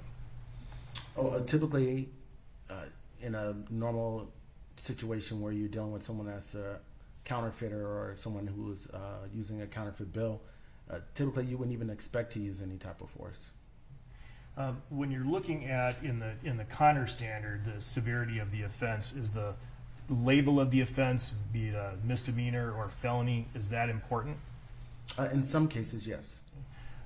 What do you find more important than the label of the offense? The person's actions. And so would it be fair to describe the counterfeit $20 bill as a fairly low-level offense? Yes. And in the Connor world, then, that would justify a lesser force. Is that right? Yes, sir. Then the second factor is whether the person would pose some sort of an immediate threat. Is that correct? Yes, sir. Can you describe to the jury what is a threat? A threat can be perceived as something where an officer feels that the person is going to assault them or going to assault someone else. And is identifying a level of threat, is that an objective standard, a subjective standard? How is that viewed? It could be subjective, Okay. How so? depending on the officer, their training and experience. Okay. And when we talk about threat, I'd like you to distinguish between a threat and a risk. Is there a difference between a threat and a risk? Yes. Explain that difference to the jury. So typically as police officers, anytime we go into a situation, there's a risk factor involved just based on the nature of policing. It's kind of, I try to describe it as, when I'm teaching, I describe it as if you're going into the middle of a movie and you don't know what's going on, so you're trying to figure out all the information as you're going through. As far as a threat is concerned, a threat would be once someone becomes combative or assaultive towards you or towards another person. Now, what kind of factors can present a risk? The location, just the mere call itself, the call for service, what the actual crime was. What about the characteristics of the subject? What characteristics of the subject can pose a potential risk? I'm sorry, could you? For example, the size of the subject. Yes, in certain instances, size and stature do make a difference. Okay. In terms of a risk, is that right? Yes. Okay. Is the size of a subject, would a large subject necessarily constitute a threat? No, not necessarily. And why is that? Again, it's based on the person's actions, not specifically just their size and stature. And so in conducting a use of force review or looking at the objective reasonableness of force, is it appropriate to use force against an individual simply because of their larger size? No.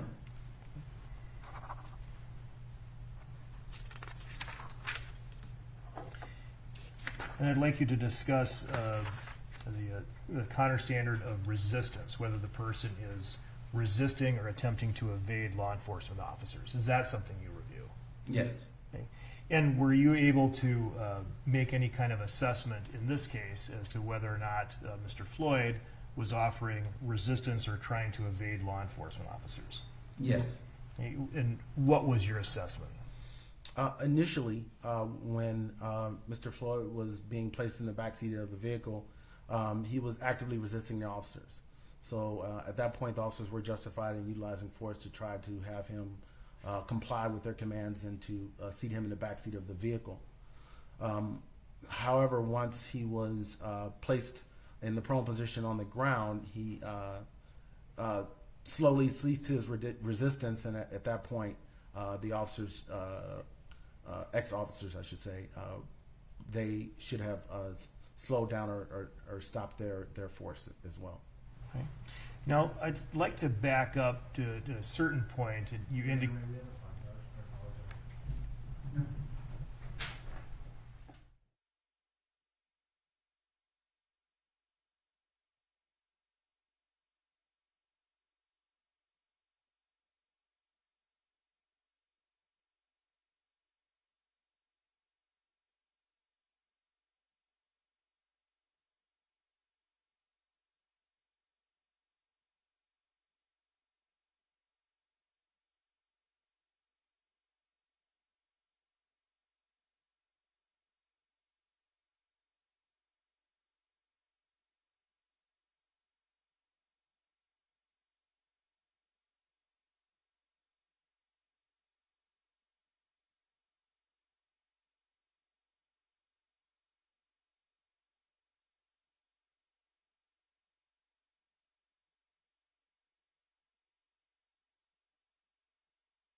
Could you state the question again?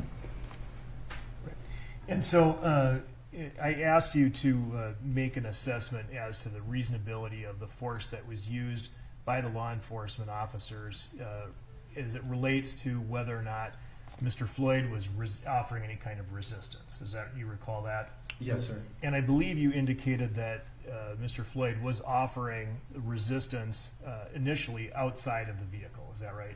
Yes, outside and inside the vehicle. Okay. And then, however, there was a time that Mr. Floyd was taken outside of the vehicle and placed on the ground. Is that correct? Yes, sir. And you indicated at that point, after he was placed on the ground, the officers, what should they have done? They should have de-escalated the situation, or attempted to.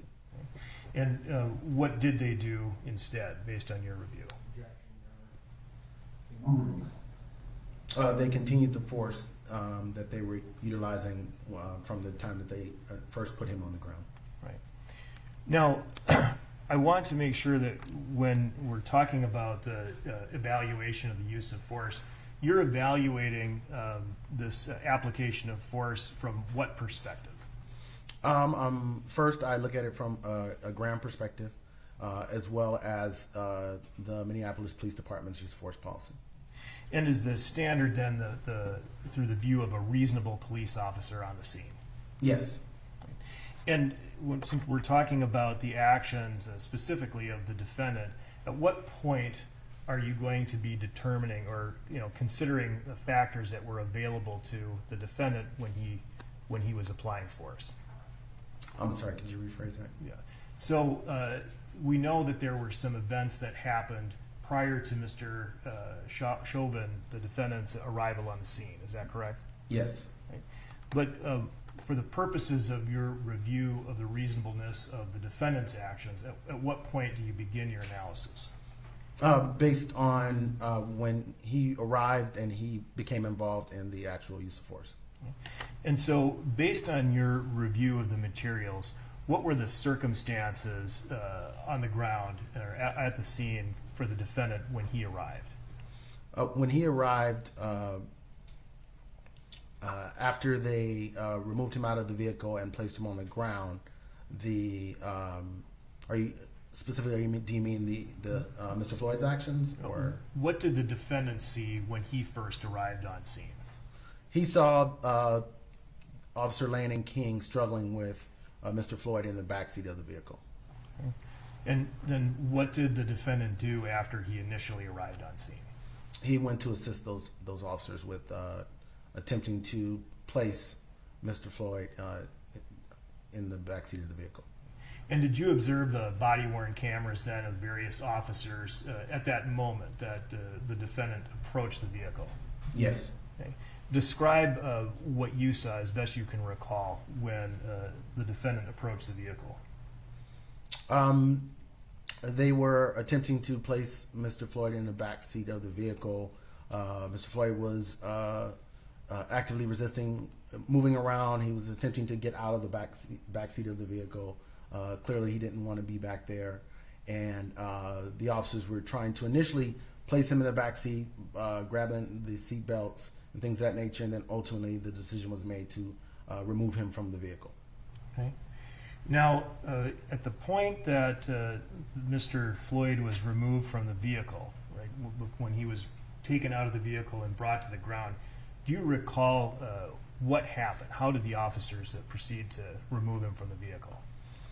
Yes, so they were pulling him from the driver's side passenger door, which is the street side, and they were pulling on his legs and his arms, and once they got him out of the vehicle, they somewhat placed him on his knees, or he kind of went on his knees.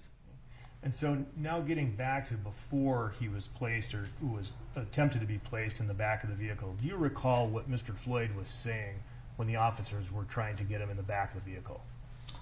Yes, he was saying that he couldn't breathe. He was saying he was claustrophobic, and that he didn't like being back there. Did you see him, or did you hear him indicate that he had anxiety and that he was afraid? Yes. The answer is stricken. And Well, what do you recall Mr. Floyd telling the officers? Numerous times he had stated that he was afraid. He had had COVID before and he couldn't breathe, and he had anxiety, and he was claustrophobic. Now, based on those statements and the way Mr. Floyd was acting at the time, do you believe that what the officers did to try to get him in the vehicle in and of itself was reasonable actions? Yes, it could be perceived as reasonable, yes. But were there other alternatives that they could have done besides trying to force him into the back of the car? Yes. Calls for speculation, also beyond the scope of Graham versus Sustained. Was it necessary for the officers to use force at that particular point? Objection, calls for speculation. Overruled. Not necessarily, no. What else could they have done? They could have continued to try to verbalize with him. It appeared early on. Objection, calls for speculation. I said overruled. Please continue. It appeared early on that the Officer King had gained a slight rapport with Mr. Floyd early on, and so in police practices, it would have been best to try to continue to verbalize with him because he had gained a rapport with him, and try to get him to comply with his commands by verbalization. But nonetheless, you believe, in your opinion, that it was not unreasonable for the officers to attempt to place him in the back of the car. Correct. And now I'd like to play a segment for you of what happens when they were getting him out of the car and initially placing him on the ground. So at this time, I'd like to publish the King body-worn camera, which is Exhibit 43, and I'd like you to please back that to 20, 18, and 46 seconds.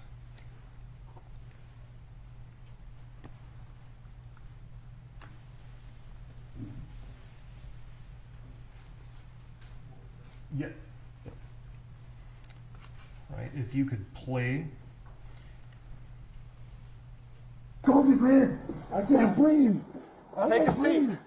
Please, man. Please listen to me. Is he going to jail? Listen to me. He's under arrest right now for forgery. I tell you. Can we figure out what's going on? For what? Take him out. For what? Please, man. I can't fucking breathe. Here, come on out. Look at you. Thank you. Thank you. Get him down on the ground. Yeah, on the ground. On the ground. My wrist. Right. And so at the point then they decided to bring Mr. Floyd out of the car, and you could see on the video Mr. Floyd was initially brought to his knees. Is that right? Yes, sir. And what did you hear Mr. Floyd say after he was initially brought to his knees? I believe he said thank you. And if you could continue.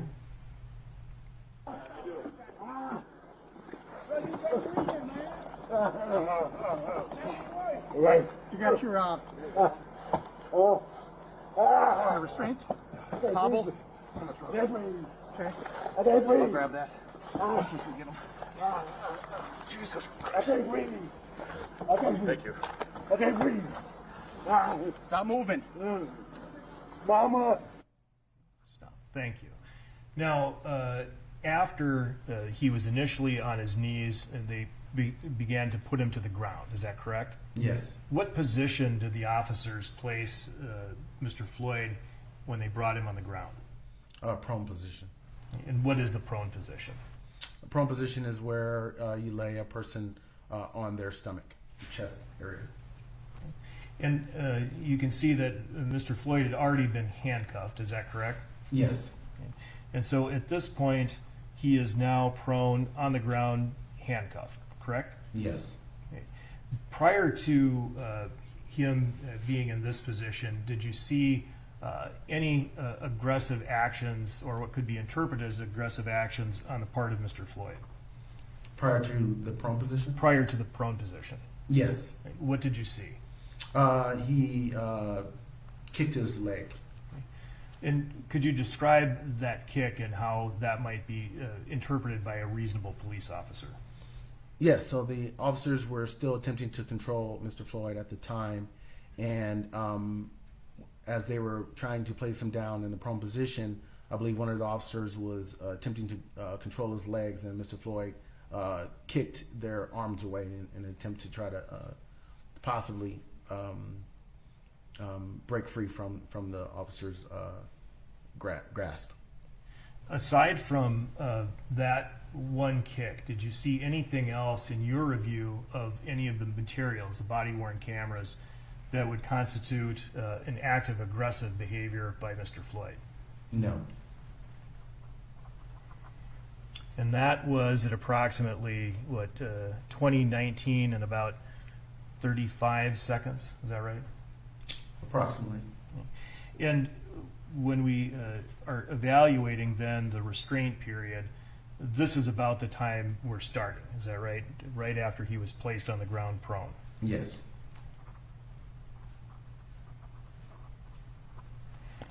Did you hear the defendant ask a question regarding a restraint at that point?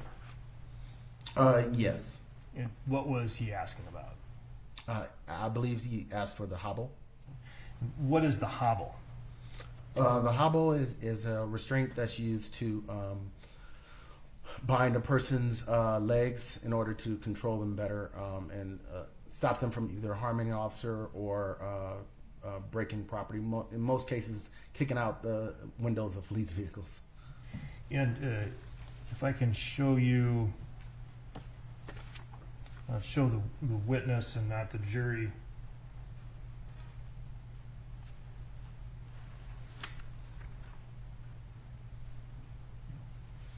One moment, Your Honor.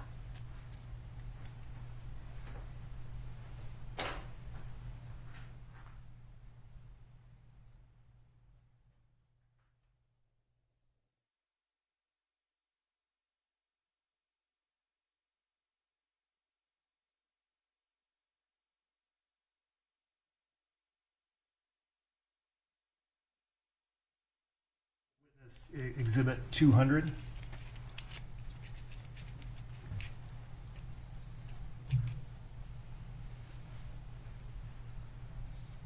Was that one received, Your Honor? 200. Oh. I'm going to ask you if you recognize what's shown in Exhibit 200. Yes. Does that appear to be the use of a hobble on a restrained person? Yes. Okay, I'll offer Exhibit 200 and ask to publish. Any objection? No objection. 200 is received. And if you could publish, please. All right. Sir, is this the hobble restraint that you were referring to? Yes, sir. And when is this hobble restraint used? Typically on someone who's actively aggressive towards the police. And the person who you see in Exhibit 200, the hobble has been applied. What position is this individual in after this hobble has been applied? The side recovery position. What's the side recovery position? The side recovery position is when you place someone on their either left or right side to assist them in being able to breathe better. What's the purpose? Oh, I'm sorry. And you said it's to assist in being able to breathe better. Is that right? Yes. You familiar with the term positional asphyxia? Yes. What does that refer to? It refers to when a person is in the prone position and while they're in the prone position, they have a difficult time breathing, and it may cause death. Right. If you could remove Exhibit 200. All right. Now, once the officers had Mr. Floyd on the ground in the prone position, and you can see that he was handcuffed, and I'd like to bring a still image, Exhibit 255. That Exhibit 255, that's approximately where we left off in the viewing of the video. Is that right? Yes. Once that has been done, the officers here, after the kick, had an assessment to make. Isn't that right? Yes. And that is whether or not they would continue to use the hobble or begin to use the hobble. Leading is sustained. Rephrase. What assessment did they have to use, have to make at this point? Well, based on the defendant's request for the hobble, they had to assess whether to continue to apply the hobble to the Mr. Floyd. Okay. And based on your review, did they do so? No, they did not. And what does that suggest to you regarding their assessment of the dangerousness or the need to restrain Mr. Floyd? Based on my review, I would believe that they felt that he was starting to comply, and his aggression was starting to cease. And was that consistent then with your own observations of what you saw Mr. Floyd do as the video continued? Yes. One moment.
Members of the jury, we're actually going to break for the day.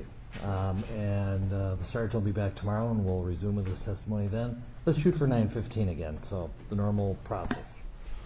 All right, thank you.